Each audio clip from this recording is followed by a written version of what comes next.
promotes. I'm not talking about the old chapters. I'm talking about what it promotes now as yields beneficial things. But apart from that, it's more so that not my personal relationship, even though that's the thing. It's more so that I have eternal life in happiness as opposed to burning forever. Like, you can say we have a personal relationship. This is true, but like, if you want to be honest with the Bible and this art, I do not like this about Christians when they say God spoke to me. No, no, no, no, no. In Scripture, it talks about being very careful about people who say that God speaks to them, or tells them things to do, because these are false prophets. So God doesn't speak to me. God speaks to me through Scripture. And a lot of Christians use this like cryptic language and say God speaks to me, and what they're actually is saying, but they just do not want to admit it. They're reading Scripture, and they're saying, "Oh, God's speaking to me." No, no, they're reading Scripture. So I don't really have a personal relationship with God. I will have that when I die. Yeah. Okay. Well, taking that on board, then, is it something that convinced you of Christianity, if not the personal relationship? Well, I could sit here because there's been a couple of instances, and I will not go into them because they're too deep and it's very anecdotal, and you could say I'm bullshitting. That's completely understandable because I've heard a lot of Christians debate and be like, "Oh, I've seen God, he's talked to me, he's presented these things."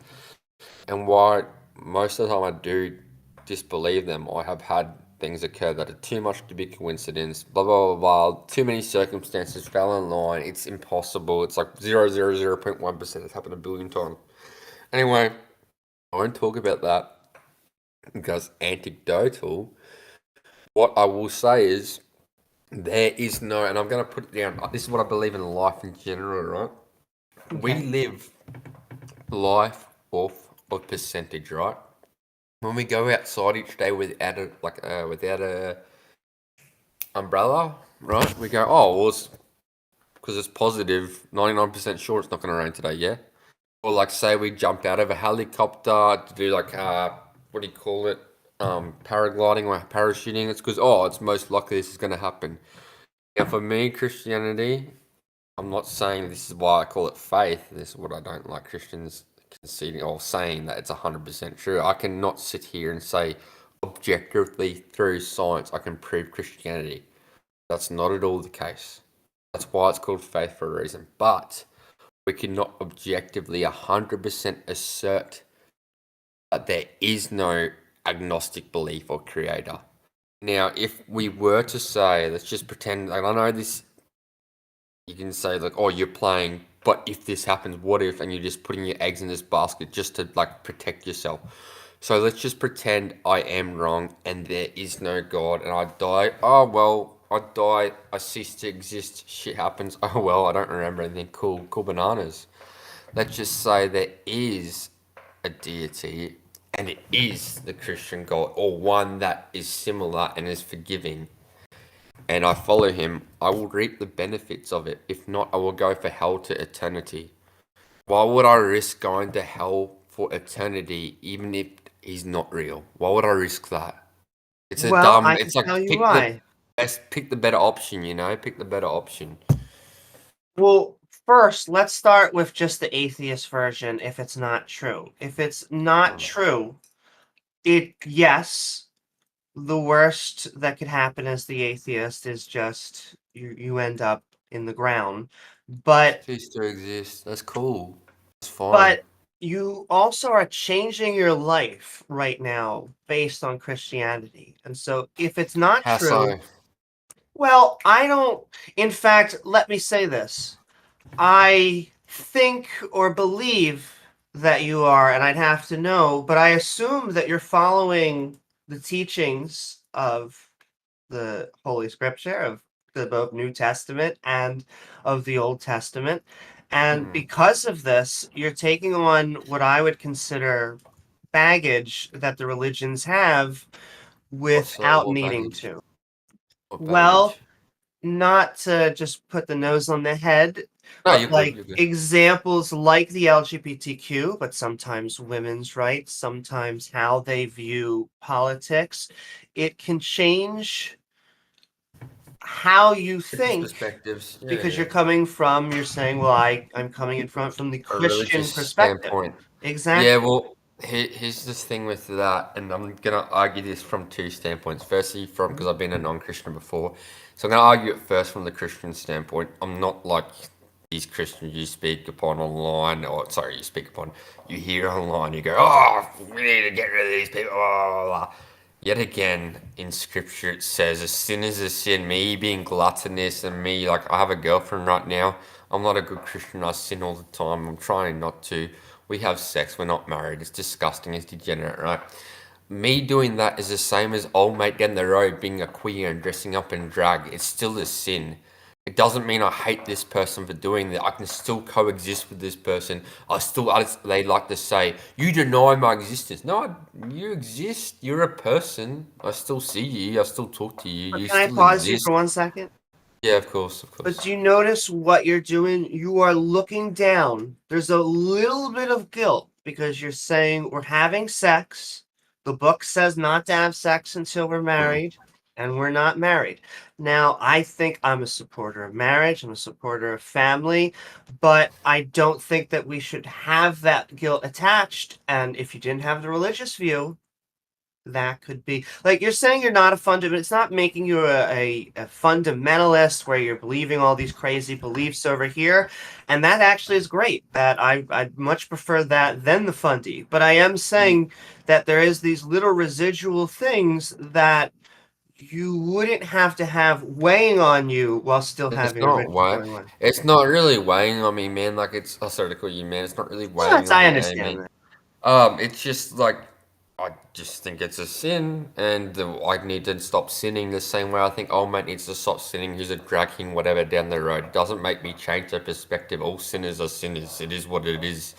Now, Stan, I'll talk upon this from a non-Christian perspective when I wasn't a Christian. Now, depending, I know you're gonna be off me for saying this, you use all these other things, but I will say this, and there's a lot of psychologists will back this up.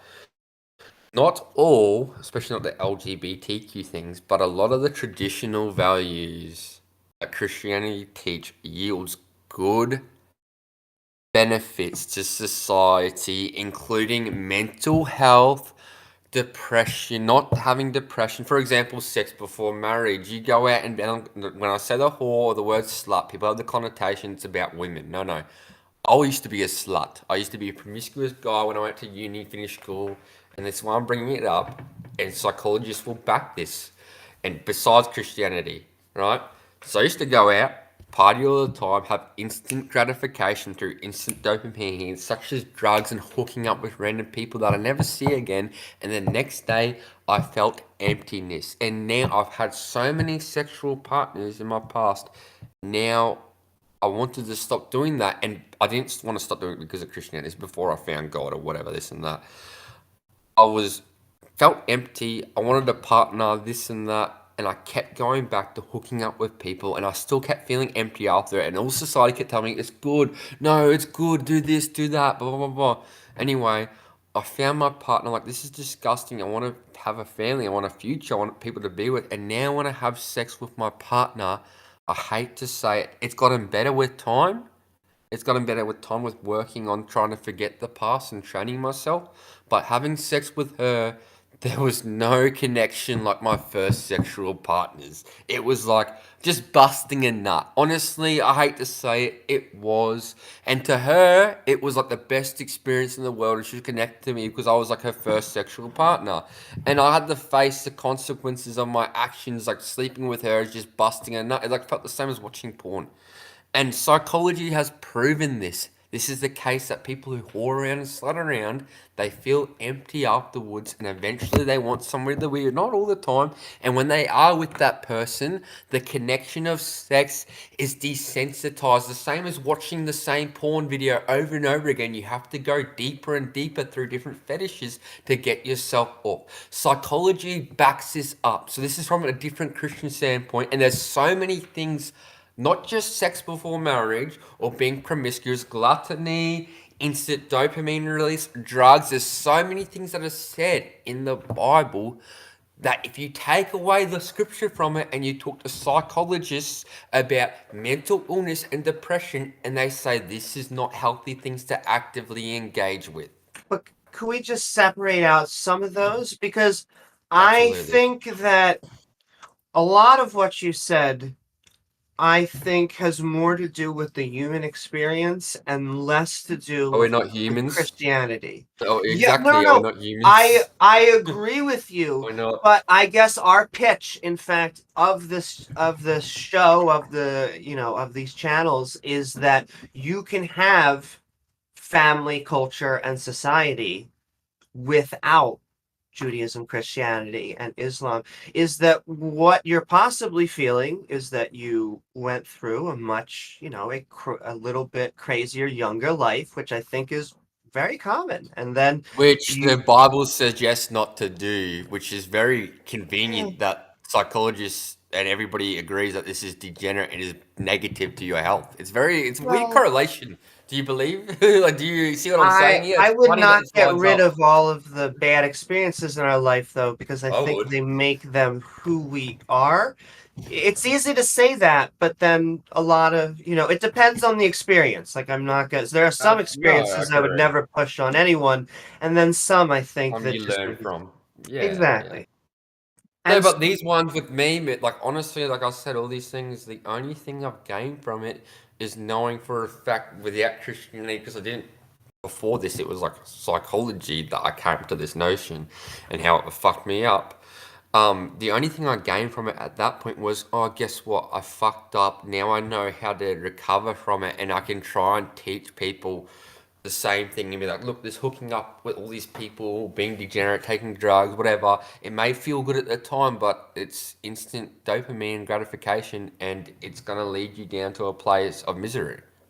That's all that I gain from it, is being able to teach other people. Nothing than helping other people I gain from it. I'm still dealing with it and facing the repercussions of it. So, well, it sounds like porn addiction is a real thing that transforms the brain, and that sometimes you what have to. about sex addiction and But hooking up and being promiscuous? there's also a healthy Well, level. But there's also healthy levels of sex without having a legal contract. I think that we okay. should promote the family. I think families are good whether they are straight or gay.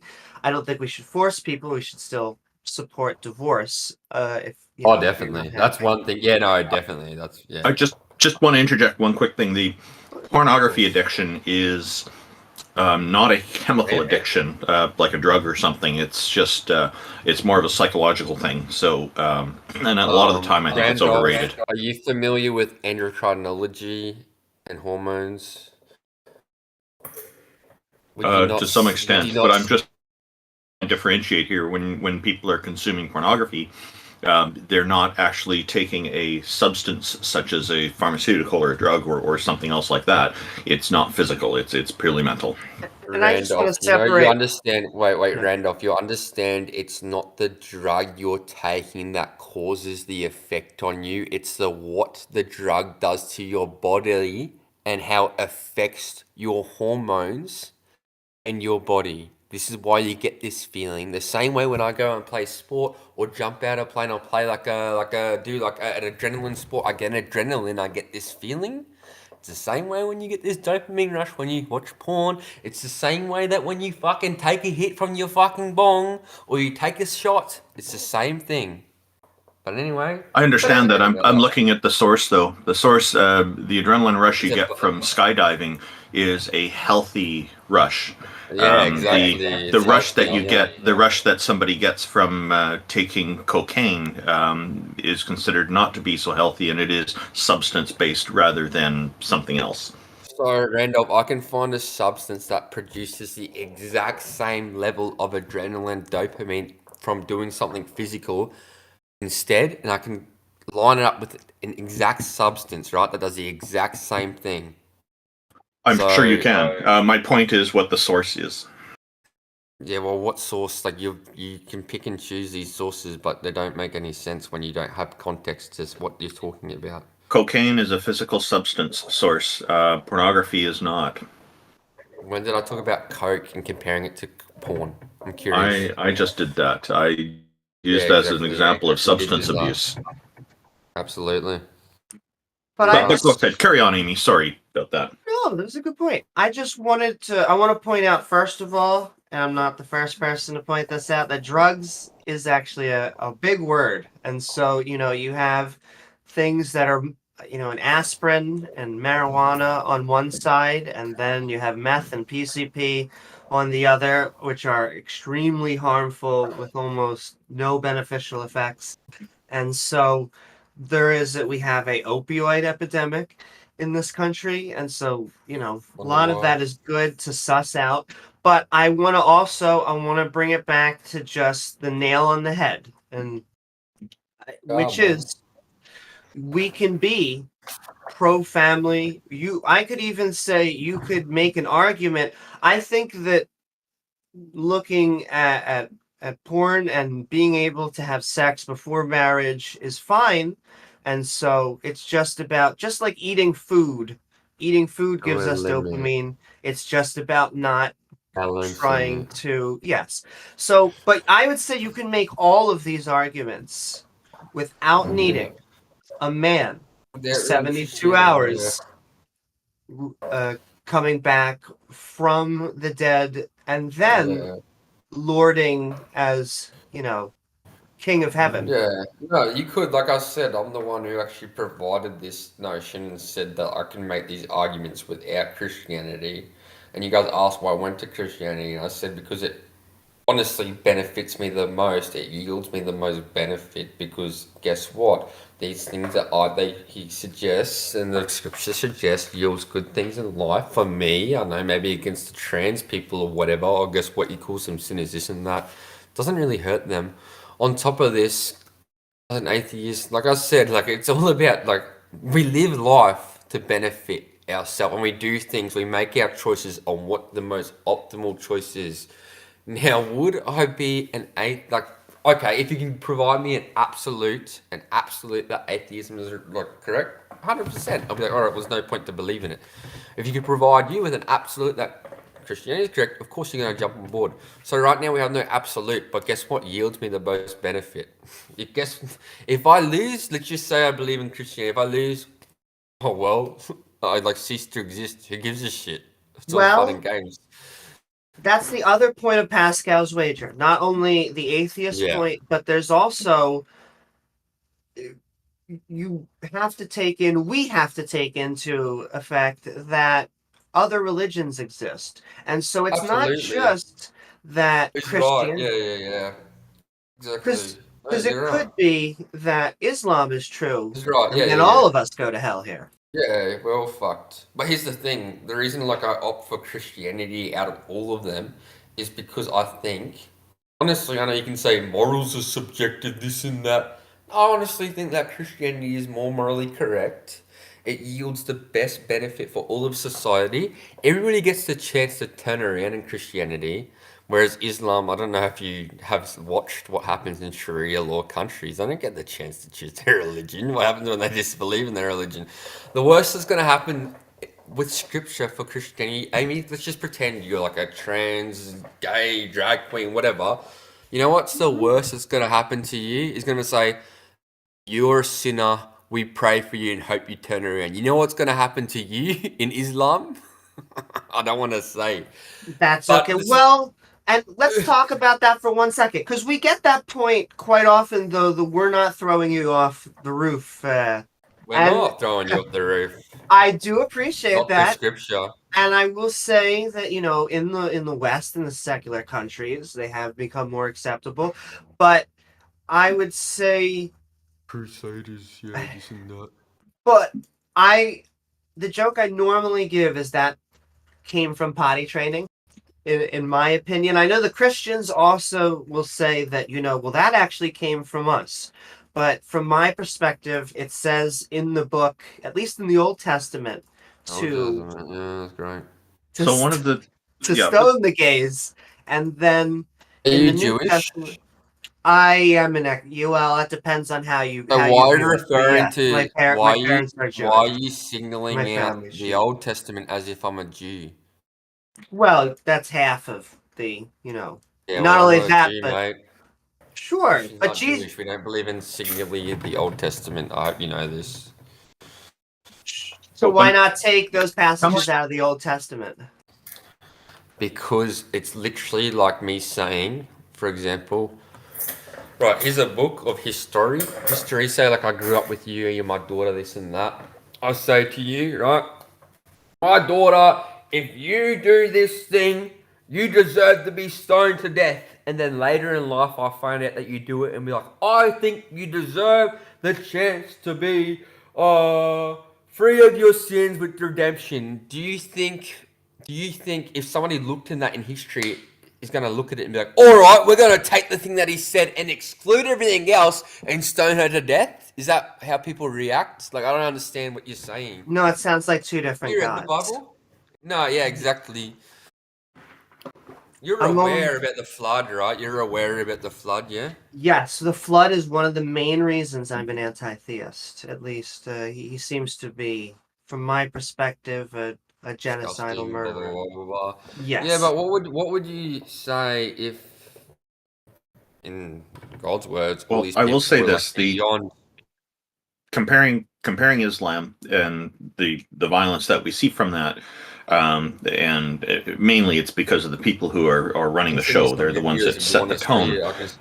We see the same stuff going on with Christianity, but in very different forms these days. And in old times, they're still stoning people, and there's the crucifixion were pretty bad. There's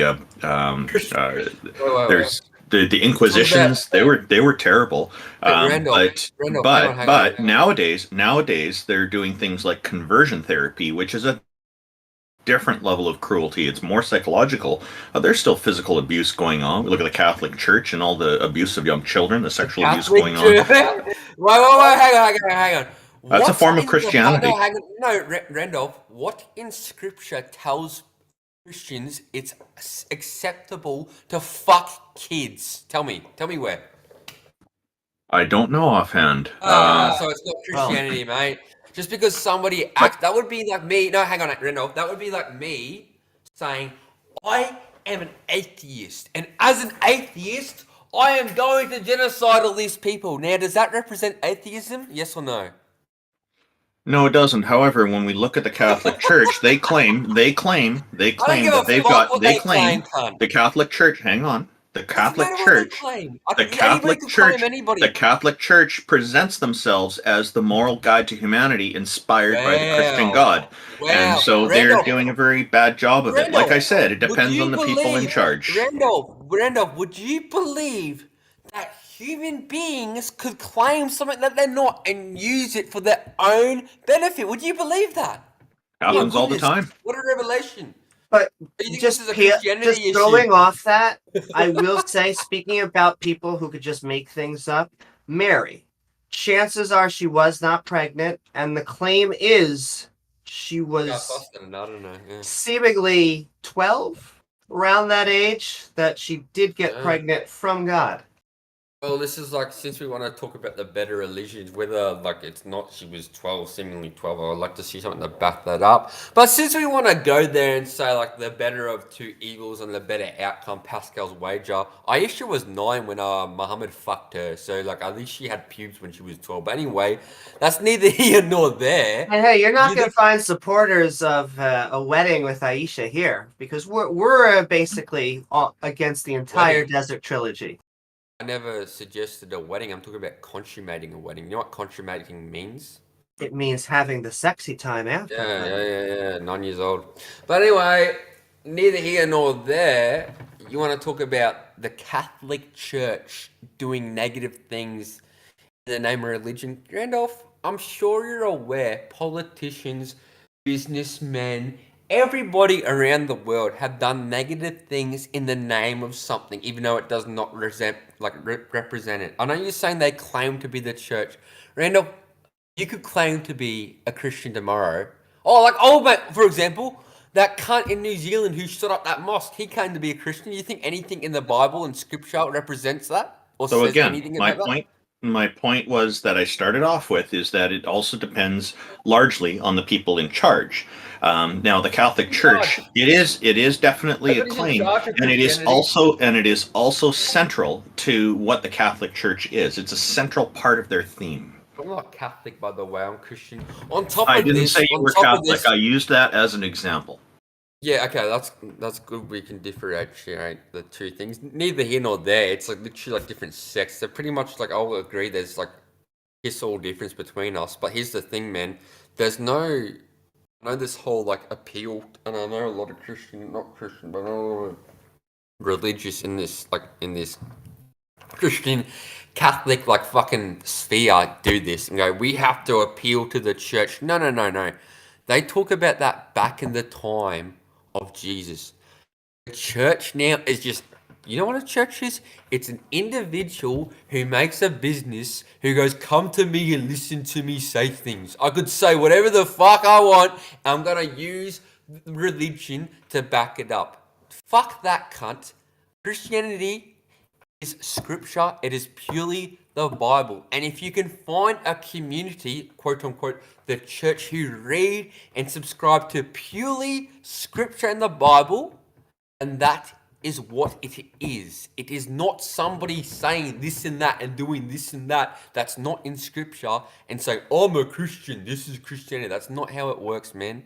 And you know this. Yeah, look how rich and wealthy the Mormon Church is, and the Catholic Church, and various Islamic institutions. They are filthy rich, and what do they call there's a those very mega strong churches? business. There's a very strong business component there. Oh, absolutely, and it's disgusting. And like the scripture talks about this as false prophets, and they literally call it blasphemy.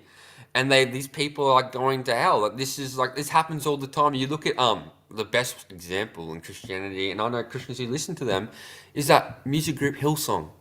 They run mega churches and steal money off homeless people and poor people and sell this and manipulate them to give money and give nothing back. There was like a guy overseas, and there's nothing to like admit to because I'm not Christians, but he was a Christian church, and he was getting people to pay for him to come to their church. Then on top of this, and he was saying, if you don't pay, you're going to get all this shit happen to you. God's going to put this wrath on you. Then on top of this, flooding came through their area, and these people at his door knocking on it, begging for them to come in, and he turned them away. Now, do you think this is Christianity, or do you think this is sick people doing sick things? Again, it boils down to the people in charge. How genuine are they? And indeed, in charge of what? What are they in charge of? In charge of these religious businesses. Businesses. I'm glad we clarified that. I thought you were going to say in charge of this religion. I'm glad we clarified that they're independent businesses out for monetary gain.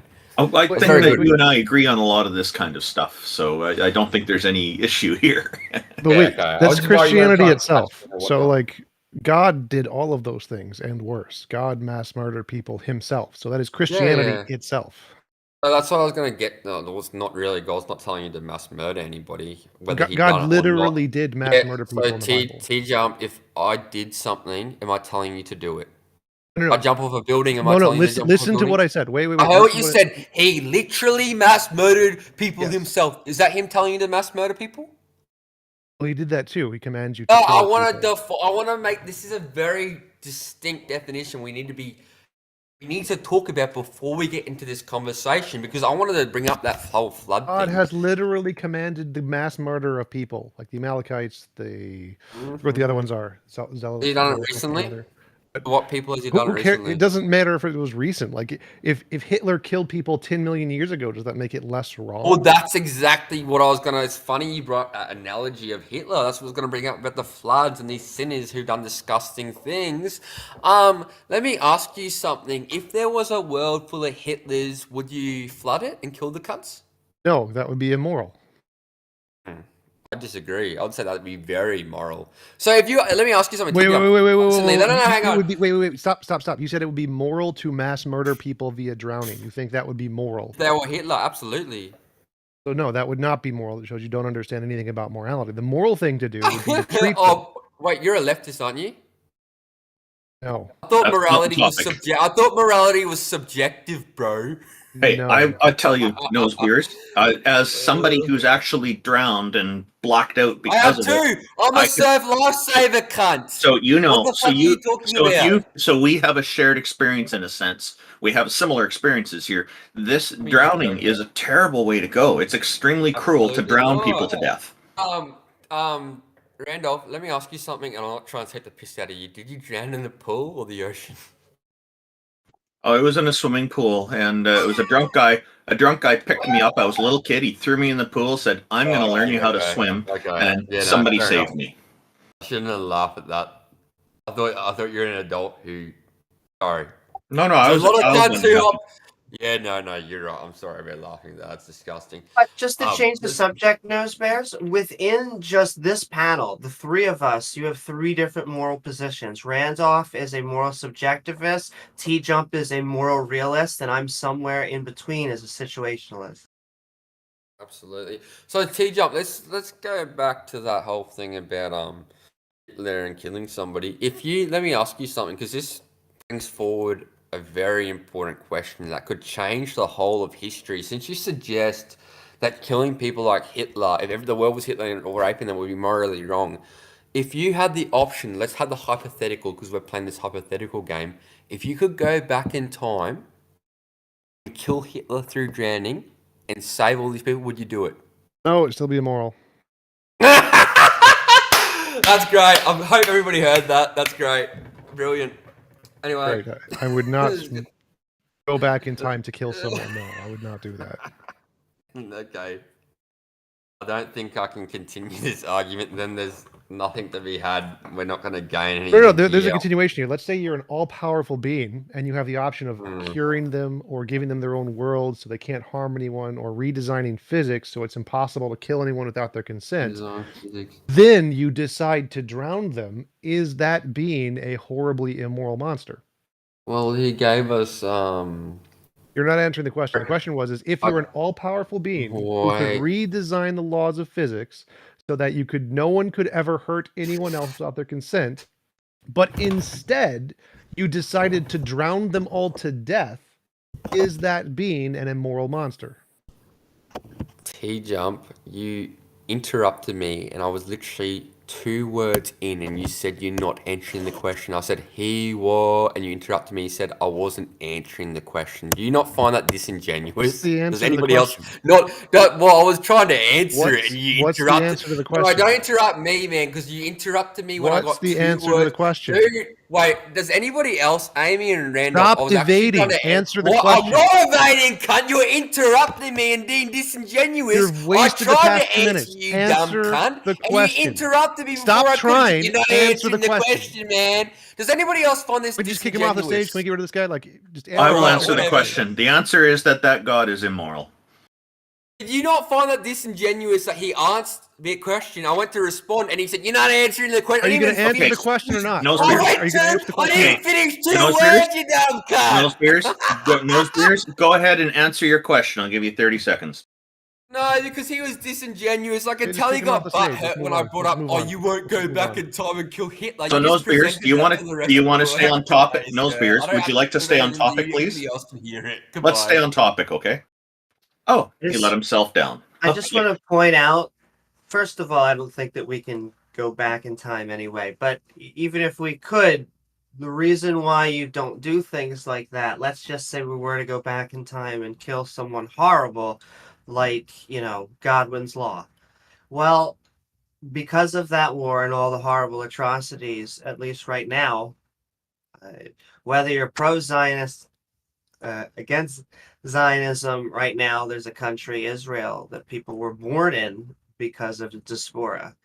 There is a chance that people that were born right now would disappear from reality. Maybe other people were born instead. You don't know. Whether good nor bad, it gets a little weird when you mess with time.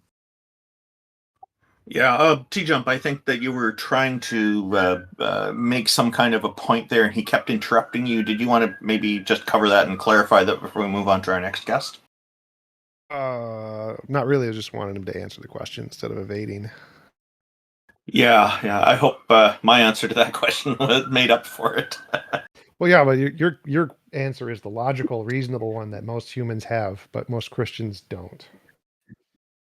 I suspected as much. Okay, thank you very much. Yeah, that person coming on, he was pretty loud and obnoxious, and at the beginning he was definitely trying to troll, but everybody could see how that backfired on him. But anyway, hello, ApeGod, welcome. Thank you for joining us. How are you today? Doing good. I'm waiting for that guy to join back, the first guy who joined, right? Fibonacci. Oh, okay. So we don't. This is not that kind of a show, but we'd like to hear your perspective. If you had some critique of what their arguments were, that would be fine.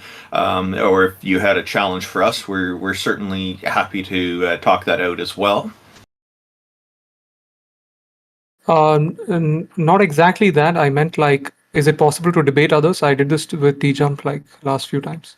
When I do it on my show, it's different. This one's hosted by Randolph. Okay. It's not a different show. Gotcha. All right.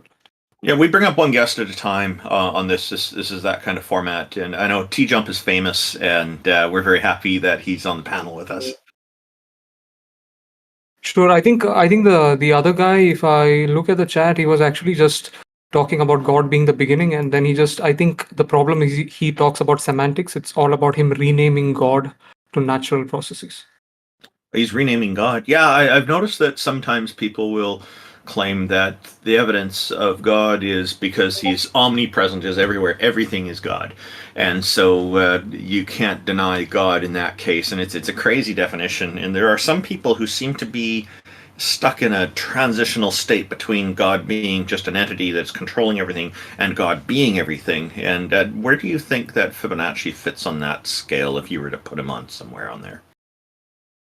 No, I guess when I just texted him on the Theist Helpline chat, I think he was just saying that whatever is the beginning, it's God. Then I said, is it natural? Or like he said, what is natural? He calls God. Then, at that point, it's like just renaming what the definition of God is. Yeah, there we go. And yeah, it's to say it's natural, and then they turn around and say it's supernatural. Okay, make up your mind. Which one is it, right? Exactly. Are you part of a religion? Do you have some kind of belief? No beliefs. Atheist. Oh, okay. I used to be a Christian before. Then I just, after you discover science, you know that like religion does not make any sense at that point. Oh, okay. So yeah. So what got you to the point where you started to assess it as not making sense?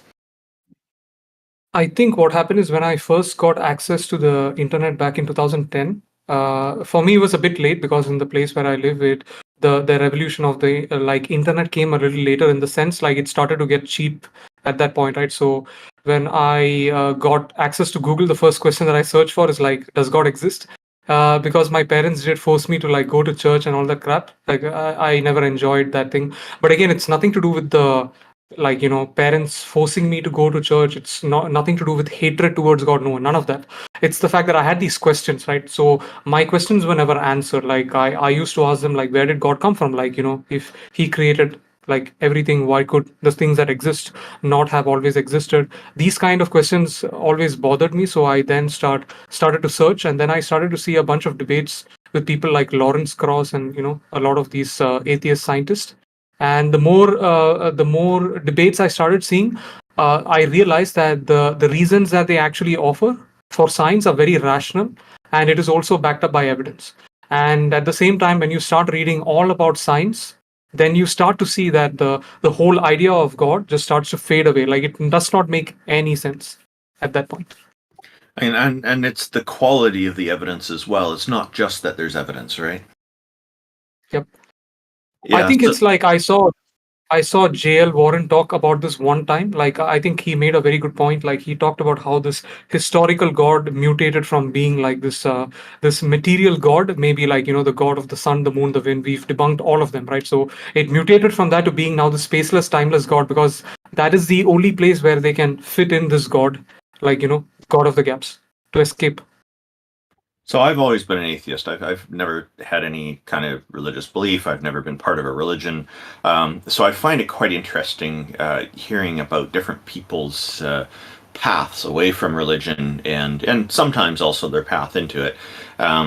What particularly interests me is when people have made these decisions for themselves, as it sounds like you certainly have, and you've done the research. You started with what research tools were available to you, and then you followed through with it. And like I'm hearing you talk about evidence and logic and things like that, which I think is excellent, because that tells me that you've done what I call taking doubt as an ally. And I find like a lot of the religions, they will discourage doubt as if doubt is a bad thing.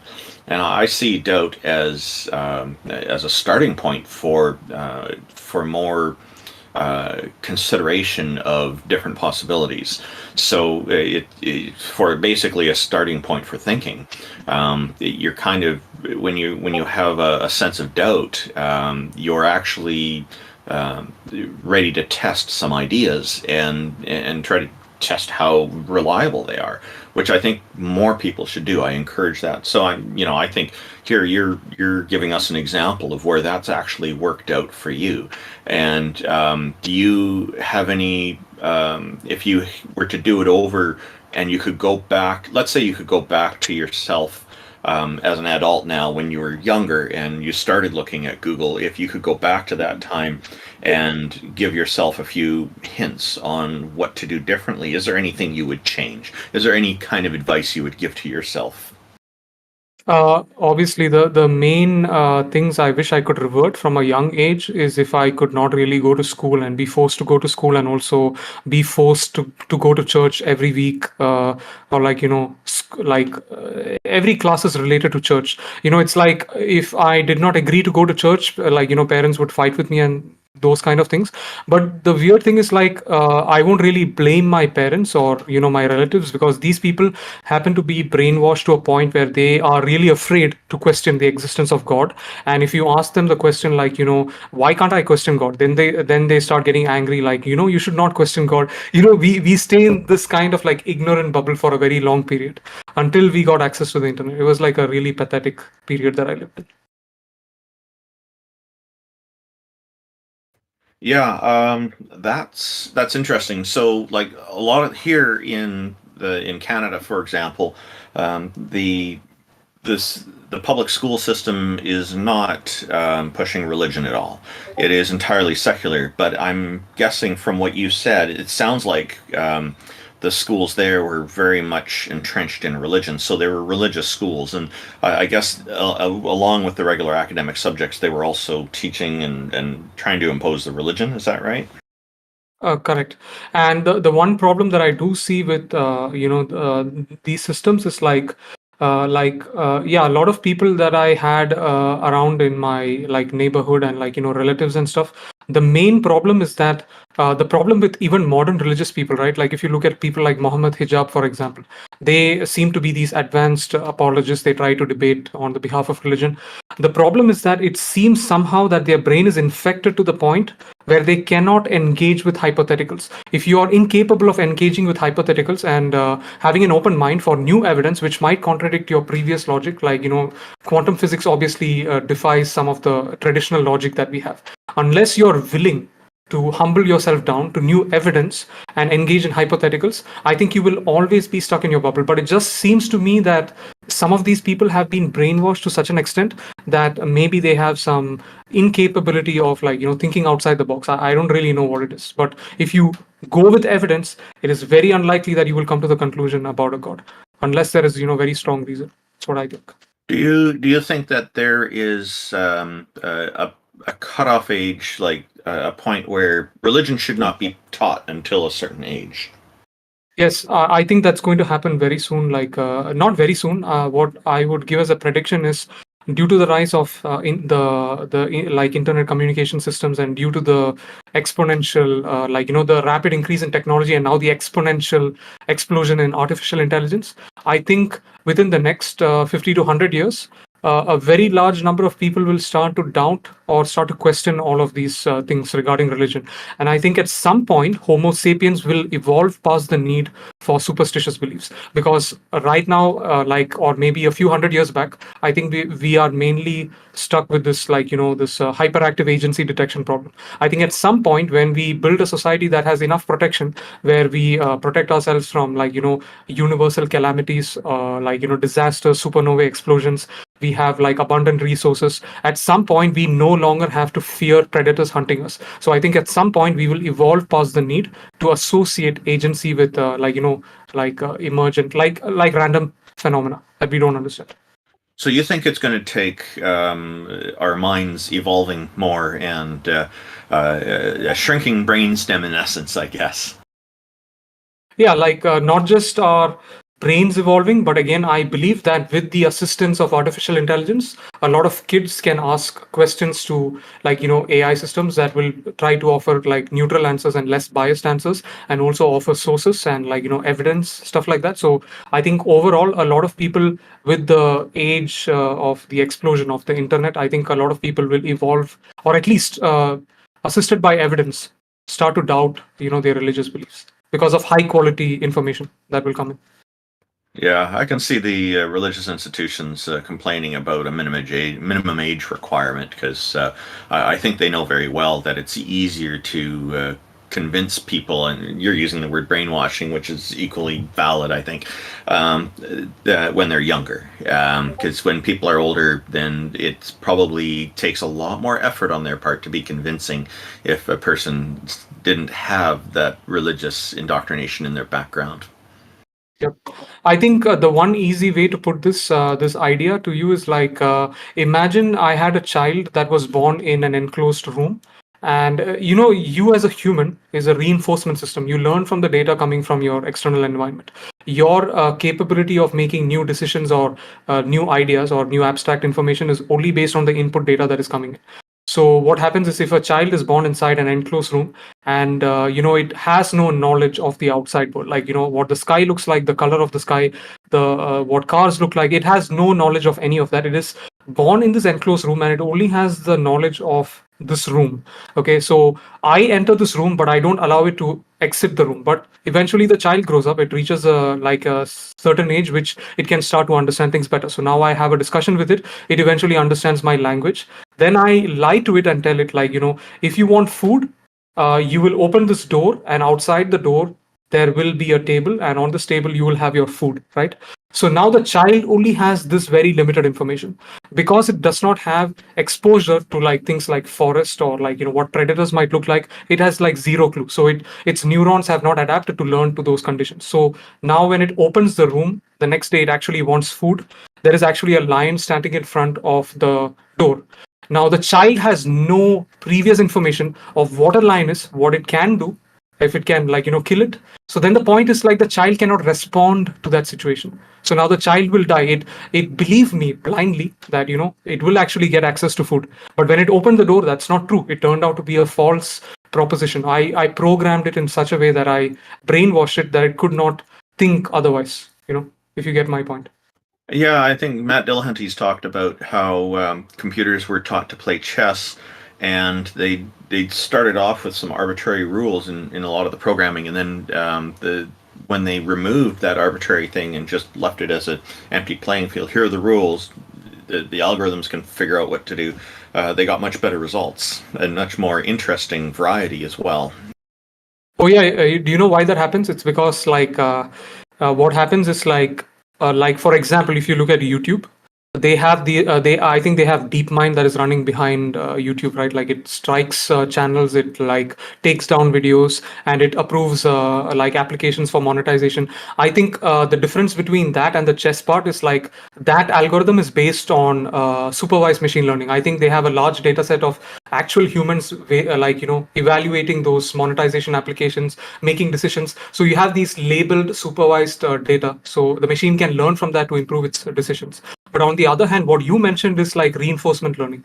This is where the supervised machine learning for the game of chess we can only give it the data of what humans played, right? It can learn from those strategies, but then it did not yet think outside the box. But with reinforcement learning, I think AlphaZero was actually observing different chess games by itself, and by observing enough chess games, it learned how it can win the game by observing the player that actually kept consistently winning. So it found the pattern within that data just by observation, and then it started playing against itself, two versions of itself, and then it improved and became exponentially better than humans. Now no human can beat it.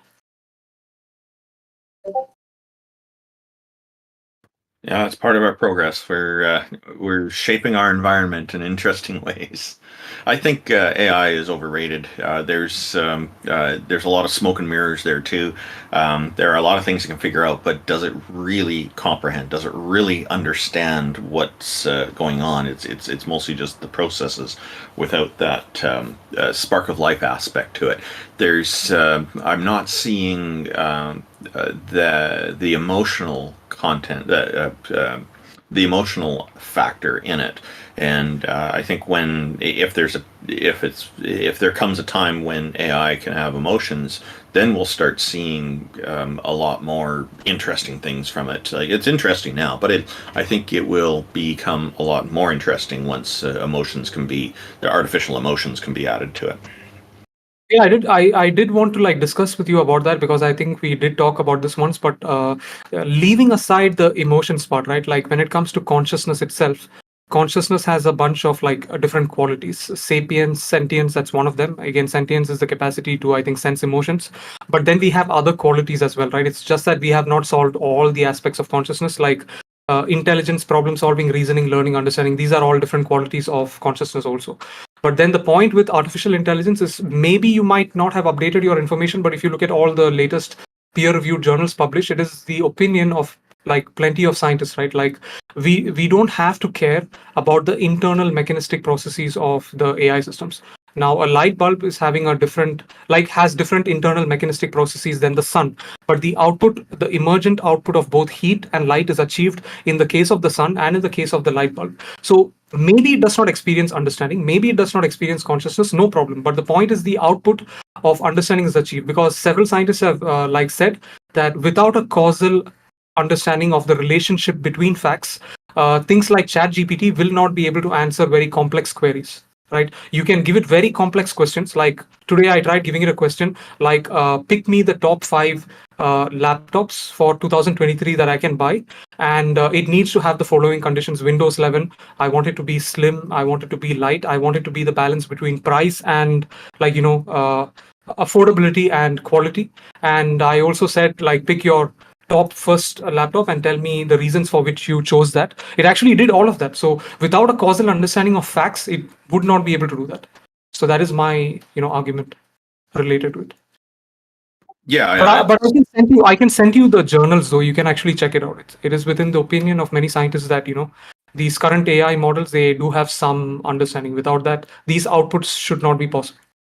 Yeah, please do. That would be great. And feel free to post it in the Heathen Hangout chat as well, if it's something that you can link. We've gone a little bit off topic here, and we do have another guest coming up. Yeah, sure. Thank you very much. Really appreciated the great conversation here. It was lovely speaking with you. No problem.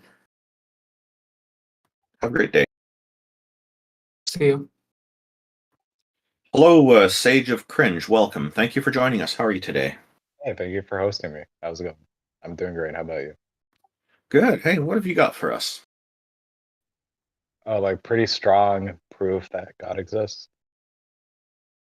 Okay. Can you tell us a little bit about the God and then present the evidence? Yeah, I'm working with a deistic conception of God. So, okay. A disembodied, spaceless, timeless, immaterial mind that is behind the existence of the universe. So I would say that does not exist. Why would you say that? What's your argument? You said you had a strong proof. What's the strong proof? Tell us what that is. Yeah. Well, it would be the Kalam combined with the fine-tuning argument. Okay, how are those in any way evidence of a God?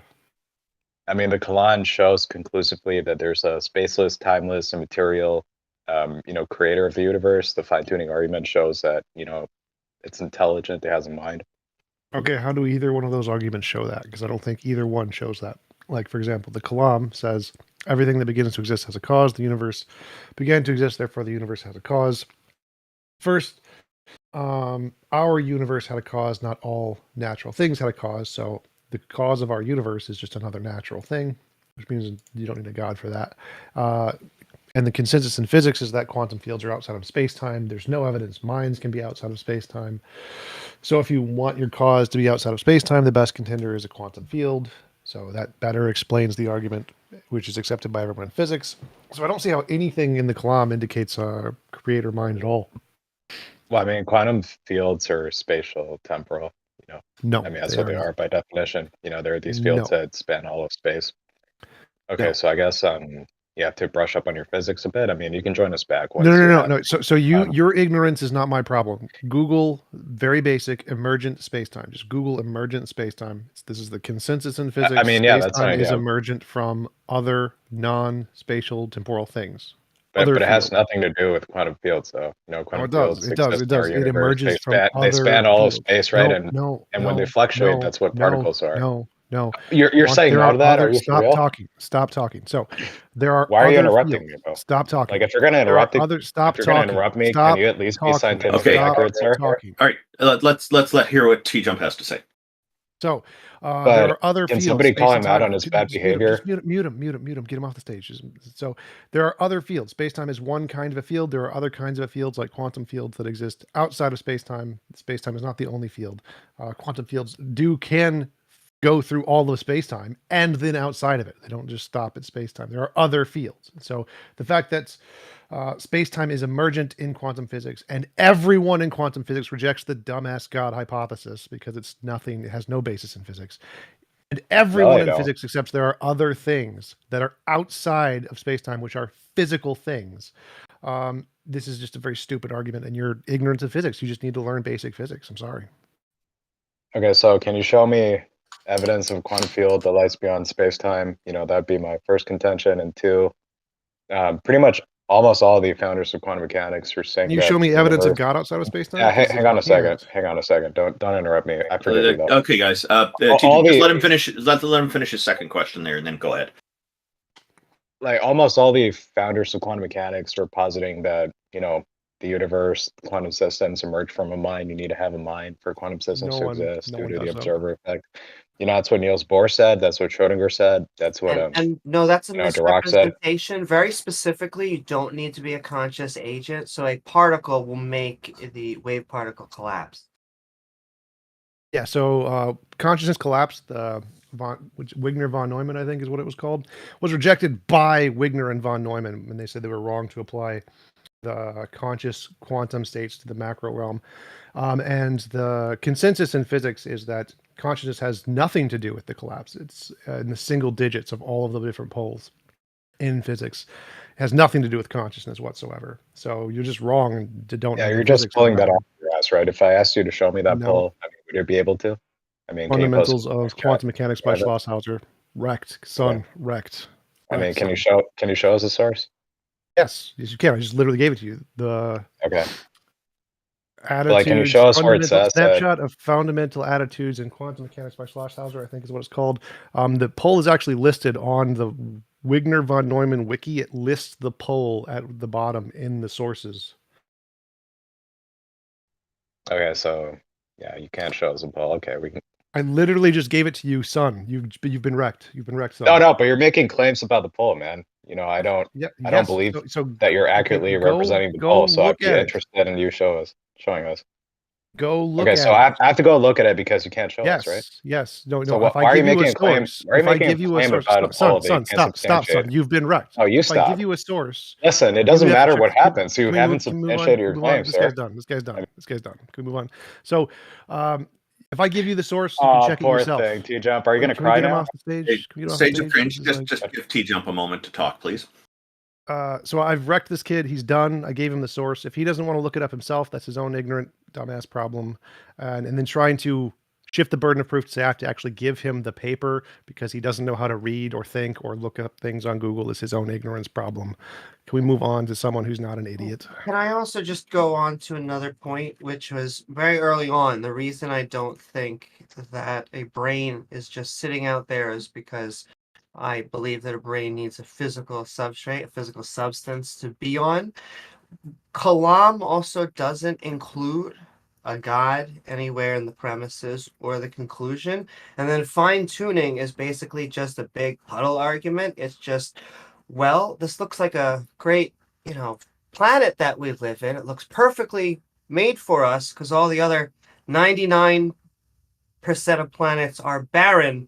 It's really just us looking at how we evolved and saying, wow, we fit here. Yes, after billions of years of basically organisms killing and murdering each other, we now, and mass extinction events, we now fit this environment perfectly. Though we could die and the species go extinct, and so it wouldn't look so perfect in the future. And to say that our environment is perfect for us actually is a problem as well. On the surface, many parts of the surface look all right, but there are many parts of the planet's surface, not water, I'm talking land just alone, that are actually very bad for life. Like we can't live on the Arctic without a lot of technology to help us along. That's not tracking the argument. And we can't live in a volcano. We also can't live in the water for a very long period of time unless we have a lot of technology to help us along, and like properly regulated submersibles wouldn't even be enough. And going underground, you're not addressing the fine-tuning argument. Most of the planet actually is not inhabitable to human life. Like it's not compatible with human life. So it's only a small portion of our planet that is, mostly along the surface. But go ahead, Sage. What is your point here? Well, I mean, the fine-tuning argument, most physicists, if you look at them, they do agree that the universe is fine-tuned for life. It talks about, a certain set of parameters of physics. Yeah, I do. I mean, and they're there's saying only that one thing of life hang on a in our second. solar Hang on a system. second. I get it. Look, at certain parameters of physics, took slightly, different values, there wouldn't be life anywhere in the cosmos. I mean, there might not even be like complex chemistry altogether. Most physicists would say that your puddle analogy is false, right? Like, no, it's not the case. And they would say if it was tuned, you could have more life. It seems very likely that the universe was finely tuned for black holes, is what most physicists would say. Well, I mean, yeah, that could be the case, that it was fine-tuned for life and black holes. It makes no difference. But most of them would say it's fine-tuned for life. Doesn't seem that way. But so fine-tuning has a very specific definition in physics. It has nothing to do with a god or a designer. And so the fine-tuning that physicists say is there has absolutely nothing to do with design. It doesn't indicate design in any way. Most think it's explained by string theory or other physical laws. It has nothing to do with a god. So the stretch to say that fine-tuning indicates a god is completely fallacious and rejected by pretty much everybody in physics. No. Yes, yes, you're wrong. You're wrong. There are different concepts, but the best explanation for fine-tuning would be design, right? I mean, you would have to be a real fucking moron. No. Okay, mindless processes somehow created the universe that is so finely tuned, so finely balanced that, a change to a couple features, by very small amounts would result in no life in the universe. Like to say that's like the result of random processes is like idiotic, right? Beyond idiotic. Try to justify your claim. So you think that design is the best statistical probability assessment, why? right? No, design is the best explanation of fine-tuning. Why? Statistics. There you go. Done. Next. Yeah, saying statistics isn't an answer. You just have your head up your ass. Are you going to try to explain it, and I will show you why you're wrong. I've actually had the conversation with actual physicists and professors who are specialists in the field. Robin Collins, one of the world's TJump, every time you have conversations with professionals, they call you an idiot, right? Stop talking. And you know it, right? You got all the fucking video proof. No professional respects you. Let TJump finish, okay? On this guy's own server, he calls himself the slayer of academics. Every time he talks to an academic, they never. Randall, kick him off the stage. Sage of Cringe. If you're going to interrupt TJump in his response here, then I will have to mute you or remove you from the stage. First of all, no. The vast majority of academics actually say they value my insight and I'm very intelligent. And there's lots of quotes. Yeah, you can't even name me one. Can we Josh Rasmussen. There's actually a quote of him specifically saying, TJump, you're a basement get him off, dweller with a fucking headset, right? That's all you are. Kick him off now. Kick him off now. I've just muted him for now. You go ahead and answer, and then I'll unmute him. Get him off the stage. We cannot tolerate this kind of insulting bullshit. Like, get him off the stage. This needs to be done now. He's muted. Go ahead and answer. Get him off the stage. Get him off the stage, Randolph. This is not going to stop. Get him off the stage. I just don't understand how a low amount of life equals design. Like, I'm a designer. I'm going to design a universe, and you know it's going to be designed because there's going to be a very small 1%, if not smaller amount of the universe is life. That's how you know it's going to be designed for life. So the muting didn't work properly. I had to move you back to the audience for now. So I will bring you back up after TJump's finished responding to you. No. Don't bring him back. But go ahead, TJump. Do the response. So that absolute dumbass moron is so incompetent. Do not bring him back up. First of all, well, he's left the audience, so I can't anyway. Good. Keep that dumbass out of here. He's banned. He's banned from the show because he's too fucking stupid. So first thing, there are actual quotes of all of these professors. Like there's a compilation of them saying that they value my insights on my YouTube channel. Secondly, I've had experts in this field in fine tuning and had these conversations on, and they've admitted that no, the fine tuning does not indicate a designer unless you include the moral argument. The leading experts in the field, Robin Collins and Luke Barnes, have admitted this. That guy's a dumbass. Secondly, I sent Randolph a picture of the poll, which shows that the consciousness collapsed at 6%. So his dumbass assessment that I'm just pulling this out of my ass was also wrong. He's been wrong on every single one of these topics. He's a moron.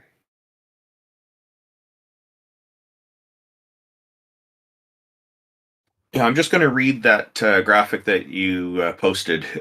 It's part of some kind of a survey, it looks like. It says, question 10, the observer. A, is a complex quantum system, 39%. B, should play no fundamental role whatsoever, 21%. C, plays a fundamental role in the application of the formation, but plays no distinguished physical role, 55%. D, plays a distinguished physical role, e.g., wave function collapse by consciousness, 6%. So that's the percent of votes. So the commentary that is included with this is, it is remarkable that more than 60% of respondents appear to believe that the observer is not a complex quantum system.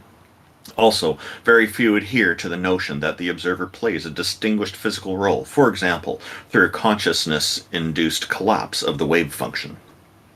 Given the relatively strong 42% support for the Copenhagen interpretation, see question 12, this finding shows that support of the Copenhagen interpretation does not necessarily imply belief in a fundamental role for consciousness.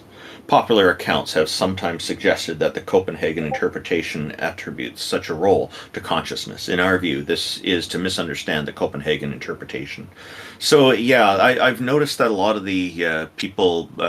people, not just religious people, but a lot of people think that our consciousness is very important. This kind of leads a bit to solipsism, I guess, at least to a degree. But yeah, people think that everything is dependent on them, on consciousness, and without consciousness there would be no universe. And I think that that's a conflation of the fact that reality carries on with or without us.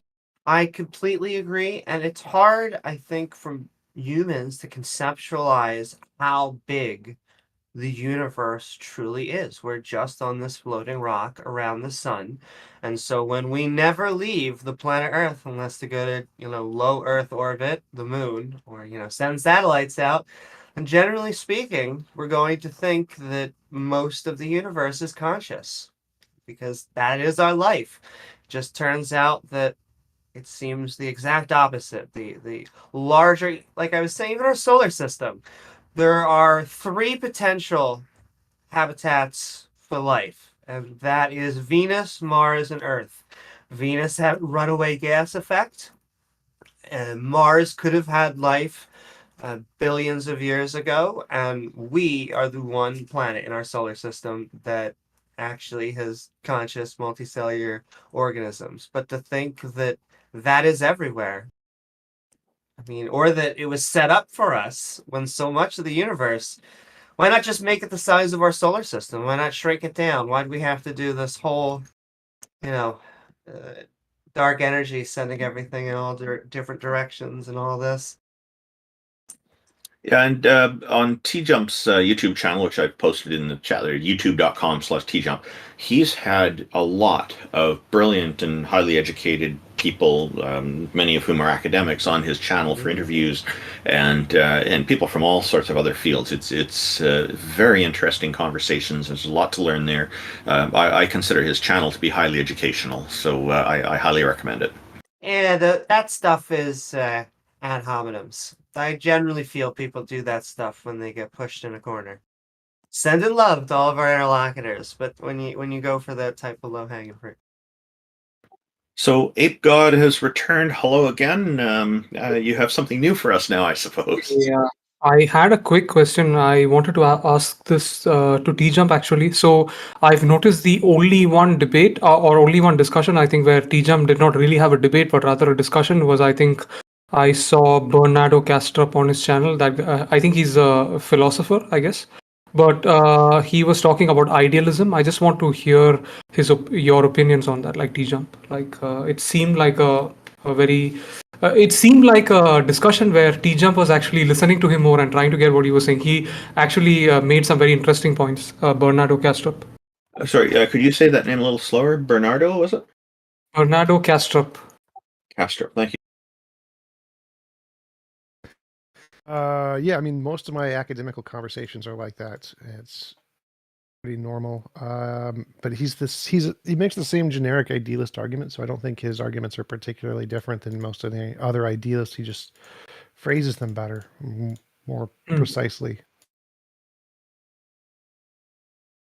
But I think the problem with idealism still is that it does not have predictive power, right? Yeah, it's never done anything to differentiate it from imagination. So it's just essentially ad hoc, just making up we can explain this way. But it seems like there's no reason to prefer consciousness or to think consciousness is fundamental. It's more likely just to treat consciousness more or less like anything else in the reality that we see around us as emergent from other things, and to think that it's not emergent, there's just no reason to conclude that. But I think ultimately his argument did fail because I think you did make some point about some emergent phenomena that we can see in the universe, and for him consciousness seems to be the special one that we cannot talk about it through physical processes. But then the point is that I think he's mainly referring to the qualia part, the hard problem. Yep, same thing. There's just no reason to think it's not emergent. Yeah, exactly. Should be possible. But wouldn't you say this is just a thought that I had the other day? I'm just trying to see what you have to say about this. So we have dimensions, like we talk about space-time. So when we talk about space-time, we are actually talking about the stuff that is within our geometric visibility of the things that we can represent, right? Like we can quantify them. But when it comes to qualia, wouldn't you actually call this a different dimension? I know that the physical processes that gives emergence, or the correlates of consciousness, can be seen in the physical reality. I don't have any disagreement with that. But this experience itself is, I don't think, something that can be explained on the plane of dimensions, right? Spatial dimensions. I don't know what that means. Because dimensions are all spatial. They're in some sense like coordinate-based systems. I wouldn't call consciousness a coordinate-based system at all. But whether or not it can be explained, that doesn't really make a difference. Not being able to explain something doesn't tell us anything about what it is or isn't. So saying I can't explain it as X doesn't mean it's not X. I didn't mean. I didn't actually mean. I think that it can be explained, that there are neurons within our brain that are pumping out energy while they live their lives, taking in. And because of this network, because of this system, we are able to have minds that function on our brains, on our physical brains. And the experience is the conscious mechanism that we're running. Yep, I don't disagree with that. I think there was a small confusion. So I did not I did not actually mean that just because we can't explain certain, like, parts of consciousness, like heart problem, therefore it's this or that. No, that's not what I meant. What I meant is the correlates of consciousness can be tracked physically. Like, you sense pain, you can see which parts of your brain light up. I don't have problems with that. But the point is the experience of consciousness is, I don't think that is something that can be correlated to, like, maybe, length, width, height, volume, whatever. It's to me something different. It's like a different plane or like a dimension that we cannot see. I'm not talking about not about the physical correlates. Maybe the physical processes are giving emergence to something that may not be within the visible spectrum of our reality. Like, for example, the double slit experiment, where when we get to that scale, we can then see the superposition of particles. But at the classical level, these things are not visible. So I'm just wondering if it's something similar to that. Well, that's the same kind of a thing. So, like, the fact that you don't think that consciousness can be explained on a spatio-temporal level, is that evidence that it is not just explained in a way you just can't understand or something? Well, no, it could be. So the fact that you don't have an explanation or can't think of an explanation doesn't tell us one way or the other whether or not it is or isn't spatial. So it's kind of like, say, the question we have to ask is, do we have any reason to think it isn't spatial at this time? Well, no. So, like, whether or not we currently have the ability to explain something via any system doesn't tell us whether or not that thing is made of the particular system. It's an argument from ignorance. So to say, I can't explain UFOs with our current technology, therefore it must be aliens. Well, no, it could just be, we just didn't understand how the light was reflecting off of the ocean beneath the bird, and it was really just a bird that looked like it was going really, really fast. But we didn't know that at the time, and so we had no way to conceptually explain it. But if we go back before we knew how to explain it and said, well, at this point, we have no idea what's going on, could we use that as a justification to conclude it was aliens? Well, no, you can't. The fact that we can't explain something is evidence of nothing. And so even if we don't have a way to explain consciousness in a spatio-temporal physical way yet, doesn't give us a reason to think it's not spatio-temporal. Sure. I think what I meant again is, I'm not saying that consciousness cannot be explained. I'm saying it can be explained, okay, at least to like a fair level. But what I mean is, like, for example, if you look at the Casimir effect, we see virtual particles, like, popping into existence, and we are proposing that those are quantum fields.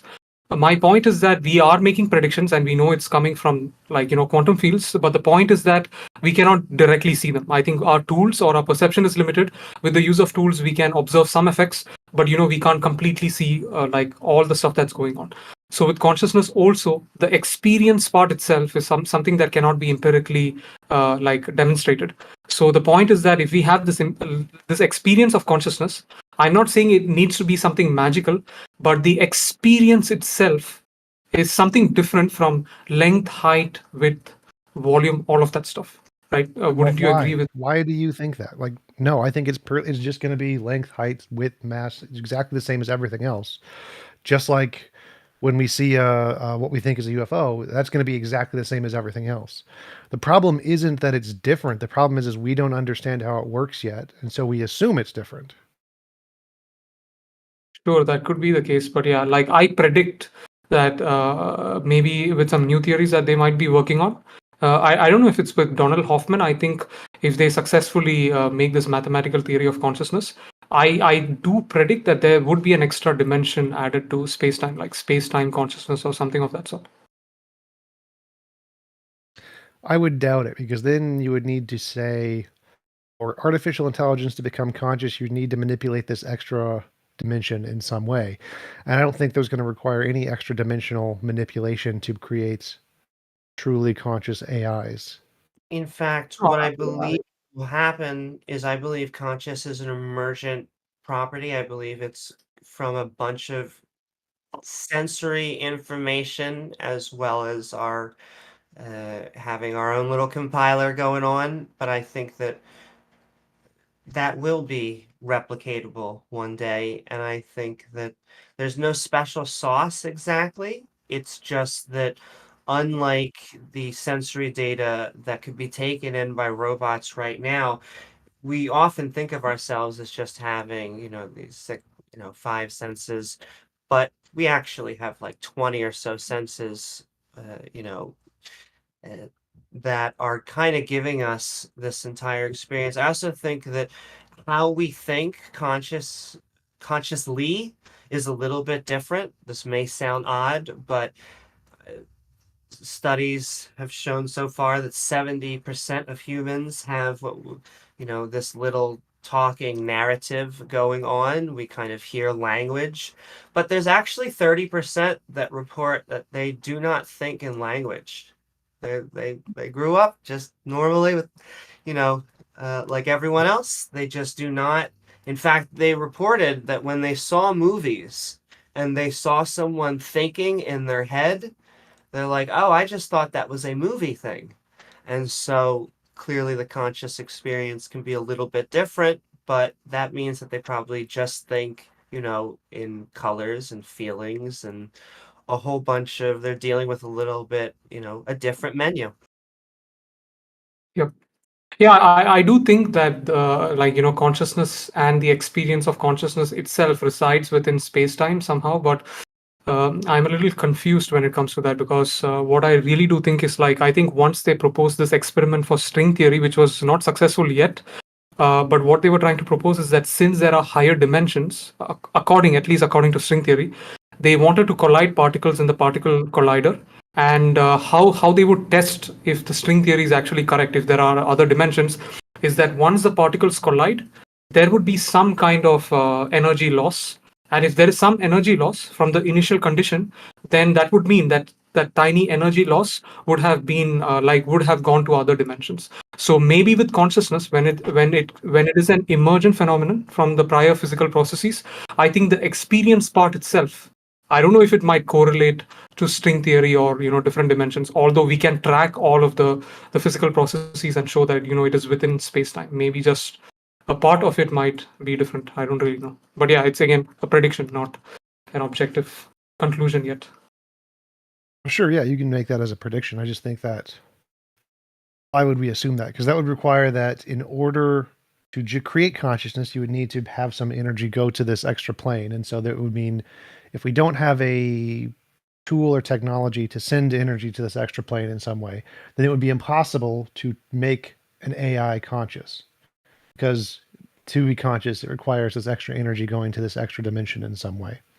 And I think that's an extra step that's probably unnecessary. I think that we will be able to achieve fully conscious AIs without any ability to send energy to an extra dimension, purely with just the physical stuff in the 4 dimensions we have now using computers. Oh yeah, I completely agree. I think even with the approximate ways we have available to us to manipulate matter, I think we can still get these kind of effects even without having access to whatever dimensions or whatever, stuff. And again, yeah, I think you convinced me about one point. I never thought about that. When you talked about energy itself, I think when consciousness is activated, I think the amount of energy in the system is still same. So maybe there is no other dimension.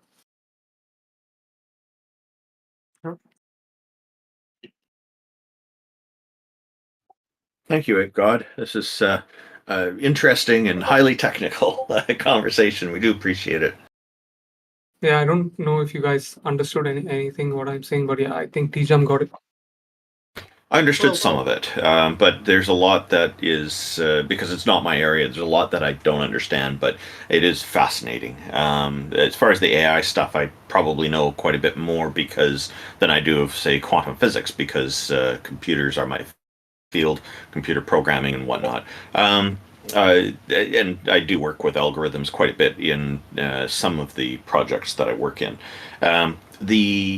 For anybody who would like to join us on stage here, if you have something you wanted to share, or so we do have somebody who wants to join us. So thank you very much for joining us, ApeGod. We appreciate your time. And information systems is also my background. I just want to know. I think we all just operate within space-time. I'd be interesting for string theory. I don't think string theory. Yes, it is. But it's more string hypothesis. But I also just think that there's a good amount of evidence that our brains and consciousness work within the space-time framework as connected. Yeah, I do remember you went through school recently in this field too, so you're right up to date. So, welcome, NotFox. Thank you for joining us. How are you today? Good afternoon. Good to see you guys. What's going on? It's been a while. Well, we're still running the show, and we're looking forward to hearing arguments that could convince us, or if you had something else to share. What's on your mind, sir? Yeah, I just wanted to come up because I've got a real grievance with TJump. I feel like it was unfair, TJump, for you to show the old debate that we had and not mention the new debate that we had. Do you know what I mean? The most recent one. You posted, and I was terrible back then. I'm posting them randomly, so I'm not like specifically picking. Like I think it's alphabetical, or it's the order that I'm posting them. I just put the one at the top, so I'll get there. I'm going to post them all. I don't mind. I'm just joking. I really don't mind. And I just wanted to mention, because you recently re-released our debate, that there's actually a debate on the Theist Experience YouTube where I crushed TJump. So you guys can check that. Okay, so TJump, I just have one suggestion for you, TJump. Maybe put in the description of that video that there is a second video that's coming in the near future. Oh wait, I'm going to put that one on the Theist Experience on the imaginary website where I lost the debate. The link to the other debate is going to be on that imaginary website. Okay, that's funny. Well, I mean, if you've rewatched the debate, I don't know if you've seen that one. It wasn't really a debate, I came in and just like had a conversation with you guys, but it was good fun. What was it? And that old debate, I still won, just to make it clear. Like, if you listen carefully, my arguments are way better. And I always get you confused with J.L. Warren, even though you're way more popular than J.L. Warren. Yeah, basically, I think that you admitted after the debate. Atheists look all the same. They all look the same from where I'm standing.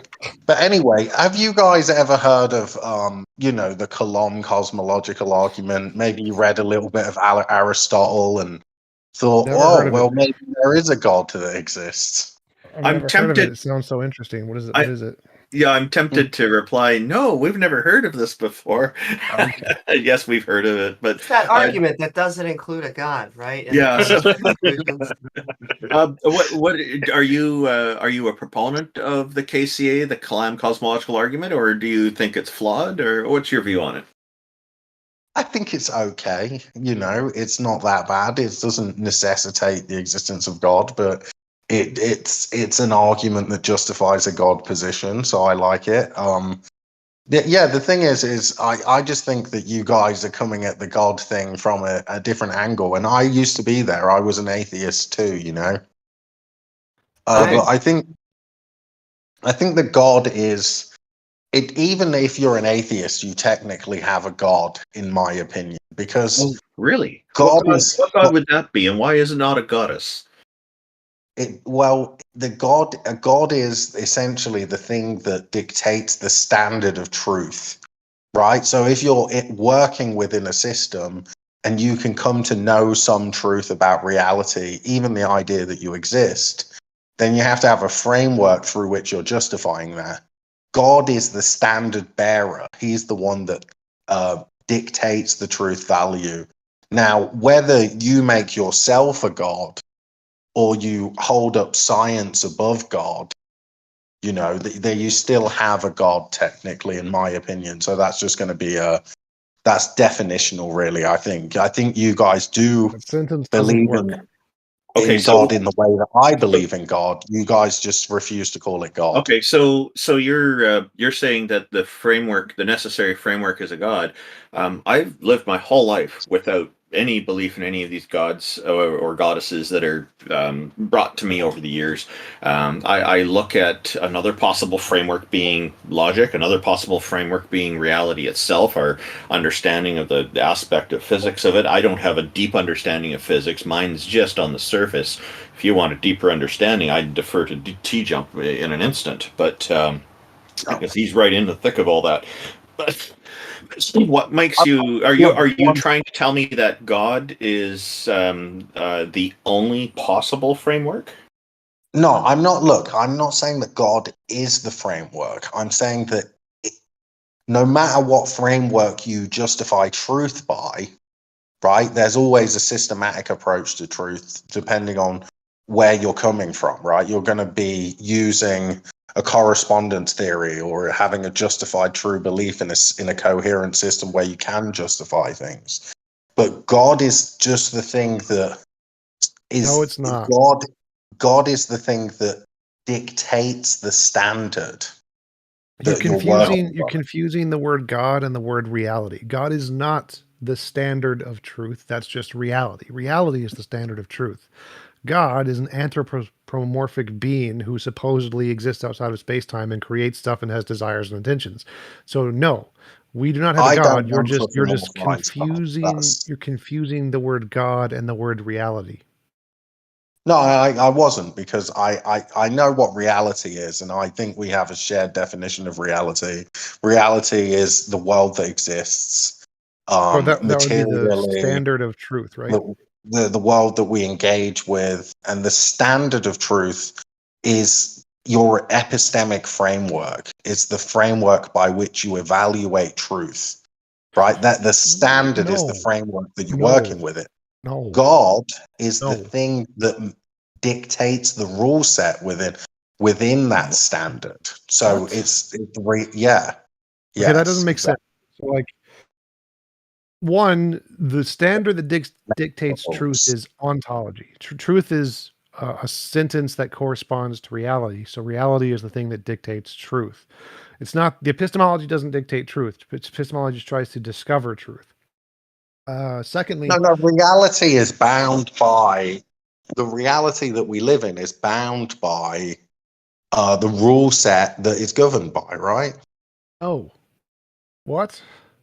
No, reality is its own thing, and then we try to describe it. It works in a particular way. Sure. Okay. Reality is reality, yes.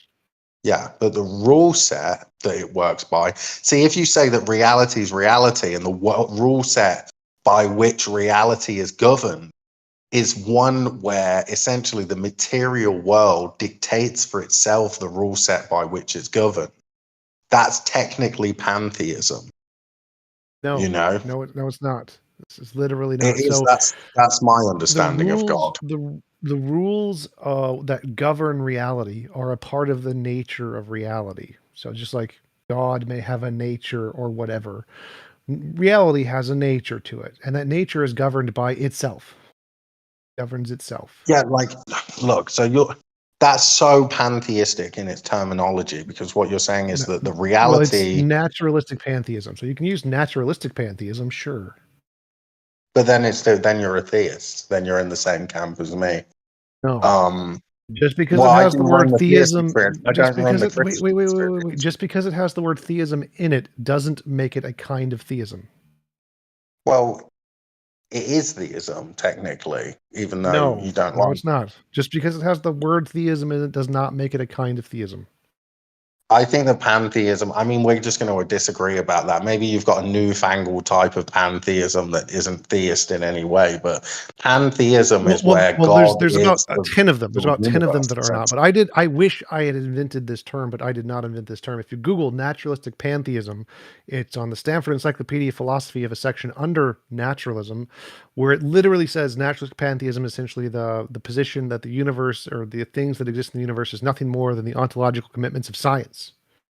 I feel like that's going to be the same as like soft determinism, where it's not really determinism, but they're trying to frame it in a way where they believe in determinism, even though they don't. And it's just I don't sophistry. care about determinism. Just there's no God there. The only thing that matters is no Yeah, God. but it's the Are same you with a your pantheist? naturalistic pantheism. It's like the naturalistic part obfuscates from the actual point of whether it's pantheist or not. Either it's a pantheist God or it's not. And if it's naturalistic, then it's not really pantheist, is it? You know? And so you're confusing the fact that the word theist is in there has any relevance to theism. So like dilotheism has nothing to do with theism. Atheism is literally not theism. So there's words that have the word theism or theist in it that don't have a God in it. The fact that the word theism there doesn't imply God. But NotFox, are you a pantheist? No, I'm not. I believe that God is external to the world and he sits outside of the deterministic nature of reality and intervenes to bestow us with the ability to choose freely. So it's a true theist God that I believe in. He's a presup. I'm not a presup, okay? I don't presuppose things. I've got a found herentist position. You guys are presups, okay? Not me. So does this God have prophets? Does he want us to do things? I think like what I tend to do is I cross-reference the Bible believing faith groups. So the Old Testament seems to be like a guide that you should live your life so that you shall not die. And by you, I mean your dynasty, your family line shall not die if you do these things correctly. But then there was a new covenant where Jesus came, and nations outside of Israel could survive without following all of the all of the Old Testament laws. And the reason for that is because they had a blueprint, which was the perfect man that they could follow instead. If they try their best and sacrifice their life to their community, and they carry the cross to their own crucifixion and essentially give their lives up to their community without uttering a sound about their suffering, right? Then you'll have a society that will live on. If you give your life to your community and I give my life to my community and we're all part of the same community, if all the good men give their lives to their communities, then we're going to have a great community, you know? It's one take That's on it. the message in the Bible. The really, Old Testament, as he's a genocidal maniac, he kind of is extremely aggressive, and then the New Testament, he gets extremely passive aggressive, and he's like, "Love me, or I'll burn you forever." Rightfully so. What is it? If it's okay. So, I mean, I just want to get back to the sayings of a point. sociopath, but I just want to get back to the previous point where we were talking about what is God. But I'd rather get back to what we were just talking about, because that is actually the God that you believe in. That is the theism. You're not a pantheist. I'm just going to put it up straight. I mean, the Kalam's not a good argument. And so we can go into that type of stuff. We could go into like the skeptic arguments that they try and push forward. But I wish you would, present why you believe, do you believe I'm came back from the dead and all that? I like to start off with just the definition of God, because I know that we disagree about what God is. I'm saying that, right, if you work through your epistemology, right, to get to a position, if you think that your epistemology can take you to ontology, right, so you can go from your truth-seeking framework to objective, necessary truths about reality, then you can do that within a system. Does God have a mind? That upholds the system, the rule set by which you're working to get to the truth, that rule set is the nature of God. Does God have a mind? So maybe we've got a different understanding of what God is. But when TJump says reality is reality, and essentially reality dictates the rule set by which reality is governed, then I'd say that he's saying that reality is God, even though he wouldn't agree with me. But that's all I'm arguing with you guys, really, is that the thing that makes the truth of a proposition true in your worldview is God. That's what we refer to as Do you God. think that the Old and New Testament's just a story and that God doesn't have a mind, or do you think God has a mind? I think God has a mind. So you have the exact same definition. You're just trying to make it more vague of a definition. No, I think that like my definition of God applies to people of all different faith groups and religions, right? Whereas your definition of God only applies to Abrahamic God believers. Well, no, So I use a my definition version of of God that God, applies if to you're a all different deist, religious groups. any It God might- that has a mind, I'm going, and I think TJump and I think Randolph is going to be opposition. So the main point that you should be trying to defend is a God that has a mind who cares about what we do in life. I think I mean I could get to the mind point if we'd agree that God's the thing that upholds and secures the truth value of propositions within a system, right? No, that's wrong. If No, you want, do you understand my definition? Yes, it's very stupid. I I do, understand but that it's stupid. But because of the It's not pantheon, stupid. because It's a there are really gods smart historically that haven't been the same type of god as the Abrahamic God, there's been Odin and Thor and all these other gods that are not creators of the universe or arbiters of truth. It means that gods don't have to. In fact, Loki, a trickster god, he lies all the time. Yeah, but the thing is that Loki is the standard bearer. He's the blueprint in a particular way. With the pantheon, it's different, but because there's multiple gods, and so they're not really gods in the same way. They're like little e Elohims instead of big E Elohims. But see, the only distinction to me is superpowers. You're like, my god actually can create universes, so he's kind of like the top number one.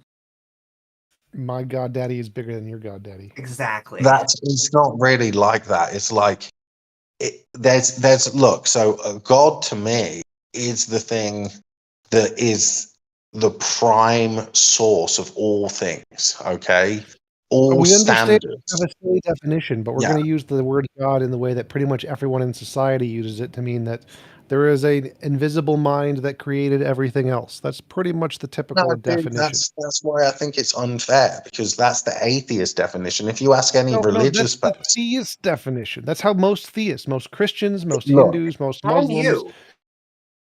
if I ask any religious person if they agree with my definition, they'll say yes. Every single they one. won't. No, they won't. I promise you. They will say yes because you're using big words that sound cool, and they will say yes to anything that makes their God sound cool. No, I But can if they make it actually sound really understood what you're dumb. saying, they would not. So, like, if I ask them, is the universe with no mind a God?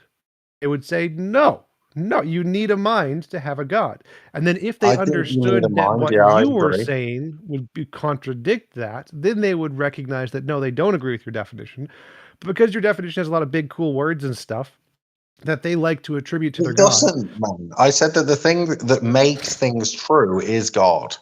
Yes, That's it. They like that word. They like the word true. They like the word that makes things true. Those words make them happy, and because those words make them happy, So they think God is those words. But they let me don't ask you realize. a question. Wait, just to clarify. If I What? ask them, if the universe had no mind and there was nothing that created it, would it be God? They would all say no. And based on your definition, the answer would be yes. And so if you explain to them what you mean by your sentence, they're going to disagree. But if you just say a bunch of pretty cool words that they like the grounding of truth or whatever, they're going to be like, yeah, because grounding of truth is cool, God is cool, therefore grounding of truth is God. That's not how it works. You guys are look. Let me ask you this, TJump, right? And I know you said reality before, right? But let's just clarify this. What makes something true in your worldview? How do Correspondence you? to reality. Okay, so you've got a correspondence theory of truth. Yes. I would Do say we you also have a base- methodology. Do you that- base the Yes, I correspondence theory of truth that you believe in on your own perception or on the perception of others as well? Who cares?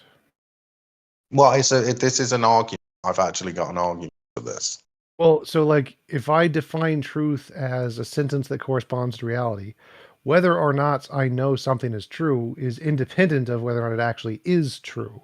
And so even if I have the most broken, awful epistemology ever, I can still have a definition of truth, which is that which corresponds to reality, and still be fine, even if I have the worst epistemology ever. Are you the one that decides whether it corresponds, or is it the general population that gets to decide? Well, again, whether or not I decide a sentence is true is irrelevant to whether or not it is actually true. So no one gets to decide. Okay, so you're saying that it's not based on whether you say it's true, that it's true or not. What is it based on then? Whether or not it corresponds to reality.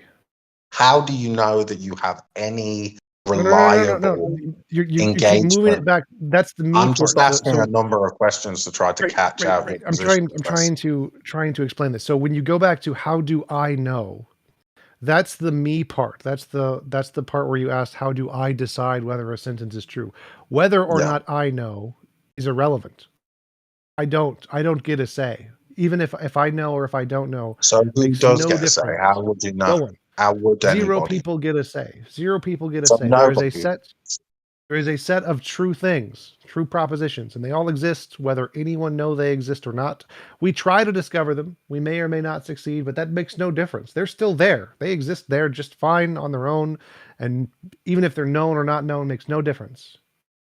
Okay, so you're saying that truth exists regardless of human minds, and it exists independently of human minds discover it. Sort of. We need to be careful with the word exists. We can say truth happens to be the case, I think is probably a better way to phrase it. That's fair enough. I don't mind the clarification. I appreciate any kind of clarifications there. We want to be as clear as possible. You know what I mean? I'm not trying to confuse anybody. So to me, what that would be is that if the truth just exists, right, and that there's this ethereal like truth that exists in a particular form and you can discover it, maybe you can engage with reality and then find the truth. I mean, if there's no like concrete standard by which you can come to know truth, let's say, but people can come to know truth independently, then why do you think it's unfair for people to have that same kind of engagement with a God idea, that there's a being that dictates the truth standard, right? That there's a being that made things true, that exists prior to the material world, and that they have a relationship with that God. Why do you not accept their justification for those positions when your positions are based on a faith-based argument too? From what also, if they were doing the same thing I was doing, it would be perfectly fine, because truth, in my worldview, is you have an idea, a sentence, the sky is blue, in your head. So it's imaginary. It just exists in your imagination and nowhere else. And then you try to see if it corresponds to reality. You do something like look outside. And so if you say God is a figment in your imagination, you have an imaginary sky daddy in your head, and you wanted to try to confirm its existence in reality, then that's perfectly fine. You can do that. So we're not saying truth exists, as Randolph was correctly explained better. Truth doesn't exist. There are sentences, and whether or not those sentences correspond to reality is what we're looking for. So we have a sentence, any of our imagined ideas is a sentence in our head, and we want to know, does this sentence correspond to reality or just our imagination? And that's where we use the methodology and epistemology to try to become justified in believing whether or not it does. And if you're doing that, that's fine. We would just need to know how to get to the evidence. Well, obviously, I believe in a completely different worldview than you. I think that God's laid out the world in a clear way. He's given us the faculties to perceive his creation, and he has revealed the world in a way that's clear so that we are without excuse. This basically just means that when you look at your hand in a religious worldview, right, from an Abrahamic perspective, you look at your hand and God has made you in a way so that you can see your hand and you have no excuses. You can engage with, your faculties and your understanding of reality and make theories about, the ultimacy of reality and come to know God like that. But the fact is that in my worldview, God creates you in such a way that you're without excuse. You can't sit there and say, oh, I could be a brain in a vat, because Right, that but how actually do you negates the Christian position. That's actually opposed to the Wait, Christian. that's not true either. how do you differentiate that from imagination? Because God's made it clear. He's given us the faculties to perceive his revelation clearly, and we're without excuse. That's Wait, how I know. NotFox, very specifically, Christianity. Are you saying Christianity could be true? It is true, and you can't be a brain in a vat. You can't be in the Yes, Matrix. and the None of Christianity those? is true. How Is did it And I'm not precept? a brain in a vat. Just because Now, it said so in the book. I it's find that not, it's amazing, not just though. because it says so in the book. There's more to it than that. And if it's okay, the precept thing, I actually have a found herentist epistemic framework. If you put me in the Munchausen's trilemma, I'm a found herentist. So, that isn't a precept. But a preceptor would be somebody with a dogmatic position, or it's just a foundational position. Because mine's found herentist position, it's actually disassociated with the dogmatic positions. Also, just to touch on what you said before, we don't use faith. It's neither blind faith nor faith, and I would say, at least as far as I go, and I assume many other skeptics, I use science as a methodology from discerning fact from fiction. Science doesn't make truths, like TJump and Randolph was saying, but it does help us discover them. Right, you said you don't have any presuppositions, and I love this. This is where we get down to how the atheists are precepts. I think you did. You said you don't make any presuppositions. No, we all have certain presuppositions. The Christians add on an extra presupposition. I disagree. I don't think that we need presuppositions. Like I said, I'm a found herentist, not a presuppositionalist. If it's okay, the reason that I think that actually, I'm just going to clarify something here, because there have been theists who argue, for example, that atheists have all sorts of beliefs too. Yeah, but the focus point here is that we just don't believe in any deities. So when you're talking about us having presuppositions, yes, that's probably a true statement. But do we have presuppositions about deities? Maybe, maybe not. That's the focal point. That's where we need to focus here. Okay. Well, I appreciate that you have admitted that you maybe do have some presuppositions, because that's completely true.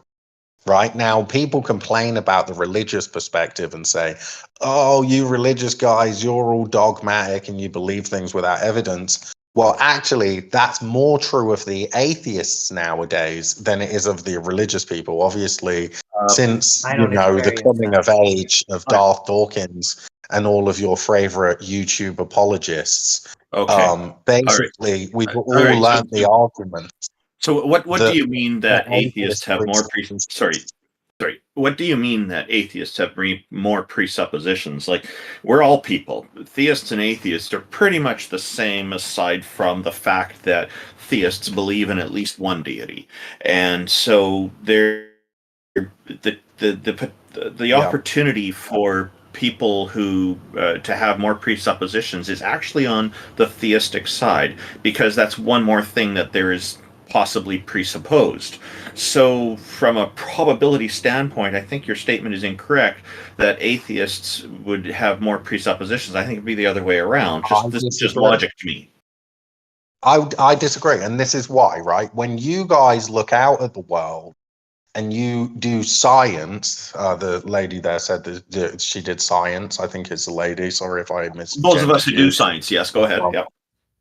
Yeah, so what that requires, if you don't have a God that's revealed the world in a way that's clear and giving you the faculties, to have rational thought, to choose freely in an unbiased way, to engage with your surroundings, if you don't have that worldview, then you have to have a different worldview. Now, the atheists seem to presuppose that they're rational.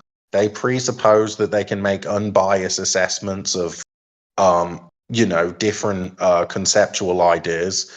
They presuppose that they have a clear vision of what the world actually looks like, and that their senses comport to the true nature of reality to some degree reliably.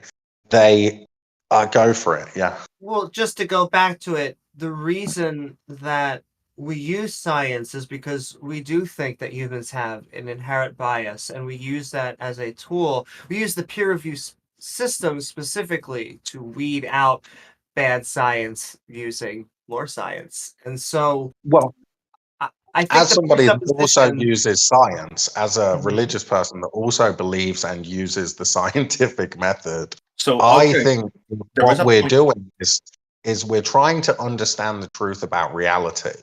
And there's certain things that we don't know, and there's certain things that we hypothesize, but the scientific method is there to defeat all bad theories. We use science to try to defeat every theory that we come up with, but the scientific method is designed essentially to defeat arguments that are untrue. It's not about proving anything correct. It's about disproving things that are false, basically.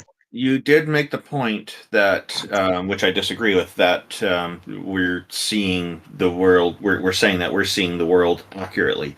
Most of the people I know are engaged in science aren't saying that. They're saying, you'll often hear word phrasing like, it seems to be the case that this is what's going on. It seems to be the case that this is how the world works. It seems to be the case that Jupiter has a hexagon at the top of at each of its polar angles, and then I find that people who are engaged, really genuinely engaged in science, tend to be quite open to the possibility of being wrong, and take it very often, I think maybe indirectly, in most cases, as an opportunity to discover more, to learn more about how the world works. But to say that we're certain that we know this is reality is not something that I find is very common amongst the scientifically minded. Oh, no, but in order to do science, then you have to accept certain necessary facts about reality. Otherwise, you can't do science. Like, in order to engage with, some kind of experiment, let's say, like the double slit experiment, then you have to accept that your perception of reality is to some degree reliable. And that when you observe through the instruments that you're using, the photon and the wave function, that is an accurate and reliable representation of the world in its real form, regardless of your perception. It's true of the world. It's not true of your perception. So our perceptions give us a general. Things. Our perceptions are the best tools we have for interacting with reality at this point. Now, we can make tools that help us to understand it better. The thing about our perceptions for most people is that it turns out that our perceptions are pretty consistent. I know that if I drop an object, gravity is something I'm going to be able to observe in action. But is that what's really going on? This starts to delve into the realm of philosophy, and I'm looking from a practical side of it. Same with science experiments. It's about reproducibility. It's about being able to falsify things. And again, this is TJump's area. I don't mean to steal his thunder, but it's these are great things to question, but they don't get us much in the way of progress. They're mostly good for thought experiments. The science is interacting with reality. Go ahead, Amy. Oh no, if you want to respond, NotFox, but then I want to go back to another point. I don't mind. What is it? Obviously, I feel like I represented my position clearly, and I respect you, Randolph, and your position. I'm not going to argue too strongly against any of you guys, although I think I laid out my position clearly. I don't think that I said anything that was wrong, so I'm quite happy with that, and I appreciate you, Randolph, and your point of clarification there from an atheist perspective. I don't want to harp on that too much, but yeah, basically. Thank you, NotFox. I would love to speak with you again in more in depth on this. We do have another guest who'd like to join us. And hello, X. It's good to see you. X is one of our regular hosts. Did you want maybe 30 seconds or so to kind of finalize what you wanted to say before we move to our next guest? NotFox? I don't mind. If you guys want to move on, like maybe you bring me back up after. I really hope that you guys can have a conversation with the objects are real, and it's always good to see you guys. I appreciate that you do this stuff. TJump especially, because I know you've been doing it for a while. And the other guys, you seem quite polite and nice, so I appreciate you guys. But basically, what was I saying?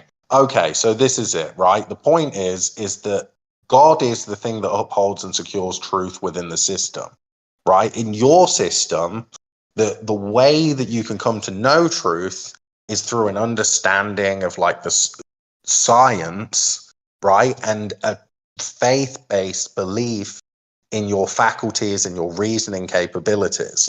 So the way that you guys come to know truth is in part by presupposing your ability to rationalize conceptual ideas in a coherent way. Now, in our worldview, we don't just presuppose that. We've got foundational positions like, you know, the 10 Commandments and stuff like that, but they're upheld within a web of consistent beliefs, right? So actually, it's not a presupposition. A presupposition is a position that you hold without justification, whereas we are justified in our beliefs because we have not only the biblical references to go by, but we also have a huge, vast array of fantastic arguments for why you should believe in God, why God's necessary for all sorts of reasons. St. Thomas Aquinas' 5 ways.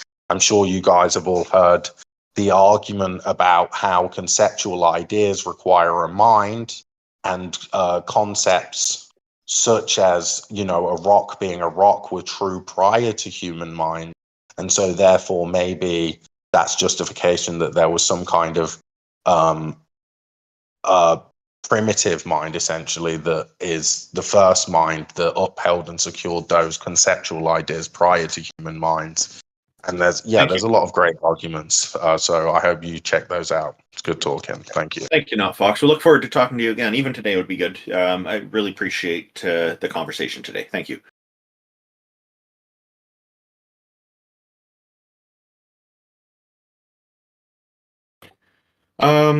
We're just bringing V up onto the stage. In the meantime, welcome, IX. It's great to see you again. And have you got any news for us before we get to our next guest? Probably the Torah was composed by inspiration from Plato. Read Gmerkin. It's amazing. Oh, from Plato. Yeah. This is a new discovery, is it? Yeah, Russell Gmerkin has 3 books on the subject that are pretty well reviewed now. Wow. Could you give us a quick overview, if you don't mind? We've talked before, because this has been one of my main research topics. It's just, early Torah formation and the transition period into early Christianity. But Russell Gmerkin's written 3 books on the subject. And the latest one is Plato's Timaeus and the biblical creation myths of Genesis. And he basically says the evidence is pretty impressive to show that the closest match to the dual Genesis creation accounts of, first God creates and then rests, and then the Yahweh God shows up and creates man and all the livestock, which are more flawed than the perfect creation that he rested after making of nature. It matches almost precisely to only one other creation account, which is not just the Enuma Elish and all the other Mesopotamian creation myths that it appears to draw from in certain passages, but it matches up with the dual creation account in Timaeus, which was written in 360, and turns out that the oldest copies of Genesis are no older than the 3rd century. So there's an oral tradition, but probably Timaeus is the main inspiration. Which is mind-blowing. Yeah, it's interesting. Does it seem to make sense from what you know of the Torah that it kind of matches a lot of Plato's ideas? Yeah, and it matches them more than any other source. Obviously, there's, like I said, a ton of Enuma Elish and Gilgamesh and other stuff in there with the biblical flood myth and all that, drawing from Gilgamesh, for example. But the things that match up to Timaeus much more closely are like entire passages, not just, like rough concepts. And The Septuagint is so named because it was in the Library of Alexandria labeled with the Council of Jewish Elders that authorized the translation to be made. Hence, Septuagint basically refers to the 70 or 72 elders. Well, the 72 elders are probably the same ones that actually wrote it or composed it from existing oral traditions and put it all together. And there's a bunch of evidence for that. But one of those is that there's entire like loan words from Greek and passages that are word for word like similar to Greek passages, which make up the basis of it, which are, as I said, most abundantly clear in the Genesis and Deuteronomy sections, which are not just from Timaeus, but also Deuteronomy is heavily lifted from Plato's Republic. Any thoughts on this, Amy?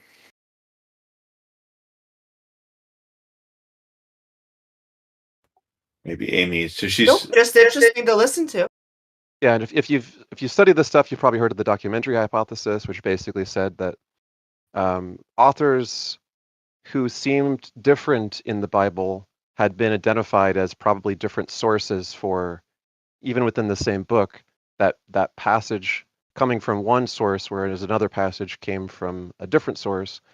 But the speculation about that was assumed to be chronological, like this must be an older source and this must be a newer source.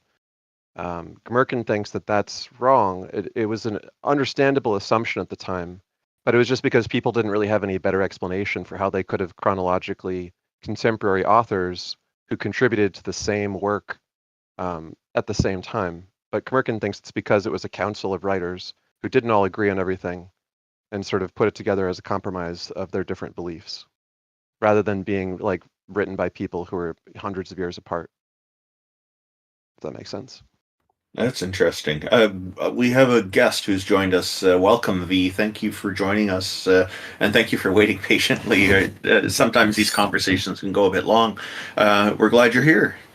I just want to throw out that I don't know how long I was on invited to speak. I went to the bathroom thinking it would be a while. I came back not realizing I had been invited. That's my apologies. No. Left you guys hanging. It's okay. Everything worked out just fine. So, what are your thoughts? What have you got for us today?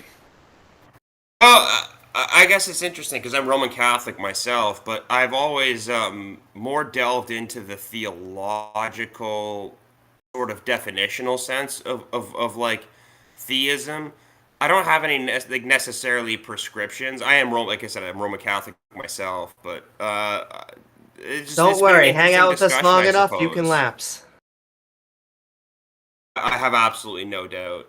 I have no doubt. I left the faith for a while for reasons that I don't want to get into, but are probably understandable to most people. I came back because I read a lot, and I've read some of the most interesting theologians I've ever read, and some secular ones speaking about religion. I've always had an interesting, I guess I would say, journey as faith and theism is concerned. So was there a point that you had kind of later in your life became a Roman Catholic, or is this something you grew up with? Well, so yeah, so I was like upraised in a non-religious family. We sort of did it because it's sort of the process, like the loose quotes the process. We've always been a Catholic family. We immigrated here, that never changed. I was baptized young. My parents aren't necessarily religious. I'm actually the most probably religious person of anyone that I know that I'm related to. So what would you say is the point where it became more prevalent for you that it was, I guess, important to be a religious person? It's not necessarily that it was important, but like one of the crux of my coming back to the faith was reading the two books of Bartolome de las Casas, who was a friar, a Dominican friar, not like Dominican like the country, Dominican like the sort of group. He was there right after Christopher Columbus, and he sort of had this ability to speak to people and weaponize in a good way, the faith against things like discrimination, slavery. He very much created this sort of theistic argument about like what it means to be equality, or sorry, what it means to have equality, like what it means to be equal. There's a degree to which I have to admit that I've sort of adhered to a faith, not based on faith, but based on what I like about the faith and what the faith espouses. And I've always been very frustrated with people who weaponize the faith in the bad ways. So like it's one of those things where it's like any sort of philosophy that's not even religious. Like you could use it for good and bad. Was that a short account like of the destruction of the Indies? There was that was one of them, and there was the other one that was the letters that he wrote. It was compiled later in his life, but the letters he wrote to the Queen and King of Spain at the time. There was that famous line that like inspired him for the rest of his life. Like, are they not men? Have they not rational souls? And are we not called to love them as we are to love ourselves? Like that to me is, if we're not jumping to that conclusion, then like, what are we wasting our time for? That's always been sort of my ethical guideline too. Yeah, so there's Oh, go X. I was going to say, yeah, there is I think still a modern movement that was probably inspired by him and his thought, which is now today called, or at least it was in recent history called, what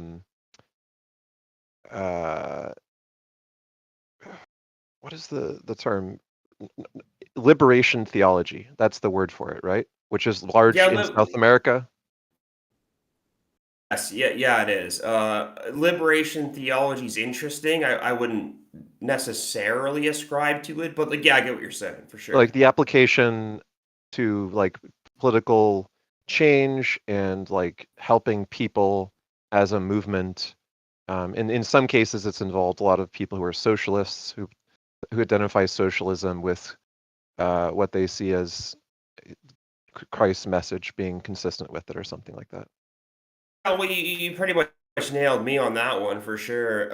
It's just not necessarily liberation theology that I would necessarily ascribe to. I should point out that I am Catholic, but I'm an ardent church reformer. I'm not a fan of the way that it exists. I don't like it. It's deeply problematic, but it doesn't really change the theological background that backs it up to this day. Okay. Sorry, Amy, you wanted to say. Again, I got invited to this to the panel a lot sooner than I had anticipated. I was hoping to be more prepared, so I apologize if I'm being a bit of a bore. Oh no, you're fine. You're doing just fine. Because the theists that come to us that want to reform, it becomes harder for me to like. I still think a lot of the theology is silly. However, it's harder for me to criticize you because I want you to reform the theology anyway, or at least the people doing the theology. I mean, I guess it depends on on why it is that you're interested in seeing reform. Like, I guess like whenever I'm discussing this, usually what I try to drive at is like, what specific criticisms do you have? And I suppose I'd pose that question to you. So, I mean, just to go into it plainly then, can't we take all of these teachings? Can't we just be like Thomas Jefferson as he hacked away at the Bible and got to, the teachings, the moral teachings of Jesus of Nazareth? Why can't we just do that with the friar? Why can't we take all of these moral teachings, see them as good, strong men who stood up for people around them and not have to believe that someone came back from the dead? One of my favorite Thomas Jefferson quotes, because I've read his memoir. I read a lot. I should just throw that out there. I read a lot.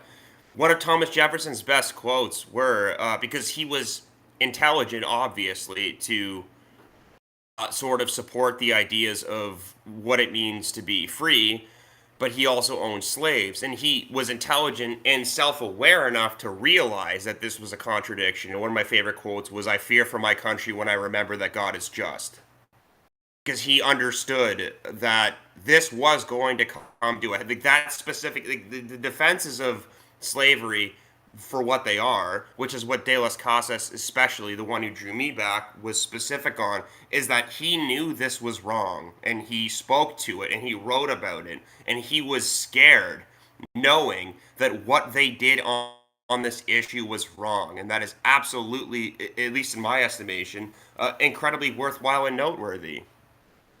Well, could I also be spicy and ask then, because there were abolitionists on one side that supported Christianity or were Christians, and then on the other side, there were Bible-believing Christians that said, listen, we have these passages in the Old Testament, kind of some at least hinting of reaffirming that in the New Testament, depending on how you read the passage. And so if we can both take a pro and anti-slavery position from this book, maybe it's just us. Well, it's not necessarily just us, right? Because like you could do this with theology, but you could do this kind of with anything. Like you could make a practical, like loose quotes, I want to say very loose quotes, practical argument for slavery, like what Napoleon did in Haiti, which is like, I need a lot of money, I need to reinstitute slavery, which of course bit him in the ass, as it based as fuck it should have. Sorry, I'm not supposed to swear. But like, good. There's ideological arguments in favor of slavery. Like it's not that like theology and theism doesn't have a monopoly on abusive takes. There's always those who will abuse any sort of thought process or perspective. It's sort of the onus is on those who actually believe, especially in the instance of Christianity, what Jesus espoused, or in Islam, especially. There's tons of examples, but yet you have to call out the bad actors. Like one of my favorite, one of the most interesting things I ever read was from Conquistador Diaz. He was a contemporary of De las Casas. He was one of the conquistadors that brought down the Aztec capital, and he had wrote that like went there for two reasons: to serve God and to get rich. And he admits reluctantly that the latter was of far more interest to the ones who were involved. So if you take a look, like holistic look at like what the intentions are, there's a lot that you can extrapolate from that. But if that makes any sense, I understand. Sorry, no, I don't mean to. I rant. understand. So what you're saying makes sense for your belief system, but I'm going to keep on trying to hit at that nail. Why can't we take all of this and, if not be an atheist or be secular, what is it about this that made you become a Christian? It's not necessarily that Christianity's right, because again, it's faith. I don't denigrate other faiths. I think there's actually a lot of wisdom in reading the Quran. There's a lot of wisdom in the Bhagavad Gita. Like, there's things to learn. I guess my biggest concern really is the dismissal of religion or theism out of hand, when there's a lot of contextual information that you are throwing away for no reason if you do that. It's not that I want to throw, I would say, our history as we were humans who had religions and it helped us in those times. I think that it has lost its usefulness and that we should begin to go away from religious concepts. I understand why, if Jesus said something that still applies today, well, we shouldn't just reject it just because, we're atheists here and he's Jesus, but it also doesn't mean to accept I would say the supernatural claims, which are my big deal. I just to keep saying, it is hard to go from seeing someone who is very moral to then going thousands of years back. And so, is it just that guy? Is it Friar? Or is It's interesting. It's interesting that you say that, because actually there was a big shift. Again, Christian history. So I apologize if I'm boring anyone, but there was a big shift. With the discovery of the like loose quotes Shroud of Turin, which was like allegedly the Shroud of Turin was Oh like my God! the If you say cloak that two Jesus more was times, draped in. Otangelo will appear in this channel. I just want you to know that. I'm just Actually, he did raise that's fair enough. But if you look at like early depictions of Jesus, he was a young, happy-go-lucky figure who was going around fixing issues, and then like solving people's like sort of ailments, problems, speaking with them. And it was in the 900s to the 1300s that we saw this like shift towards a suffering Jesus. So one of two things is possible in this case. Either the early Christians were lying about what Jesus was like, or the Shroud of Turin is a fake.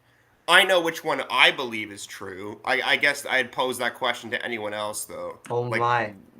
I'm now interested. I'm going to maybe assume, instead of assuming, I'll just take the Shroud of Turin is a fake. Yes, of course. Like, naturally, the 900 years after his birth, they happened to find this thing. Like, yeah, you know, Exactly. I'm not saying for sure it isn't real, but it kind of sus, right? I got a question. I've been just for fun calling it satirically the ShamWow of Turin.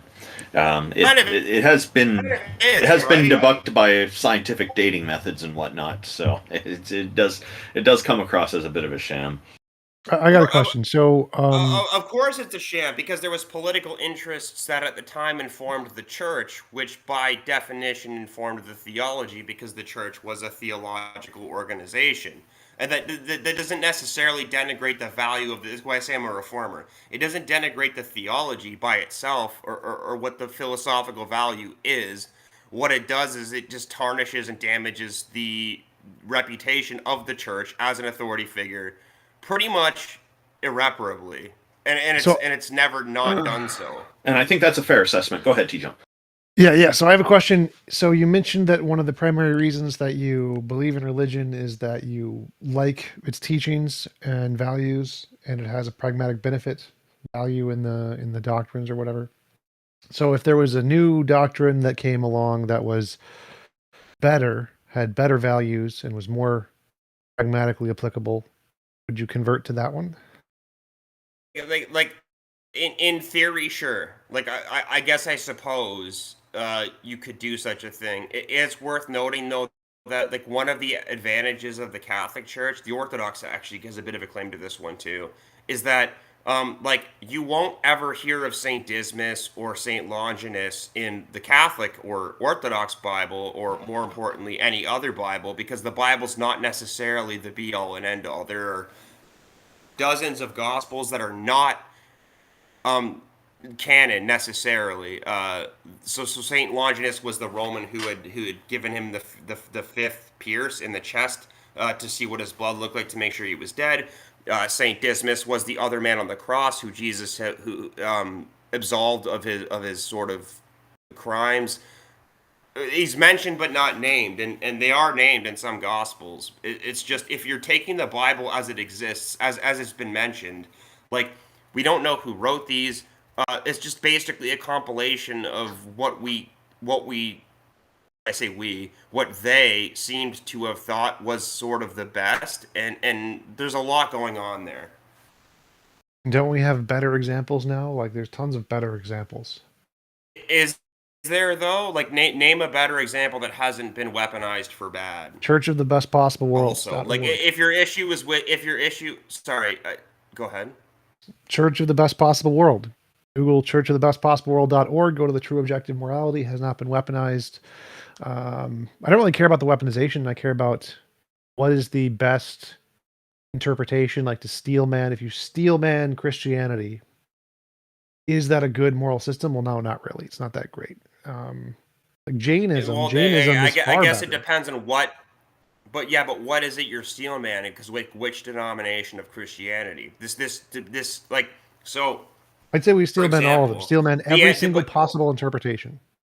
Yeah, but this is like saying steel man every possible interpretation of any philosophy. Like it doesn't necessarily mean anything. Like the reason the Anabaptists schismed in the 17th century is because of a difference of opinion as to what baptism was meant to be. Was it meant to be something that's supposed to happen as a child, or be something that's supposed to be a choice, because the argument that they made was that Jesus was baptized as an adult. Right. So when just to clarify, when I'm saying Catholics would say because he founded I don't care about the history. I don't care about the history. So when I say steel man in position, I mean take.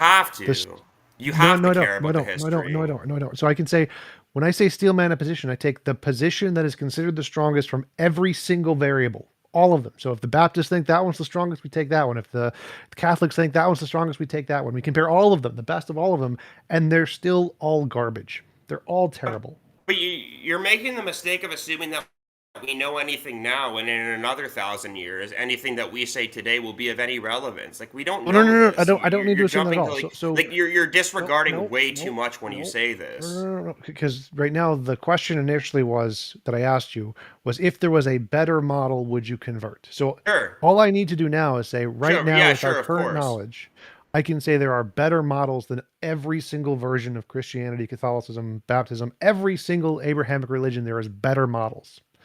One of them, Church of the Best of All Possible Worlds, the morality in that one is the one I think is right. Jainism is better. There's a bunch of religions that are better. Jainism's not without its problems either, though, because it I doesn't agree. practically make sense. Like you say this as if like it's like wholly like you're not steel manning. You're speaking in absolutes. It's not necessarily useful, because like if Jainism says you can't kill things, which is like sort of the point.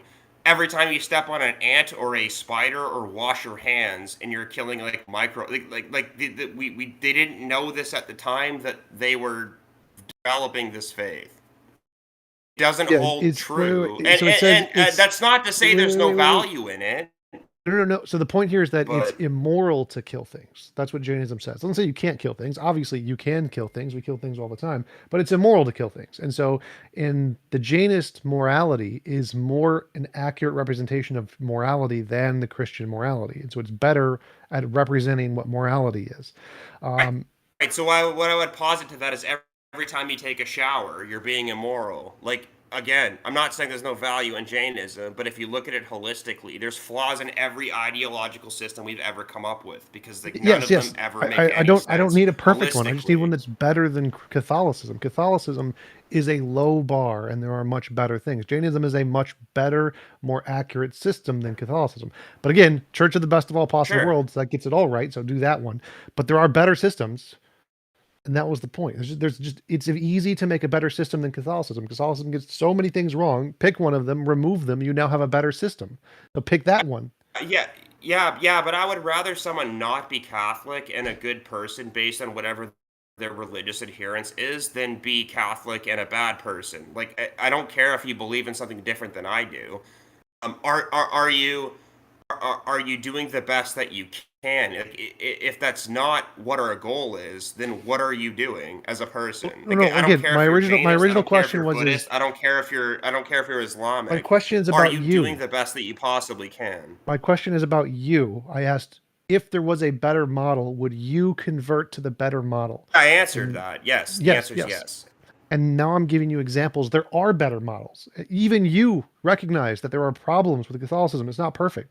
So if you remove those problems or pick a system that has less problems or less bad problems, that's a better system, and you should convert to it.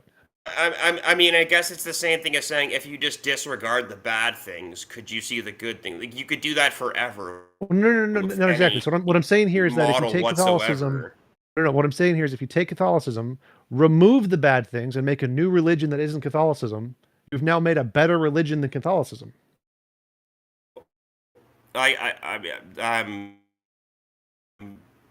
Hypothetically, sure.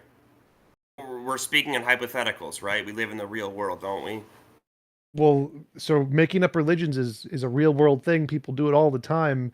And so you can start your own religion, get rid of all the bad things, keep all the good things, and you now have a better religion than Catholicism. Yeah, but do you adhere to the values of the faith that you adhere to regardless of what that faith is?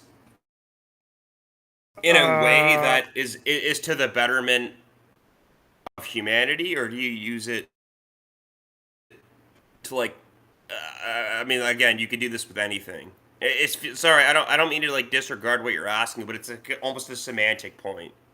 No, it's not a semantic point. So, like, if your main motivation for choosing a particular religious set of values is their moral implications, the things you agree with, and their pragmatic applications, then you could very easily take the one that you think is the closest to the best and make one change and improve it, and then get rid of the old one. Just like technology. You got a spear.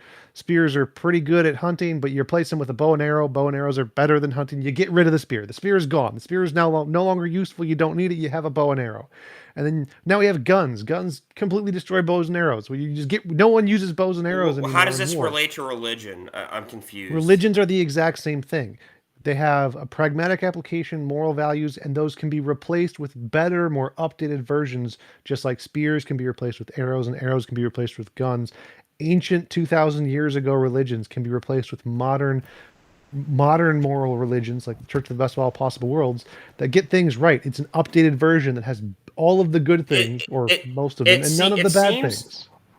I don't mean to cut you off, but it seems more like your criticism is with the institutions of the church than it is with the theology of the church, because I agree. No, I'm talking only about the theology. No, hold on. The institutions of the church making the decision that priests can't be married in the 800s, which was a completely arbitrary decision that was meant to like stem the issue of priests being like sort of medieval rock stars and fucking all the there's a lot of problems going on here.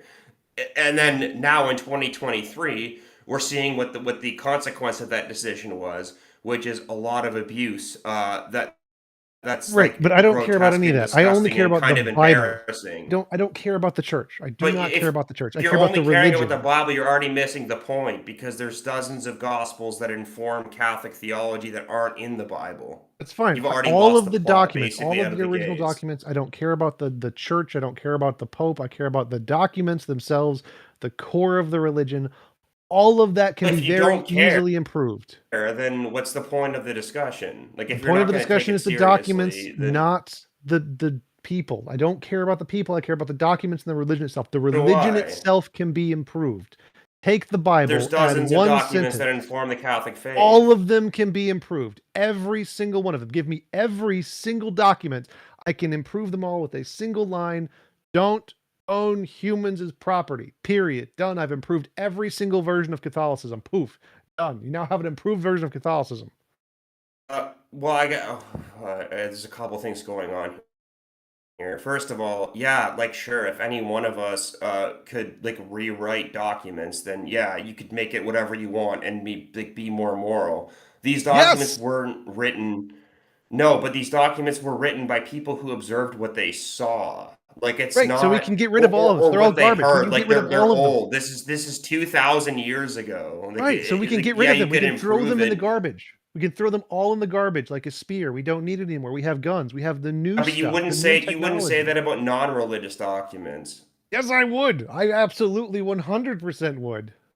So, like, if I'm looking at a science textbook from 400 years ago, I'm going to throw it in the garbage. I'm like, I don't care. But as far as factual events, are you going to write a new book on like what the first Punic War or second Punic War looked like based on like what your opinion on it? Like, no, it's just people wrote what they saw. You take it for what it is. Historical documents are irrelevant here. It's not irrelevant because is the Bible not a historical document, or are the question here is what is the best model of morality and the best pragmatic system of life? Those are tools. Those are factual statements, like the distance to the moon, and those statements can be updated with new information. Which is morality is absolutely not scientific. You're wrong. It is absolutely scientific. I think I might want to just address part of what V's saying here. So V, it sounds like you're of the opinion that there are two things that are important. One is the value they have today, which is what TJump is trying to address, because he's trying to say you could have more valuable and more accurate and useful beliefs than the ones that are contained in Bronze Age texts. And he's also saying, or you're saying also, that you think that part of why they're valuable is because of their historical context and that that's important to you. But one of the things that you may be assuming that's not really the case is that the historical context of these books is the primary genre or type of writing that they contain. But most scholars that use what's called a historical critical method, in other words, people who actually do the field of history, not theologians who. I'm familiar. Yes. So like the difference between like theologians and historical critical method is theologians do what's called systematic theology generally, where they try to make it all fit in a modern context and they interpret old texts in light of new ones.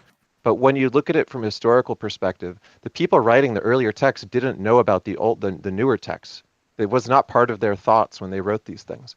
And when we actually look at the history of it, what we find is there's a very messy, complicated history of the probable motivations and beliefs of the original authors that's almost nothing like the final form that early Christianity or the Catholic Church as we know it today sort of interpreted all of these things into as a canon where they tried to fit it all together systematically. And if you do that, if you actually go all the way back, then you get to even more kind of shocking conclusions than you do if you just say, look, who cares about the history of it? What does it mean to us today? And like, how valuable is it to us today, as TJump is saying? Either way, it leads to very messy and considerable reevaluation problems for the texts. It doesn't. Okay, so point heard. What I would say, though, however, is that if you ever get to a point where your religion isn't improving on modern standards, what is the point of your religion? Like, are we not interpreting faith or theology or books or scribes to like? Again, okay, so like perfect example says that a man who lies with a man. It's the ones that the Protestants use to hate gay people. That makes no sense. The reason that this was written in the first place is because at the time and in the context that it was written, it's that like procreation was actually necessary for survival. This wasn't meant to be instructive. It doesn't make any sense out of context. It's the same with Noah's Ark, right? Like, did Noah really build an ark? No, but there's a story. Span the world? Well, no, obviously not. But it's not unreasonable to think that during like an event like Younger Dryas, someone built a boat and took their animals on it. Yeah, and that they got the stories from Gilgamesh and other stories like it. There was like 14 or 15 different versions of the flood myth at the time in different cultures. So why not improve the stories and make it just the way you're saying it?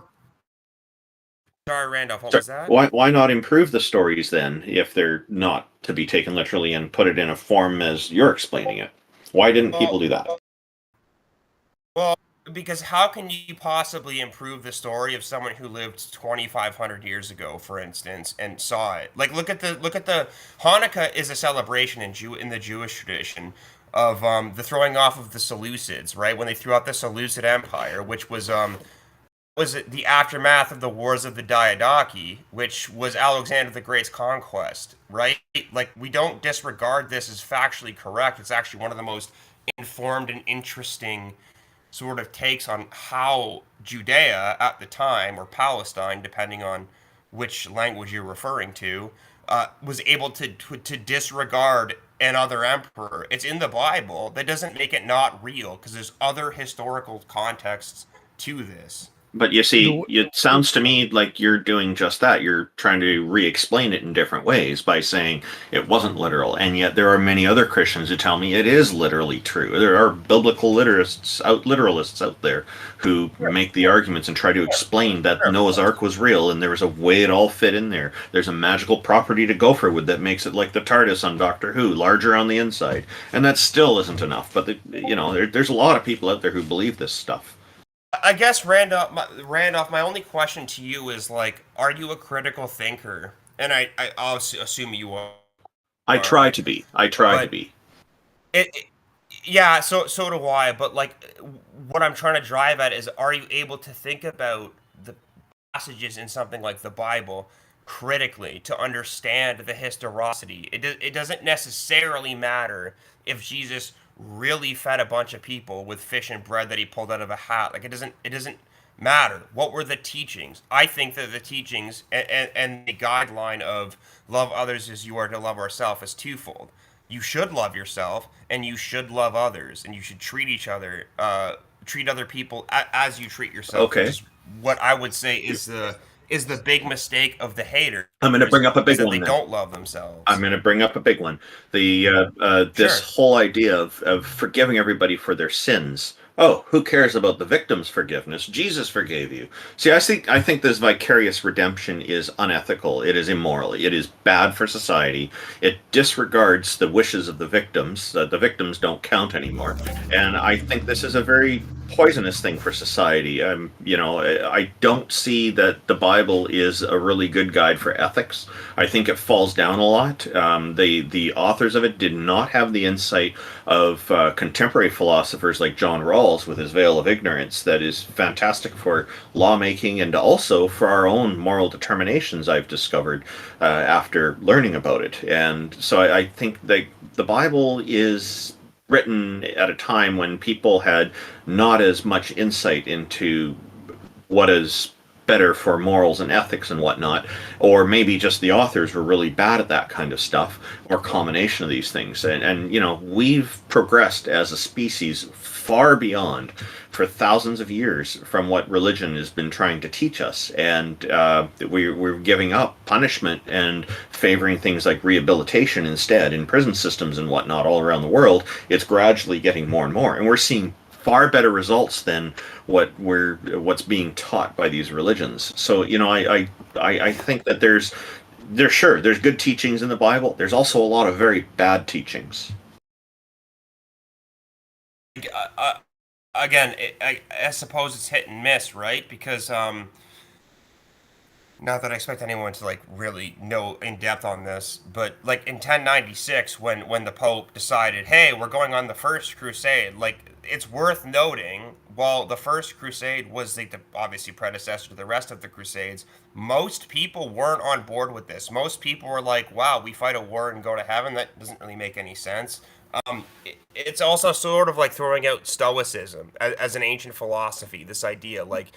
If you're going to throw out old stuff based on the fact that it's old, you have to throw out non-religious old stuff too, which makes no sense because there's value in this. There's things to learn. Okay, I had just said that there are good teachings in the Bible and bad teachings. The same can be said for things in history.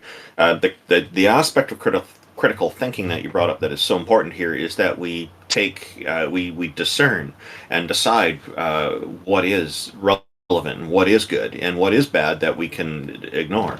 And the big problem I have with these religions is that many of the followers say, oh, religion is all good, and they make up excuses for every single thing. Like one of the latest things is excuses for slavery being, oh, well, it was a form of employment. Those people would have been homeless and without jobs otherwise. It's ridiculous. It's just excuses, and that to me is not critical thinking. That is somebody making excuses for the book that they are so fond of because they've been convinced that it's the right thing. You want to do critical thinking. Yeah, take the good stuff out of it and say, yeah, this is good. Take the bad stuff out of it and say, yeah, we should not do this. Let's leave it behind. We have far better ideas nowadays than those things in the past. And I think actually society can do just fine without the religions. And we're seeing this convergence to secularism happening worldwide. It's a slow process, but in countries where religion isn't ruling the roost, so to speak, we're seeing that there's a lot more people are living better quality lives. They're having more satisfaction in their lives. There's tends to be lower crime rates, and the argument about Saudi Arabia comes up in this conversation all the time when I'm talking with Muslims, and they'll say, well, Saudi Arabia has an extremely low crime rate. Yeah, it's illegal to report certain crimes in Saudi Arabia, and that's part of the reason why. Yeah. Like Saudi Arabia's, interestingly, fun fact for everyone listening, their last time they crucified someone was in 2019. They actually crucified someone for stealing on a cross food. It doesn't. They get genuine crucifixion. They actually crucified that was their method of execution. A perfect example of how you can be unbelievably extreme. I'm not disputing anything that you're saying, though. There's lunatics. They will use anything, whether it's. See, I'm not. I don't want to project too much, but I'm assuming you're from the United States, Randolph. I'm Canadian. Oh, base. So am I. I'm Canadian. I'm Canadian and Croatian as well. But like, Hey, fellow Canadian. I'm in British Columbia. You're where my uncle lives. I live in Ontario, southwestern Ontario. But I was going to guess Ontario, like, so but I didn't want to steal your fire there. No, it's all good. It's just that, like, you could do this with anything. It doesn't have to necessarily be ideology. Like, if your concern is an idea being used to cause harm, then if you take religion out of the world, there will be other reasons people do this. Oh, I agree. There are bad people really everywhere. Necessarily matter. I agree with you on this. Yeah, definitely. And I'm not a proponent of getting rid of religion, but like people should have the choice to read whatever books and decide what they want to believe. I'm a proponent for people trying to improve their critical thinking skills, which you had brought up. I'm glad you did bring up critical thinking, and I think it's important that people have their intellectual sovereignty to make these decisions for themselves. I am opposed to religion being foisted upon young children, though, because agreed. Yeah. Oh, cool. By and large, yes. Like, for my part, I'm glad that it was, just because it gave me an opportunity and an insight. But like, I'm not a conversionist. I don't go around evangelizing like you should join the Catholic. Like, actually, I think it's a net negative to do that. The world becoming more secular is not a bad thing, like, at all. I don't understand why anyone would think it was. Like, people disregarding religion by itself. I can tell you what's going on. Yes, of course, you can be moral. There are people that believe that secularism is anti-religion, and it's not. It's not saying you can't be religious. So you're right. Wait, sorry. Caveat: it can be. It depends on the person you're talking to. Richard. If I were to have a discussion with Richard Dawkins, for instance, or Christopher Hitchens, we would have a very different discussion than, say, you and I are having now, right? I think probably that's more true with Richard Dawkins. Christopher Hitchens actually was asked. He didn't know he was being recorded at the time. He was in a limousine with one of his interlocutors from debates, and they just kind of having casual chatter afterwards. And I'm trying to remember the guy's name. He's a big guy with a beard. And anyway, he asked Christopher Hitchens if he had the magical power to basically snap your fingers and eradicate religion from the entire planet, would you do it? And his answer was no. He didn't get to elaborate on it because I guess there's a limited time, but I agree with Christopher Hitchens, and I suspect his reason would be very much like mine, in that it's people should have the freedom to choose for themselves, because otherwise it becomes censorship. And to me, censorship is, yeah. No, sorry, go ahead. Yeah, because if you're taking away a person's choice to do that, you're taking away their opportunity to think and decide for themselves. And I know he's against that, and he was, because he's passed away, and I'm against that too.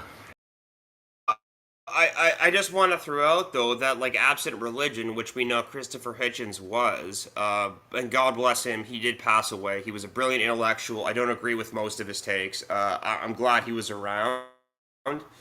He supported the Iraq War at the time that it happened because he thought that it would secularize the country. And, like, I don't want to put any sort of too much of a moral weight on this, but this is a prime example of someone who doesn't believe in God, is anti-God, and actually supported a complete disaster of a conflict that didn't need to happen just because he thought in his heart of hearts that there'd be less Muslim people. It's not just Muslim. No, it just happened to be the thing at the time. No, it didn't matter what religion it was. He would have supported it. No, all I'm saying is that in that instance, it happened. Wait a second, one second. So the reason Christopher Hitchens supported the war in Iraq was because of the atrocities committed by Saddam many, many times over. And so the war in Iraq was justified to stop Saddam from being him. So it wasn't to secularize being not unique from any other dictator ever, basically. Like, so most dictators who mass murder people, still doesn't make any sense. It makes perfect sense. If your justification for a war is to get rid of a mass dictator who mass murders people, let's say completely justified reason to start a war. Yeah. So it had nothing to do with deconverting them at all. It had to do with getting rid of a dictator who mass murdered people and invaded other countries multiple times. You're taking a lot for granted when you say that. Like, no, that's Hitchens' positions. That the reason he was supporting the war was because of Saddam Hussein. Yes, we know it had nothing to do with Islam. That's not related to the religion, but that was a big part of why he supported it. We're going off on a tangent here. We're supposed to be talking about theism here. Also, it's worth mentioning that the church that you currently think is like the best repository of morality that started. I never said that. I didn't say that, but carry on. I just want to make sure I never said that. Okay, well, I assumed that's what you were saying was the reason you're Catholic, but you said that they started the First Crusade and that it wasn't popular at the time. History actually tells us the opposite. According to historians, the call for the First Crusade was met with enthusiastic popular response across social classes, including the People's Crusade led by Peter the Hermit, which caused the Rhineland massacres, which were mass murder of Jews. The Peasants' Crusade. Yes. That's right, and they mass murdered. That's actually the First Crusade is where the first Jews were murdered. Yes, they mass murdered Jews, and it was sort of the beginning of the series of violent events, which eventually culminated in the Holocaust. So the belief that Catholic people were obligated to go to war with the so-called enemies of Christ included Judaism, and Judaism was one of the main targets of that violence. So we could point fingers and say, look, this ideology or that ideology led to this or that kind of inappropriate use of violence. No.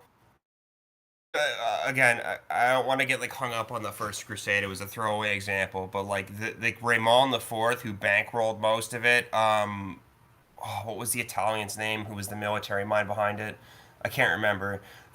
My point being that most of the public didn't really understand what this had to do with anything. They didn't get it. There were some psychopaths that went through Germany and killed a lot of Jews. No, I'm not defending this. I obviously don't defend this. This is not useful. It was also not most of the Crusaders, and most of the Crusaders who were there weren't there because they wanted faith. They were there because they wanted money, because of course that's the ultimate motivator all the time, consistently throughout history. They expected to get rich.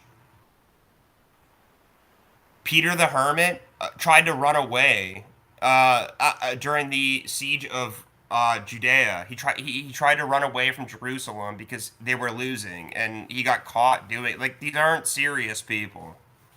I think the point is that there was a mass movement response. The Crusades were not religious conflicts. They were political conflicts. We can't conflate these things. There was a mass movement response to the theological instructions for the Crusade, which was interpreted as, let's kill the Jews on our way to kill the Muslims.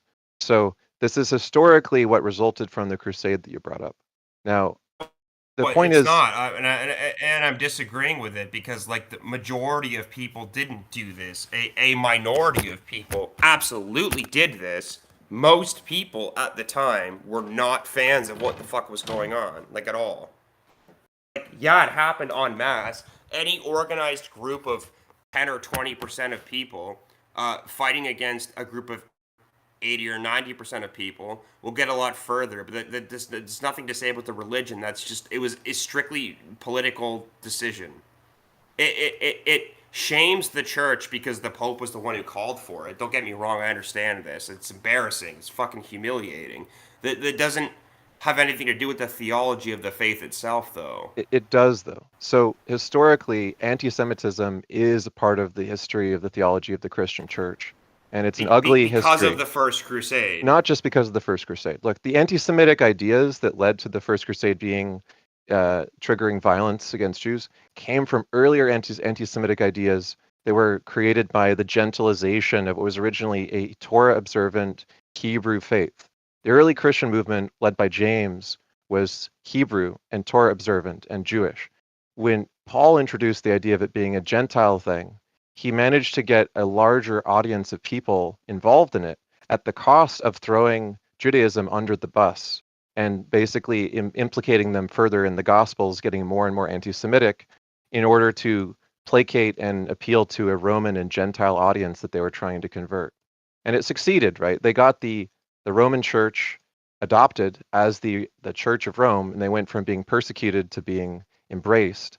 But the consequence of that was that their former Jewish brothers under James and the Torah observant Jews were very brutally treated even after Christianity was adopted by the Roman Empire. Anyway, the history of it is messy, and I don't want to go down too many rabbit holes, but you brought it up, so I thought I'd mention some of the problems with the history of the Catholic Church in particular. I think the ultimate question, though, is why would you believe in this particular theological story and not all the other ones that exist? And do you do so for pragmatic reasons because you just think it is a force for good?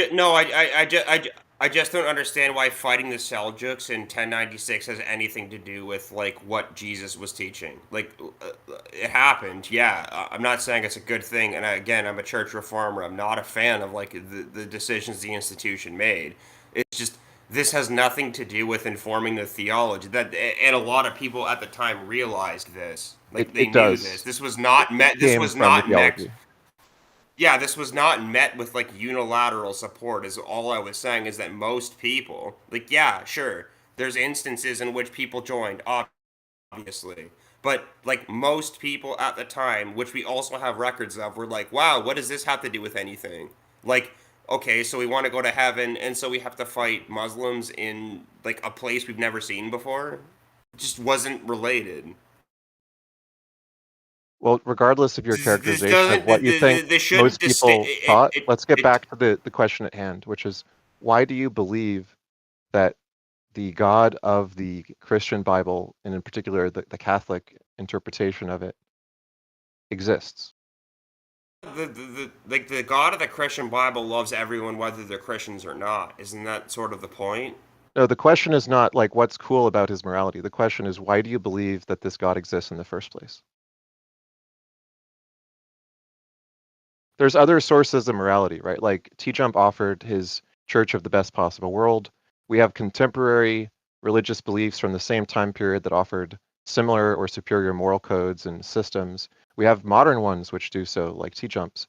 Why pick this particular moral system, the Catholic one, as the one that's true and believe that the God that it describes exists? The man has me on the ropes here. Backed into a corner. The reason no, it's fair. It's a good question. Honestly, I don't know. I don't know why I clung to this. It happened to have been because I was raised by a non-religious family in this faith. I don't make any prescriptions, though. I don't tell people that they're right or wrong for what they believe, and I never have. And so, like, why do I believe in this? I guess it's just because I do. I don't want to denigrate anyone else who thinks otherwise. It's not. There's no utility in this. It doesn't actually help anything. I cling to it because I see utility in it for myself, for what I believe in, which is why I don't evangelize, because not everyone does. I do it because it's right for me. And fair enough. I grant that you're being kind of pragmatic about it. You're saying you can see good in believing in this, and that it's part of and informs your moral beliefs about the world and everything. It's also worth noting that, like, at the end of the day, theology and religion as a whole is basically the study of that which we don't know. So I know Amy earlier mentioned that you like science, but like you're like, we have to be aware that, like, yeah, so do I, of course. Like, we all understand how science works. Science hasn't answered all the questions, which is like, it's not a bad thing. We're getting there. Like, we're constantly progressing. But if religion is the study of that which we don't know, then yeah, we're speculating on some things that exist outside our understanding, and there's nothing wrong with that either. So I understand that take, but can I also add that sometimes religion stops us from actually discovering what we don't know? Because a lot of times it'll assert the answer, and thus when you think that you know something, a lot of times it will stop us from actually seeking it out. Yeah, of course. And as Randolph mentioned earlier, like this is where critical thinking comes into place. Like you need to be able to understand, like it doesn't matter whether you like what you see before your eyes. Is it real or is it not? And if it is, then and you don't accept it, that's really on you ultimately. Sure. And well, let me ask then, just to continue on with that. Does it matter that the belief is true? Well, what happens if I'm wrong?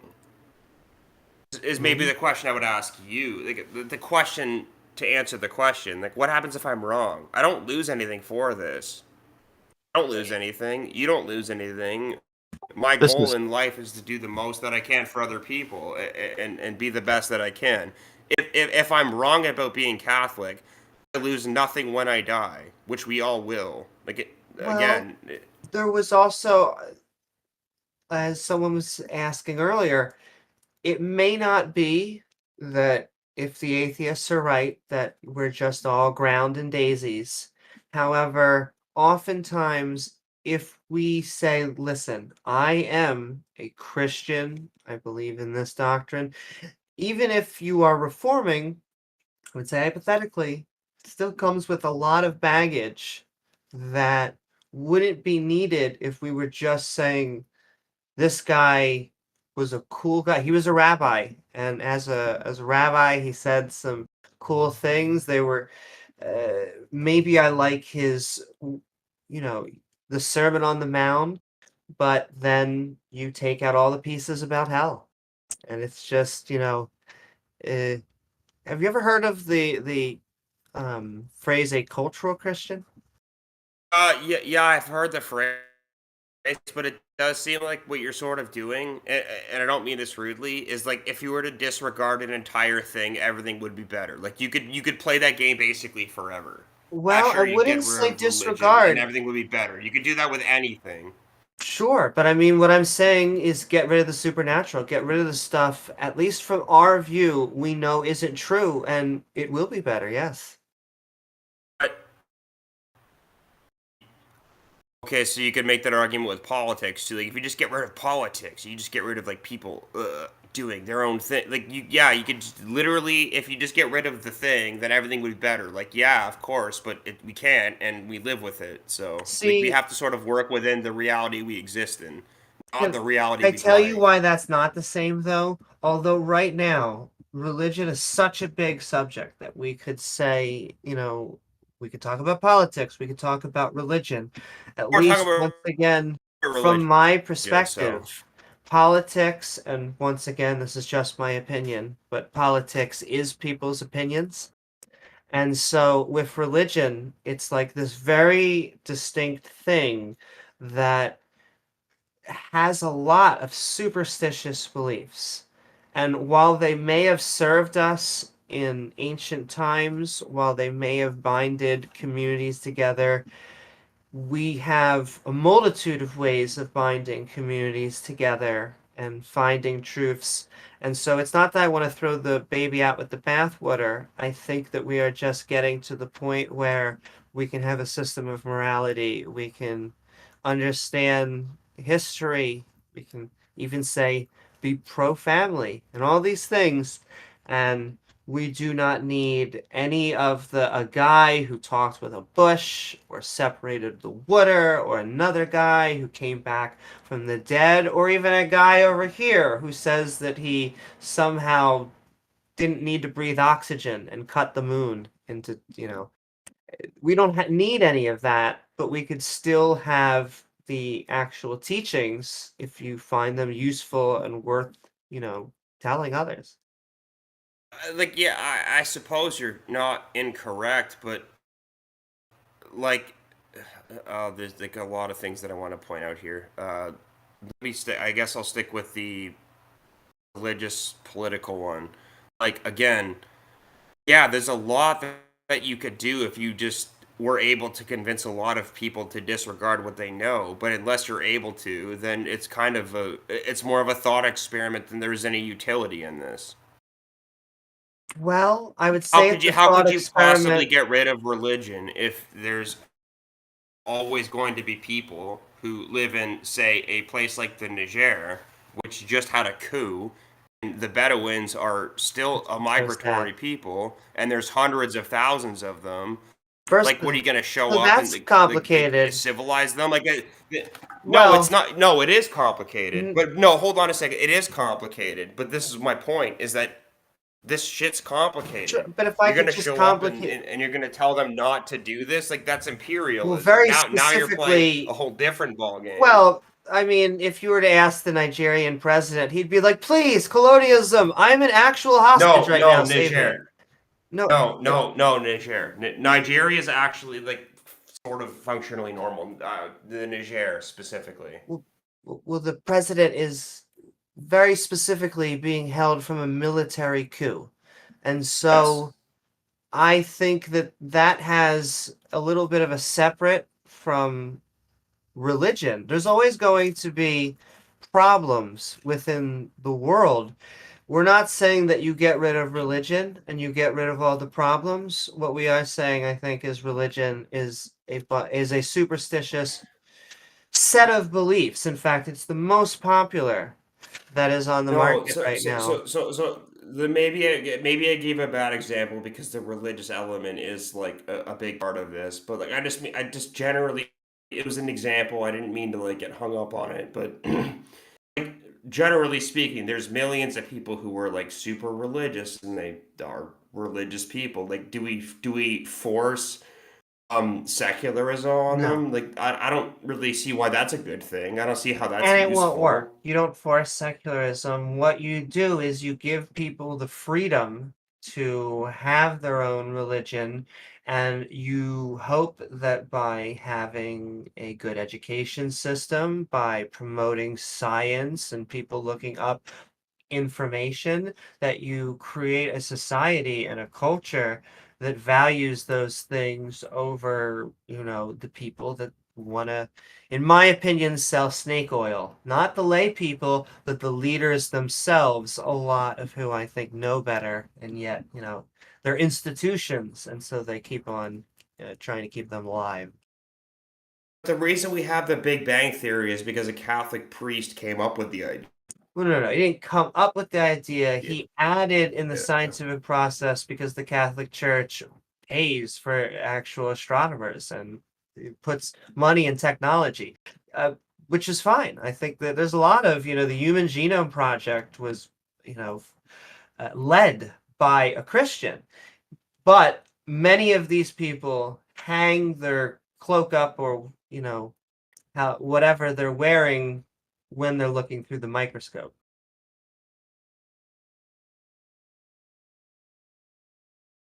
I mean, yeah, so what? Like, who cares? Well, I guess, our pitch is always going to be, we're trying to show you why you do not need, you don't have a fundamentalist. I don't think we need any form of religion beyond, we can have mythic structure. Goes great in video games and movies and books, but, So if we're going to credit the Catholic Church for, because a Catholic priest had come up with the Big Bang Theory, then the Catholic Church should also, or the religion for that, then the religion or the church should also be credited for the horrible things that they've done and the horrible teachings that have gone along with it as well. Yes, agreed. There's the disagreement here, though. I actually don't agree that the Catholic Church gets the credit. I think the individual priest who conceived of it did, but I don't understand where the contention is here. If you're allowing that, has done some of the worst shit anyone's ever seen.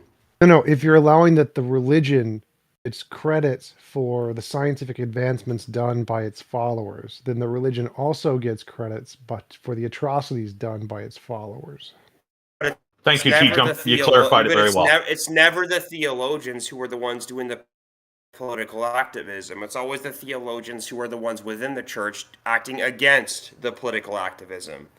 In the case of the Crusades, in the case of especially De Las Casas, like I said, who brought me back, it's always the detractors. It always is the detractors. I'll give It's you never another not been reason. the detractors. Maybe you should, like I said, I still think that reforming is better than fundamentalism. But imagine if you both of us, we just spent our entire life to housing. We spent our entire life to feeding the poor. No other context, nothing attached to it. Bad You see example, how that- actually. Why is that? Because after in 1945, when Austria was separated from Germany again, all of its public housing was because the church had designated itself as public housing, which is the reason why no one in Vienna or Graz or Innsbruck, they have no homelessness because they always have a place to stay. Again, there's utility in this system, and I'm sure you didn't know that, but like there's a reason that Vienna is a fucking gorgeous city to see. But I'm confused on what the point is. They house everyone. The church houses everyone in Vienna, is what you're saying? And Graz and Innsbruck, basically all of Austria.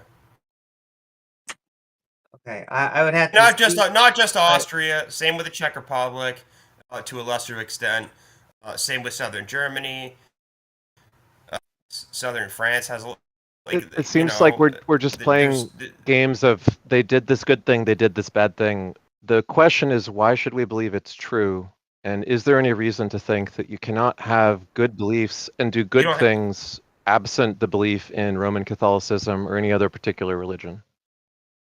You don't have to believe it's true. It's just that I say this especially as a Catholic. You don't have to believe it's true. It's just look at the good that it's done. We could do that. Let's just say we granted. You could toss it out because of the bad. No, we could look at that and grant it for the sake of the argument, right?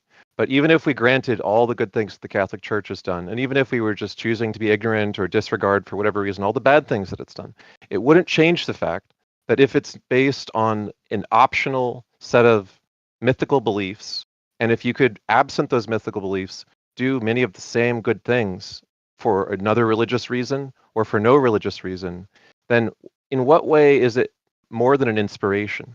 So you take inspiration wherever you like.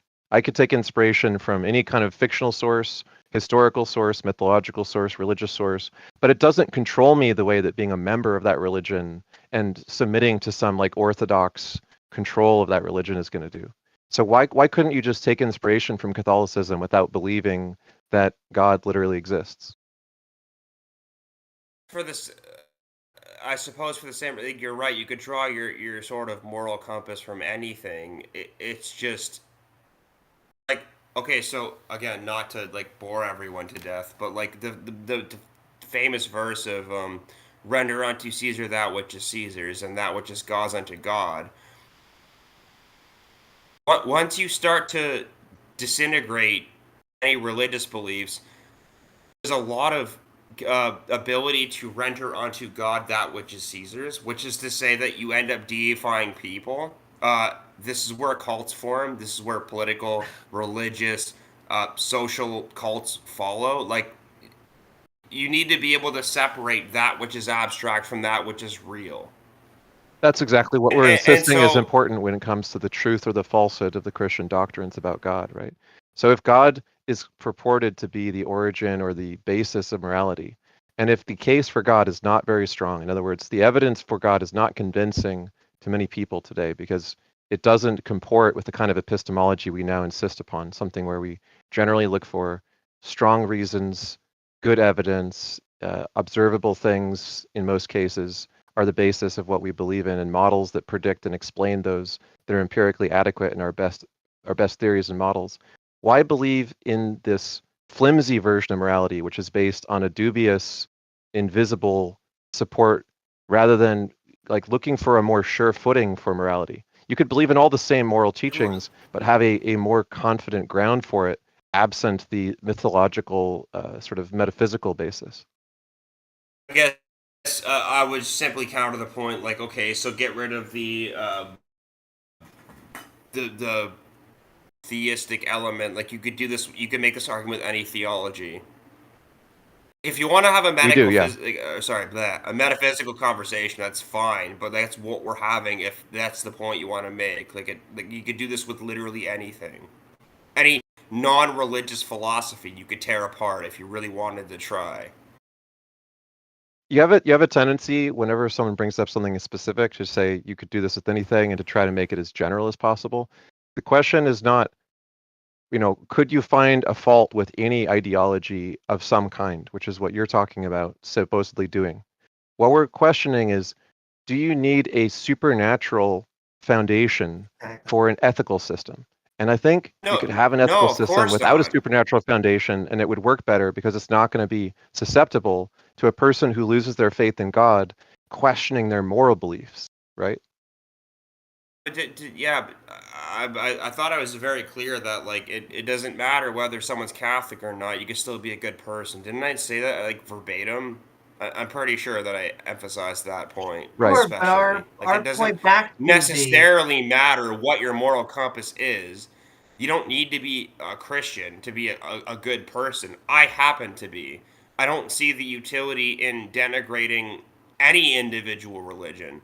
All I've said is that I happen to be. There's utility in it for me and a lot of people. And there's people who are maybe Hindu who believe in different things, but they're still good. Like it doesn't matter. But is it the utility of why you are a Christian, or is it because it's true? How can I possibly know if it's true or not? How can I possibly know? I don't know. None of us know anything. Like it's a shot that I'm taking a shot in the dark.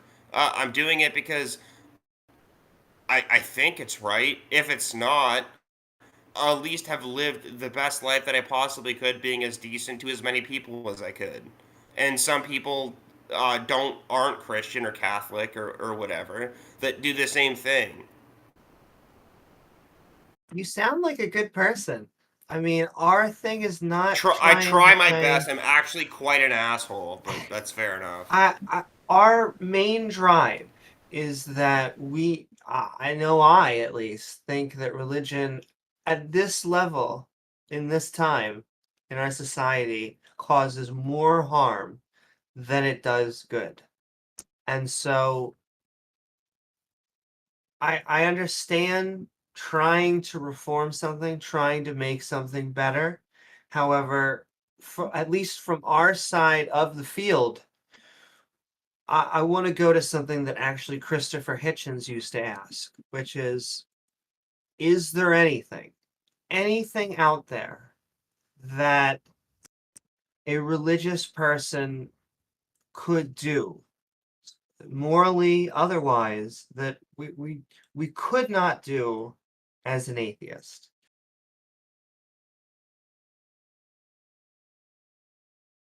I mean, like it doesn't really. Sure, of course. Yeah, you could be an atheist and a moral person, absolutely. Well, I guess our point, my point then would be, if we can do everything morally without Christianity, without Islam, without Judaism, then, at least from my perspective, there's no reason to believe in these things other than to understand the historical context of our ancestors used to believe them. Not to, insult the people that came before us. We stand on the shoulder of giants. Nonetheless, we don't need their baggage either. We stand on the shoulder of giants, but we are giants to ourselves. Let's not forget. Like, yeah, sure. Like, I guess it depends on how insecure. I don't mean this pejoratively because this is so going to come across as such. But like, if you're so insecure that you can't subject yourself to an idea that there's something greater than you, then like, yeah, I mean, yeah, sure. Of course, you'd be a moral person and not an atheist, but. This idea of control, like we control everything, we don't control anything. I don't know about anything. I was agreeing with you for some of that. We know that one day the sun swells up and kills us all, so it doesn't matter anyway. How does that relate to the God thing? We're buying time and doing the best that we can. I think I see what's happening, which is sometimes when I think theists start to see that there's no point in believing in theism, they get extremely nihilistic. And I understand, looking at the sun and understanding in another 4.5 billion years, it will, red giant. And it was an eat example, the- but yes. Sure. Nonetheless, that doesn't mean life is not worth living and that we can't find a ton. Well, sure. So I guess that would be, because that's what I see often happening is, if we don't even have if you don't have this greater power beyond us, I think there are greater powers. My joke is, gravity exists and lots of, and that's not even a strong force, and yet it's still greater and beyond us. But it doesn't mean that we have to worship any of, the physical laws of nature. And it still means we can do the best we can in the life we can right now. Well, I was curious what your point there was, V, when you said that we're not in control of stuff. So? Anything. So? But like making up an imaginary being to say it's in control doesn't make it any less. Doesn't give us any more control. Now you've already lost the plot. Making up an imaginary being, like this idea that something's been invented, as some sort of interpretation of something higher. Like, are you in control of everything or are you not? And if you're not, which we're not, and yeah, sure. Like, it doesn't matter if you believe in God or not. Like, it's literally irrelevant. Still be a good person. I happen to. Those of us who aren't bad people. Control of anything, and this reluctance to relinquish control seems to be a common thread among atheists. It seems to think that we can actually control. No, you can't. You can't control fucking anything. I think it's the opposite, actually. I think it's more the theists are the ones who are reluctant to relinquish control. They want to think that there's this ultimate sky daddy who has control of things to make them feel like indirectly they still are in control. When in reality, the atheists are the ones who are gladly relinquishing control and relinquishing the fact that they don't know and they aren't in control. No, but you're talking to me. You're not talking to regular theists. You're talking to me. So address what I said. Well, so you said that. I don't want an abstract idea of what you think. I was literally addressing what you said. You said that to you it seems like atheists are the ones who are unable to relinquish control. That seems wrong. It seems the opposite is the case. Theists are unable to relinquish control, which is why they anthropomorphize a god to take control of the things they can't understand, the god of the gaps. Atheists do relinquish control. They're the ones relinquishing the fact that, yeah, it's just nature. Nature controls everything. Obviously, we don't control nature, and we're happy to admit we don't know. Where theists are always saying, there's an answer, there must be an explanation, and it's God. So it seems like your statement that atheists are the ones... TJ, are you in control of your life? To some degree. I see, this is exactly the reluctance that I was expecting. You don't know. We don't know anything. Religion is the study of that which we don't know. So if you're going to dismiss theology or theism out of hand wrongly, if you think you're in control of your life to any degree, you're already losing the plot. Well, no. I think this is the problem, is that you think religion is the study of what we don't know. No, religion is making stuff up to fill the holes that we don't know with no evidence. So religion is the reluctance to relinquish control because it's religion is the acceptance of that which we don't know. No, it's making stuff up to fill the holes. Accepting you don't know is what atheists do when we say, what happened after death? We don't know. That's accepting you don't know. Making up a heaven, making up a God and thinking you know, pretending to know things you don't know, that's what religion does. But I don't know if there's a heaven. I don't know if there's God. I don't know anything. Like, yeah, of course not. I have no idea. Is there a purgatory? Why are you Catholic? If you don't know there's a God, why don't you just become an atheist and be like, hey, we don't know? Because I'm not. Well, part of it's because I'm not nihilistic, and the idea that there's like meaninglessness. Atheists aren't nihilistic. There's a poll, Phil Survey's paper. Most academic professional philosophers are atheists, like 72%. Most academic professional philosophers are moral realists. They believe in objective morality. That's like 65%. So most atheists. There's no objective morality. Nihilism is a separate thing. You're wrong. There's no such thing as objective morality. Yeah, there's no such thing as objective morality. No. Nihilism is incidental to. You're changing the point. You're changing the point. So the point here is that atheism, you can have objective morality, be a moral realist with atheism. No, there's no objective morality. I'm dismissing this idea out of hand. You're not getting it. There is no objective morality. The reason you're not an atheist is because you're not a nihilist. Atheists are not nihilists. But that's not what I said, but okay. But I do think there are many theists that have a fear. I'm not saying you have this. I'm just saying there are many theists. I think the fear of becoming an atheist will make them a nihilist because they start to understand, you know, if we don't have an afterlife, if we don't have a lot of these systems that were set up. If we don't have an afterlife, so be it. Like I lose nothing for being as good as I possibly can. Like, okay, so I die and then nothing happens. Like, so what? I don't lose anything here. Sure. Ideally, I lived probably the best life that I possibly could. I probably had the most friends. I'm very happy with where I am. I did the best that I possibly can. I always will. Atheists can do this too. So, but, like, and I mean, that's our self. What happens if it's an after? Like, who cares? It's not relevant necessarily. But I mean, that's just our cell then, which is you can everything. You can be a good person. You don't have to have these. I was going to use archaic, ancient belief systems that used to help our ancestors, but I never said that. But I never said that was true. I never argued this. You're saying that an atheist can be moral, which I like hearing. Sure, I'd rather hear that than the opposite. I guess we're just even trying to push that one step further. We're saying, fantastic, come join us.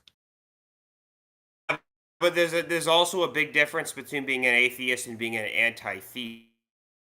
Sure. That's where I draw the line. Like, if you're an anti-theist, you're disregarding way too many people. Like, literally hundreds of millions of people. It's not right. It doesn't serve any good. Sure, you could be an atheist, but if you're an anti-theist, which is like what my big contention actually is here, this is like sort of the crux of what I'm trying to drive at. Anti-theism is wrong. It's just as useless as being like uber religious. Like, it doesn't serve any purpose. It just causes harm. Are you labeling any person who believes that it's important which belief is true and wants people to know that? I don't even know. I don't even know what your question's going to be. The answer is no. I don't label people at all. Okay, maybe I have to ask a simpler question. Do you consider a person who is an atheist who thinks that it's important that atheism is true and thinks that there are concerns to be had with believing things that are not true is an anti-theist, by your view? Well, no, not necessarily. Okay, so if a person thinks that it's important that people think about what is or is not true, that's not anti-theism. That's just them holding that belief. But you think it's anti-theism when they speak to others about it or advocate for people doing the same thing? What is your line for anti-theism, the way you're using it? Okay, so prime example, like when someone's like, I'm an anti-theist, I don't believe in religion, but then can't describe to me how a neutron star functions. Like, I know that they say they're invoking the science argument, they don't actually understand the science. Like, you could very much easily tell who's not truly scientific. They don't get it. They don't understand how quasars work. They're not serious people. It's not serious theological. That seems argument. Like you're just. It's not serious scientific argument either. That seems like you're just playing a quiz show game at that point and dismissing people because they don't know about one particular domain, right? I think a person could have. No. But if someone's going to invoke that I only believe in science, then you better actually be able to back that up. Like if you're gonna actively advocate against something, know what you're talking about. You have to know what you're talking This about. kind If of you doesn't don't, explain you're my gonna look like question. an idiot. My question was, in your view, what is an anti-theist? Who self-describes as an anti-theist? Can you say that again? Said my you self-described. microphone's You kind of self-described. Yeah, as an someone who anti-theist. self-describes as an anti-theist. Okay. So if a person says, I am not an anti-theist, but I think all religion is doing more harm than good and should be encouraged to be replaced with like cultural versions of those religions instead of literal belief in the supernatural, is that person not an anti-theist because they said they're not an anti-theist? Or would you say that they're advocating for the equivalent of anti-theism anyway? Or where are you drawing the line? I have a tendency to identify people with the way that they identify. I mean, like, yeah, sure. Like, I guess if someone, like, it doesn't matter. It's not relevant. Sorry, I don't mean to denigrate what your question is. If someone's like, I'm an anti-theist, or they're like, I'm not an anti-theist, yeah, I'll just respect whatever it is they identify But can I press you on that just a little bit harder? Because sure, of course. In some ways it becomes a tautology because you're saying an anti-theist is an anti-theist. And so I do separate those out. And I'll just give you my answer, which is I think that an agnostic is someone who doesn't know, talks about belief. Someone who doesn't know is someone who doesn't, or an atheist is claiming to not have a justified true belief that a God does not exist. If you're a hard atheist, at least that version. And then I would say an anti-theist is someone who is also asserting not only is there no God, but religion is positively wrong for society. Totally agree. They're separate things. And I will say not only I do think that there is a reason for anti-theism from that perspective. I don't think that we should be mean to theists. I don't think we should try to force theists, because I think that in the history of everyone trying to do that, I haven't seen many people do forced secularism, but anytime it's been forced atheism, that never works. That just tends to cover up what people actually believe. And so I would say, as an anti-theist, I want to have good conversations with you and other theists, because that's the only way I'm actually going to change minds. But I guess the most important question too is that, like, is your object to change minds? Like, I've had this conversation. Yes. This has been like a lot of fun for me. I don't care if I don't change your minds. I like discussing it because it's fun. Like, no one's going to change my mind on this. I'm not going to change yours. There are some instances in which minds will be changed. That's not the object, though, is it? I would say it's yes to both of those things. Sure, this is inherently fun. I think that everyone on this panel, we like what we do. That's why we're here. However, I am least in the camp that I'm being so brave. But I do think that we are trying to push people because we think that society as large would be better if we drop these superstitions. I think a lot of these culture wars that we currently have are here because of the residual religious systems that fight against, I hate to say modernity, because that's an always evolving concept, and yet religion is something that has a very hard time evolving. Yeah, sure, of course. I am, as I said, a church reformer, like, ardently. I'm not a fan of the abuses, especially of children. It's disgusting, and it's actually kind of embarrassing more than anything. When I say I'm Catholic, that's the first thing people bring up is like, what about the... Yeah, I know, trust me, I'm well aware of this. I think it's a bit unfair. Well, I'm well aware of this in ways that people probably don't appreciate. Like, I know how bad it can get, but that doesn't mean that there's like nothing there. Yeah, it's a bit unfair to single out the Catholic Church exclusively for child abuse when we find child abuse in many different organizations, Scouts, especially other religious organizations. Yeah. So many religious organizations have the same problem. But the main problem that people single the Catholic Church out for is the handling of it at the authority level of how the Pope and others may have suppressed the investigations or punishments of those involved. But which is embarrassing. It's humiliating. Yeah. Like, actually terrible stuff. Like, how can anyone ever think this was a good idea and we're trying to cope with this now? Like, it was never a good thing, but we're dealing with it, and so that's something we have to deal with. That doesn't necessarily mean that 2,000 years of theology should be thrown out the window, though. That's all. That's really all that I'm arguing. Yeah. Have you ever heard of William Clifford? Not familiar with the name, no.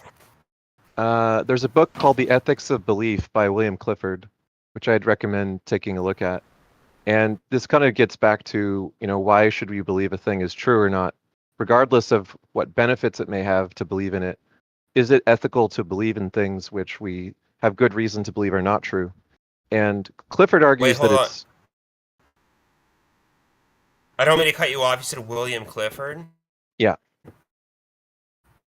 Written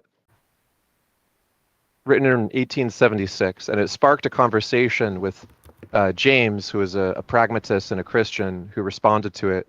Yeah, and wrote his own. Go ahead.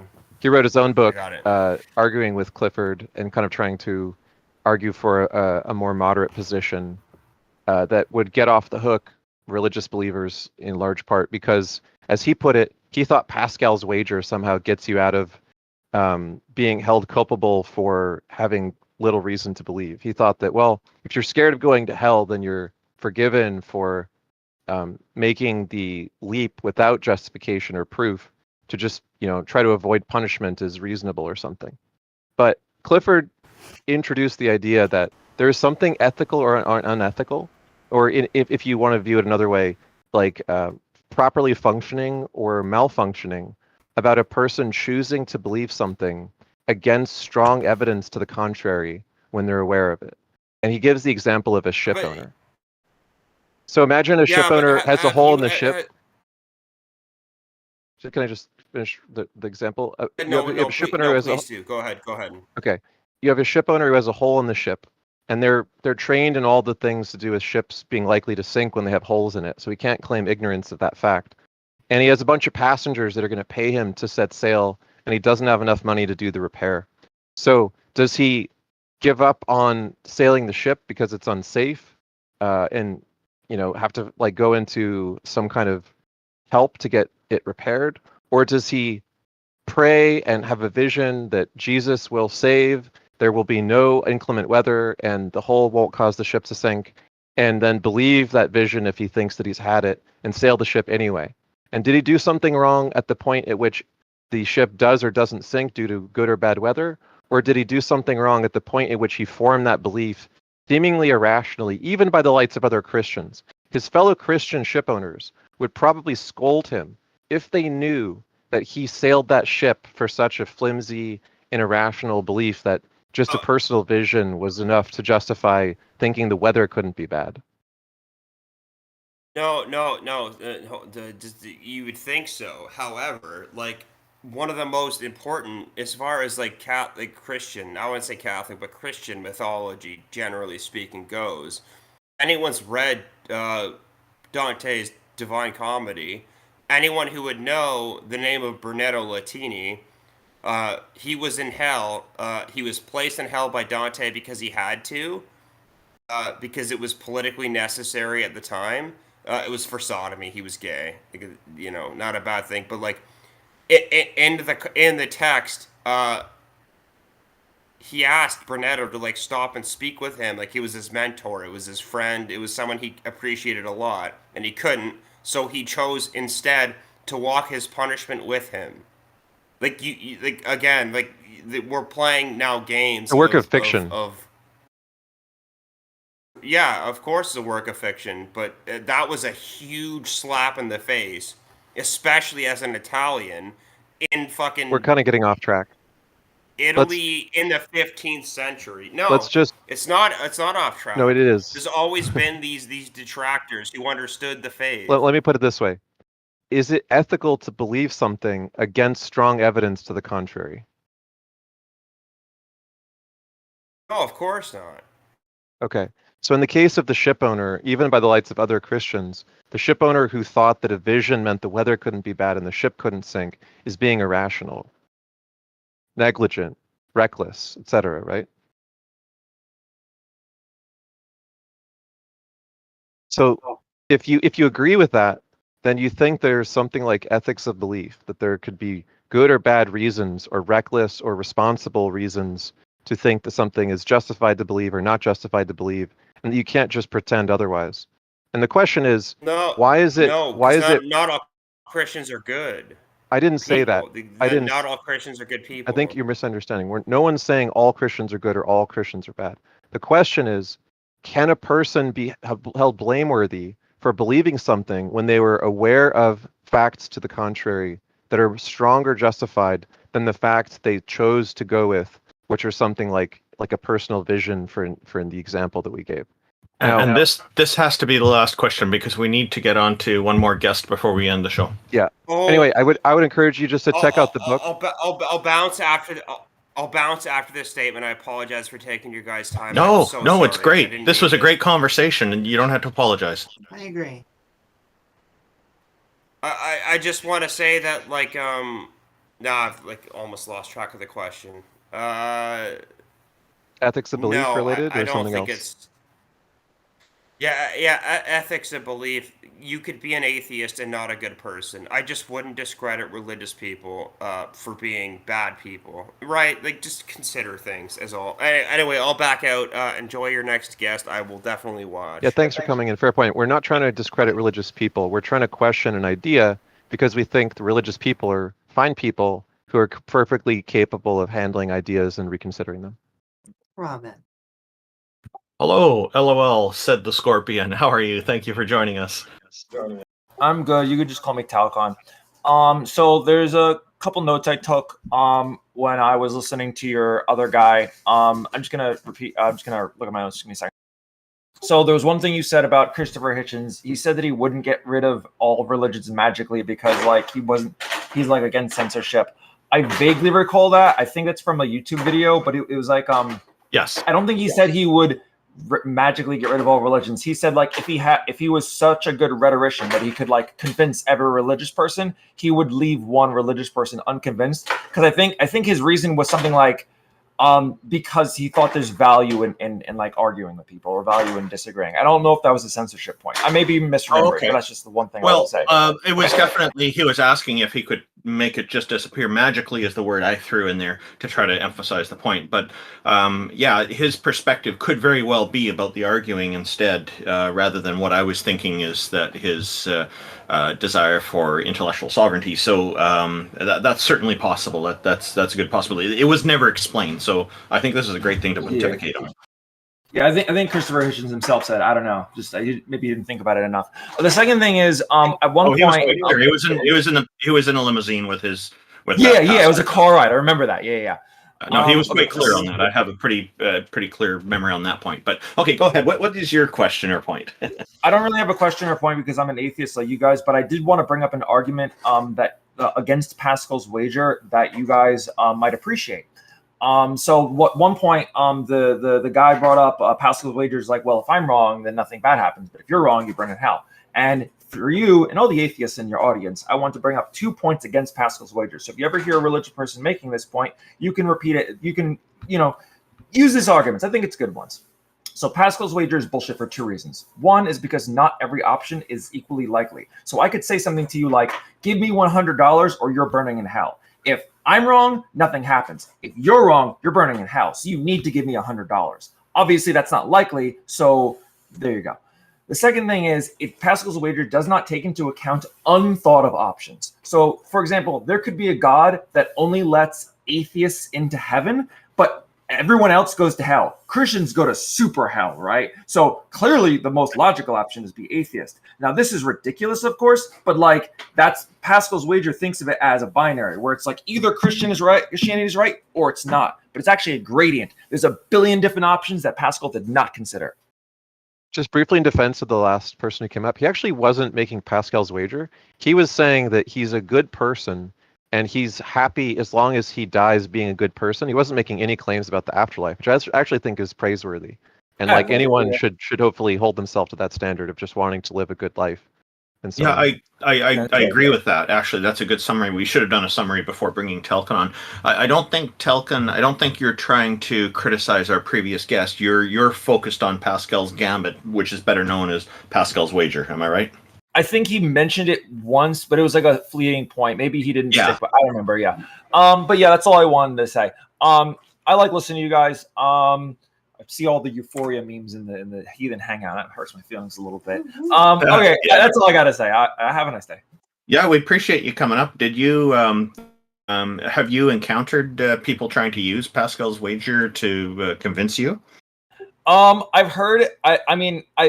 I come to this server mostly to listen to people, just because it's like it's fun to hear other people argue. I'm not really a shouty person myself, but yeah, it's an argument I hear every once in a while, and I feel it's something that atheists and just like skeptics in general need to be well equipped for, because on the face of it, it does sort of make sense, right? It's like, well, I mean, if I'm wrong, I burn in hell, so therefore it makes more logical sense to be Christian. But it's like, not necessarily. So there's another a third point I could maybe add to your list if you think it's okay. A lot of Christians tell me that hell, you are there punished forever. We all know the story.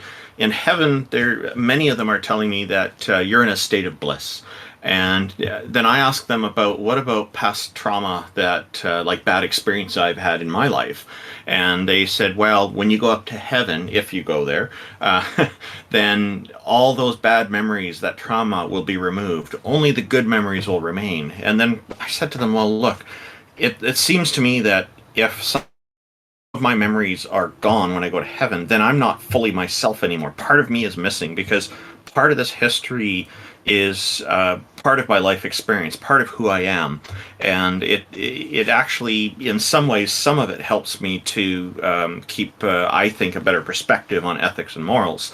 Character building, you can call it, and there's bad parts of it too. And so I was saying to them, it sounds to me like heaven, being in eternity in this state of bliss and not knowing entirely who you are, it sounds to me like a worse thing than at least going to hell, where I would still have all my memories and still be more clear on who I am. I'm not being changed when I go down there. Both of them, to me, being stuck in those places for eternity seems really awful. Because apparently you can't die in those places. You're there forever. What are your thoughts on this? Yeah, people have a lot of different conceptions of heaven. I never heard the whole, when you're in heaven, you won't have any of the bad parts about you, because like there are a lot of bad memories I have that made I learned from them and I became a better person. So it's like, when you're in heaven, do you just know everything? Like, do you have all the same opinions as everyone else? Like, do they not think about anything? Is it just praising God all the time? I don't know. That just sounds a bit boring.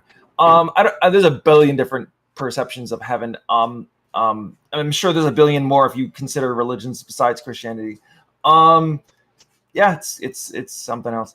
I don't know. I think I said everything I wanted to say. If you guys wanted to take up someone else, I don't want to waste any more of your time. And the last question for you, is that a picture of Luffy? In my avatar? Yes. No, it's from Devilman Crybaby. It's on Netflix. Yeah. It's the 2019 version. So check that out. It's like 10 episodes. It's really good, and it's fun. It's a fun show. Hey, thank you for joining us. Really appreciate you coming up and sharing your perspectives about Pascal's gambit, Pascal's wager. That was fantastic. All right, thank you. Love you. Kiss, kiss. Bye. Hello, Danielbang. I see that you're interested in joining us. Thank you for coming up on stage. What's on your mind, sir? So, what are you doing here? inviting you up onto the stage. So do you this have is Wendy's. do you have what is an this? argument? Is this supposed to be a debate, or Do you want to try to put forward an idea that could convince us that a god or goddess exists, or did you have some other perspective to share? what would convince you? Well, we haven't heard anything so far. People have a lot of different ideas about what their deity is, so maybe you can start by telling us about your deity. Or if it's multiple deities, that's okay too. What part of religion am I? Yeah, you could start there if you like. I'm an Orthodox Christian.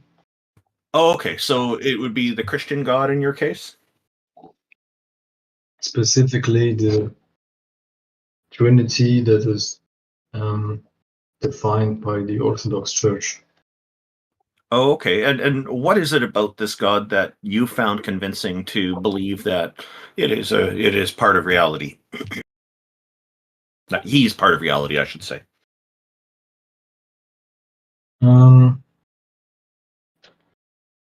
Ultimately, the best argument is the transcendental argument.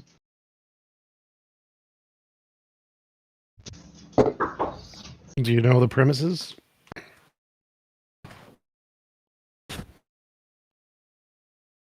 Do you know what the argument is? Like premise 1, premise 2?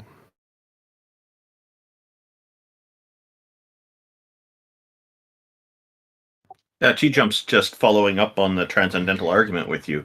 Just wondering if you are you able to hear TJump?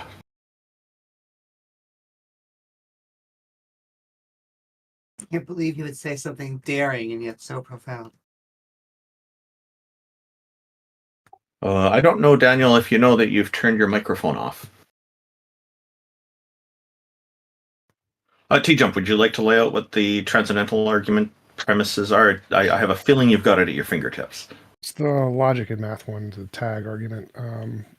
But I want to know if he knows it before I actually tell him what it is. Oh, I see. Yeah. Well, Daniel, I'll give it away. Tag is where one person chases the other person, and that was a fun game. Well, Daniel, I'm going to assume that you've run into some connection problems, and perhaps we'll just bring you up next month.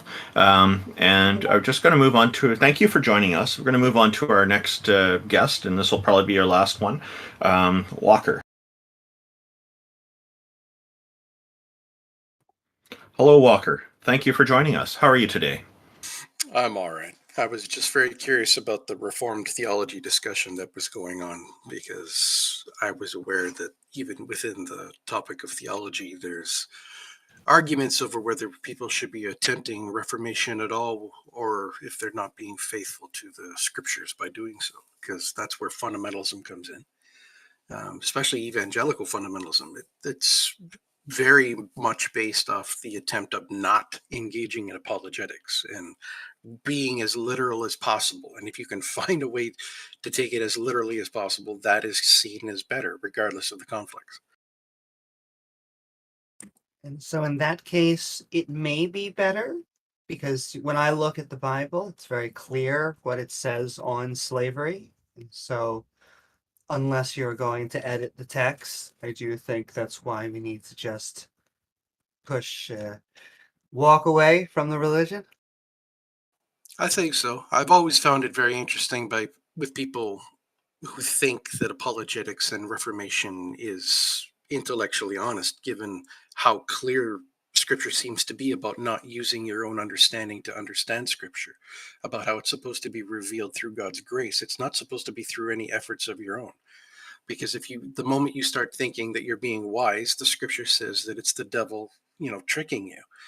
And so I've always found apologetic discussions kind of interesting, because when I was a believer, these are the people who were by definition not true believers. They already were not worth considering. So now that I go on the other side and I'm more a fan of secular values and humanism, things like that, I still don't see any reason to think that they're true believers. At the end of the day, it seems to come down to what people's views and opinions are anyway, and then they often just layer that on top. And so, if you are a liberal, you just tend to layer that as your Christian belief systems. And if you're a conservative, tend to layer that as your Christian belief system. And so, I'm not sure which is better or worse. You give credit because I the do. fundies will be like, well, we're following it right there. And then, the people who are giving gay marriages in churches, I'm like, well, I want to applaud you because, sure, you are ignoring basically the giant majority of your text, but you're doing the right thing anyway. So, Yeah, and complicated. I think you've got the idea when you mentioned Hitchens before about asking, is there anything that a believer could do, like that's good and uniquely true that a non-believer couldn't do? I think that was a very good question, because the point was, obviously there isn't. Well, I mean, unless a theist knows of something, but it's the complementary to that position is, now, is it possible for you to use your dogma to do something bad?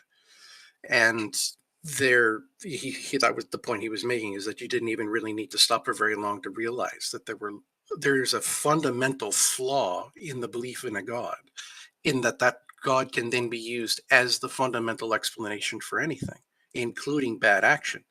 And that is not a step that can be taken if you don't believe in a God. There isn't this extra get out of jail free card. I'm just doing God's will. That's an evil that can only exist from within religion.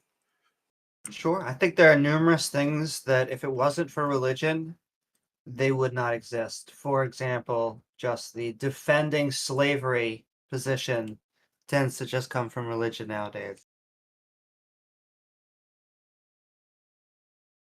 Yeah, I've honestly thought that once people studied scripture to the point when they realized they had to either take it literally or not at all, that was the end of the discussion. But I still find it very interesting finding people that think that, they can use their own understanding and they're not disobeying God's will. They're not opening their minds as a child. And waiting for God to reveal it. They're just so proud of their intellectualism that, well, okay, that's fine. It's a good idea. Be rational, but realize that you're now an apostate. So if you can accept that and wrap your mind around that, then, all the power to you. Welcome to humanism. It should have been the greatest commandment, and it unfortunately wasn't. Was there something, like, you used to be religious and there was something that was a major turning point for you? Absolutely, yeah. I was always raised with people using terms in very unique ways. So I was exposed to a lot of equivocations, and I'd get into discussions with people about capital T truth, because we have it, we know what it is, we know where it comes from, all these things.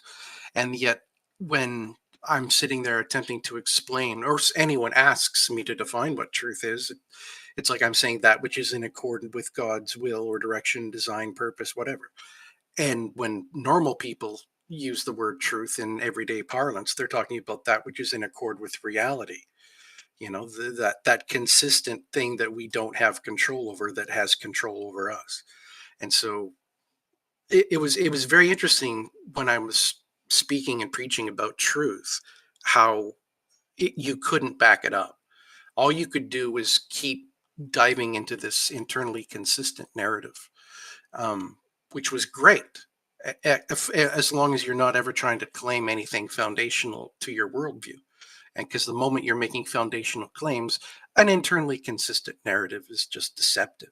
And it's auto-deceptive in the fact that the more and more engaged you get into this internally consistent narrative, you think you're making foundational claims valid. When, like, we all know how Agrippa's trilemma works. If you're a foundationalist, you'll shoot sticks and stones at coherentism and infinitism and stuff like that, right? And if you're a coherentist, you do the same to the other two. But it requires that critique to be made from standing on one of those horns. That is what lets you shoot the other two down. So if you're sitting there in the middle of a coherentist web saying, I have now established a foundational point, well, you haven't. All you've done. What do you think? Sorry, I didn't mean to interrupt. All you've done is. Well, all you've done is show an internally consistent narrative. You haven't actually made any what you would consider proofs for anything axiomatic to your position. What do you think of fountaintism, or if you've run across it, by Susan Hack, which I actually talked analogizes? with her. Oh, cool! You met her. Awesome. Yeah, I was in Florida once. She was there, and we actually discussed this briefly. And I'm not like an in-depth conversation or anything, but it was very interesting the way that she was viewing something like what the TJump calls the Cogito. This point of foundationalism that you can't be wrong about. But you can't necessarily do anything with unless you use it as a vector to something else. So there's this one single point, I must exist, that then acts as your point of reference for making vectors of inferential analysis to the world around you. Because you also can't deny that it appears, at least, that there's a world around you, that what you're calling self isn't the whole ball and game. I don't know how to prove that. There's no way to defeat the problem of hard solipsism. If, am I in the matrix, or is my brain the matrix, that's generating everything that I'm experiencing? I just think that I'm separate from the matrix, that sort of thing. Like, there's no way of getting around that, or at least that we know of. But the idea that you can be absolutely certain of a starting point and then use that starting point as a vector in some direction to start exploring reality around you. But the exploration of reality around you is then a consistent narrative that you're creating, where reality is the subject at hand. And you don't get to include anything into that web that hasn't got like corresponding evidential support. So gods, for example, couldn't be included in that, because if you're saying something exists, you're speaking from a first-person example of what existence means. You have an example of what it means for something to exist. So if someone is going to try to then claim that something else exists, you either have to have them prove it to that level of clarity, or just as close as one can, such that we're all agreeing that all of these components also constitute what it means for that thing to exist, like an objective, something having objective being versus objective reality, right? Yeah. So, like, simply put, the analogy that Hack uses for fountaintism is a crossword puzzle. And in a crossword puzzle, like with induction and deduction, we have two different modes of trying to establish what's true. One is guessing based on clues, in other words, observational evidence and theories to explain the evidence, induction. And then we have the other, which is deduction, which is when one of those contradicts the other, and we think that the one that is the more strongly supported is more likely to be true than the thing that it contradicts. So we rule out the thing contradicted, and we do deductive falsification. It seems like this addresses a lot of the concerns that people have with epistemology and ways of justifying beliefs, with naive coherentism, which could be circular, or naive foundationalism, where you claim there's some ultimate justifier, but even that seems dubious because you could pick the wrong justifier and just not actually support your beliefs in the way that claims. But the crossword puzzle analogy is a good one. We all have beliefs that are the more strongly supported ones, which knock out the less strongly supported ones. And if you do that, that's close to what Karl Popper and like modern philosophy of science advocated for with the idea of falsificationism, that there should be criterion of error elimination. And error elimination and the process of trying to do that continuously, which is a basic concept of critical thinking or any kind of skeptical approach, that's going to be how you eventually solve the puzzle. It's not because you started with the correct guess as your first guess. You could literally have your first foundational belief be totally wrong, as long as you continually apply the twin process of induction about the best explanations and deductive falsification of incompatible explanations. You end up with a method very similar to modern scientific thought. Yeah, it sounds a lot like it. You used to be a minister, right? I did, yeah. I was a Jehovah's Witness for most of my life, up until about 30. And I went through all of the life of what it was like being raised as a witness. I was a witness child, and I was, pressured to get baptized, and I was pressured then to pioneer and do everything that you're supposed to do to prove yourself to be a good witness child. And then eventually I got to the point in high school where I was recognizing that even though I was living according to the standards that were being preached as being appropriate godly standards, they didn't really seem to change anything to the lives of the people around me, who also seemed to be having success, who seemed to be doing well within their own paradigms, what we would refer to as worldly people. Yeah. And so yeah, I had something there even then growing up where I couldn't discount the goodness of the people around me. I just had this dogma that I said I had to dismiss them because they weren't godly people. Even if they were good people, they weren't godly, and so they could be dismissed. And that, I realized, required God to exist. It couldn't just be an internally consistent narrative that he existed. He had to be a fact of reality, because if it wasn't a fact of reality, I couldn't then claim that these other people, who I think are perhaps just figments of reality, were wrong. Where was the basis for me to claim that they were wrong? He had to exist, or I couldn't claim they were wrong. And that was just another, brick that fell out of the wall. And that's kind of how deconversion works. It's this one thing that you just can't quite settle, and it sits there and niggles at you, and you eventually figure out why it's bothering you. And it's usually some point of dogma that you're just accepting uncritically. And there may be many things that you do accept, and many things that may be good. I mean, I'm not going to lie that having a ready-made community ready to go no matter where you move is not a really cool thing, but you could also do that with, Comic-Con and different D&D communities. You've got the capacity to simply form social societies as part of our genetic makeup. It's what we do. It's not as if it's a unique thing to religion. And when I couldn't find anything uniquely true to my dogma, I could no longer call it true. It didn't correspond to reality. The stories you couldn't validate of a miraculous nature. These were just hand-me-downs. And so once I finally had to acknowledge that there was no intellectually honest reason to believe in a personal interactive God, I found myself plunging down the path of deism. It's like, well, wait a minute, maybe maybe there isn't an interactive God, a personal interactive God. Maybe there's some sort of first cause. Maybe some other religions got it, And then so I start looking into the deist claims, and then I come across, was it the Princess of Latvia who made the claim to crap, I forget the story, but about how she challenged how it is that the spirit affects the physical. Just a quick note. We are running very short on time, but what you're saying is so interesting. We will be running against next month. Theisthelpline.com is our website. So let's finish this up and go ahead. Oh, that's fine. It's okay. That's all part of my deconversion stories, that I started seeing where the flaws were and wanted to take the most intellectual approach of trying to shore up my beliefs, like make sure that they were right.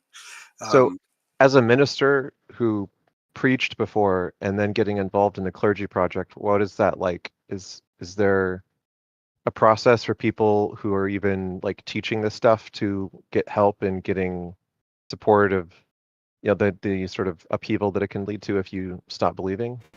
Yes, the clergy project offers a tremendous amount of support in that regard. There's even, if you become a member and you're finding yourself having a difficult time transitioning out of your life, because a lot of people who've dedicated their entire lives to this, it's not the passive, weak-kneed apologetics that you hear.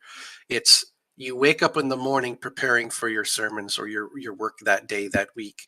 Sometimes your entire livelihood is paid by your church, by your congregation. And if you do have a secular job, it's just to fund the rest of your ministry. It's like your entire life is based around this.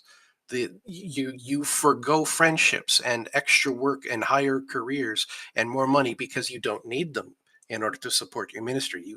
You come up with this idea of the bare minimum I need to keep going, and then that's what I throw upon God to provide, and nothing more. And so when you finally realize you don't believe anymore, you don't have many skill sets to fall back on. And you may be living in church housing, or housing that's partially funded by the congregation. And your job is, your salary if you are being paid by the church. These are all things you can find. It doesn't matter if you're a nun or if you're like sometimes just a youth pastor, whatever.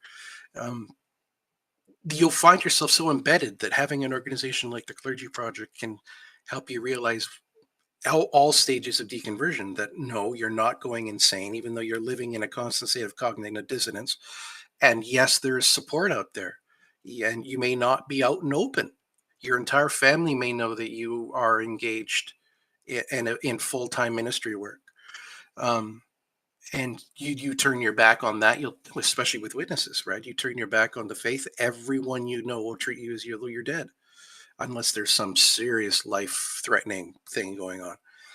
And so you'll lose everything. You'll lose that's an incredible amount of coercion. And if there's one thing that love is supposed to be, it's not coercive.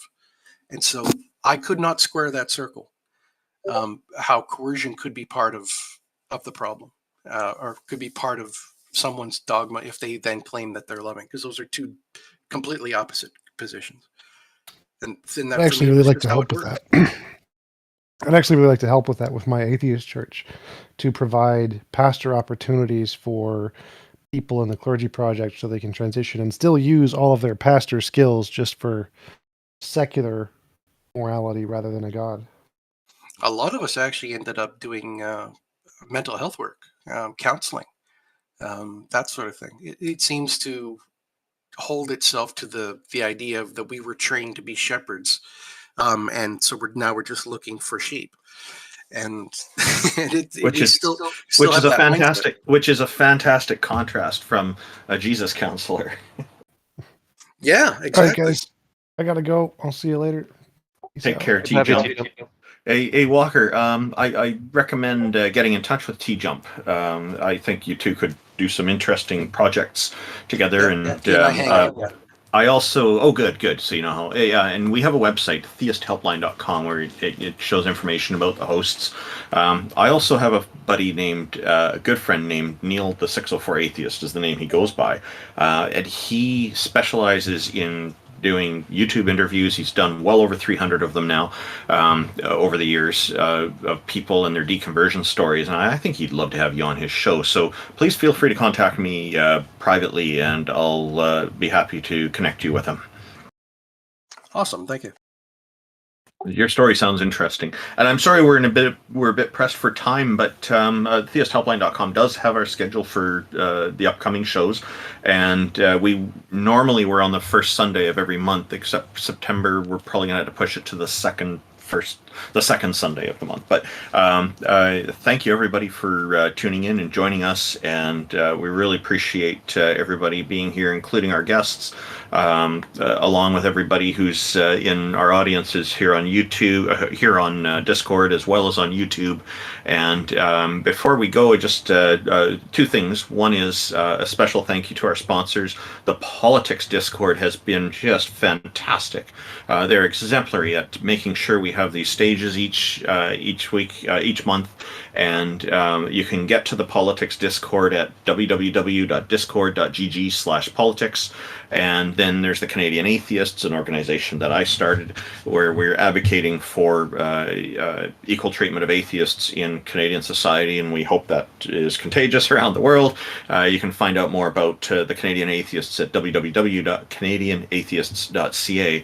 And I just want to go on to some final thoughts with Amy and IX, and then I will happily share a little commentary about how I think God is a hoarder before we close down. You might want to hang around for that. Go ahead, Ix or Amy. Well, I'm just sending a love to the entire panel. I do YouTube content over at youtube.com/Amy Newman, along with my co-host James W. And I recently released a latest open mic stand-up and more to come. So look forward to that, as well as more counter-apologetics, because I think we're debating Kent Hovind next week. So having some fun. And I just want to reiterate that not only can we be good without God, that a lot of the baggage, a lot of the turmoil that we have, gone through within the past few thousand years, are recorded in a lot of these books, are mistakes. And although we needed religion maybe thousands of years ago, it has lost a lot, if not all, of its meaning, because the alternatives, the secular means by which we can do good and be good, I think are better than the religious, superstitious alternatives. However, I do want to thank the entire panel. I want to thank Ix and Randolph and TJump, and just sending love to Taco, Peter, everyone out there. Randolph, it wasn't this week, maybe on the next stream, but please, everyone in chat, sending love. Don't forget to like and subscribe. X, did you have any final thoughts for today's show? I know that you started in a little later today, but I'm sure you might have some interesting perspective to share quickly before we move on to what I want to say about God being a hoarder. Yeah, I enjoyed the show, and it's an honor to, be on here with y'all, and I appreciate all the audience and their sincere and thoughtful willingness to engage in this very challenging kind of discourse. I'll just reiterate my recommendations. The books I've been reading are Russell Gmirkin's books, and we already linked to them in the chat. But Russell Gmirkin did interviews with Gnostic Informant and many other YouTubers who follow the history of religion stuff. His books on the origins of the Torah are really groundbreaking because they show that the Torah was probably composed somewhere between 325 and 270, inspired by the 360 BC composition of Timaeus and the Republic by Plato, amongst other Mesopotamian, Egyptian, and Yahwist beliefs that already existed in oral form amongst the Jews, that they incorporated those into a Platonic hybrid of what Plato said to do, which was tell people the laws are God-given, absolute, and unquestionable, give them a story and a mythology to reinforce that, and it will just be for the best because it will lead to the least strife and the most unification and solidarity over time. And you know what? It shows that Plato was kind of right. Like Judaism and all the Abrahamic faiths are the most dominant forms of religion to this day. Those groups have maintained strong political solidarity despite their tens of thousands of schisms. But there's still a very strong group. And so Plato's ideas were at least half right, that if you form a religion with the intention of making it as solid as possible historically, it'll work. The question is, should we still believe in it today if we know that it is a hodgepodge of mythology? That's it. Thank you very much, X. That's that is really interesting, kind of groundbreaking news about Plato. Just one quick comment from a final thought from one of our members in our YouTube audience, goes by the name Doorknob Head, and he writes, "Not only can we be good without God, we can be better without God." He kind of poses a question, and I think the answer to that is yes. Now, I had mentioned something recently, just actually July 31st. I put forward an idea here. The idea is that if everyone who goes to heaven or hell is destined to remain there for the rest of eternity, does this mean that God is a hoarder? So that's my final thought for today. And if you would like to challenge that, feel free to join us next month. You can find out scheduling information on our website at www.theisthelpline.com. And thank you to everybody who joined us today. We had excellent conversations. We had high quality guests. And as Ix had just mentioned, it's an honor to be on this panel. I feel the same way. An honor to be with these other hosts and also with these wonderful audiences that we have here in Discord and on YouTube. Thank you, everybody, and I hope you have a great rest of the weekend. Bye.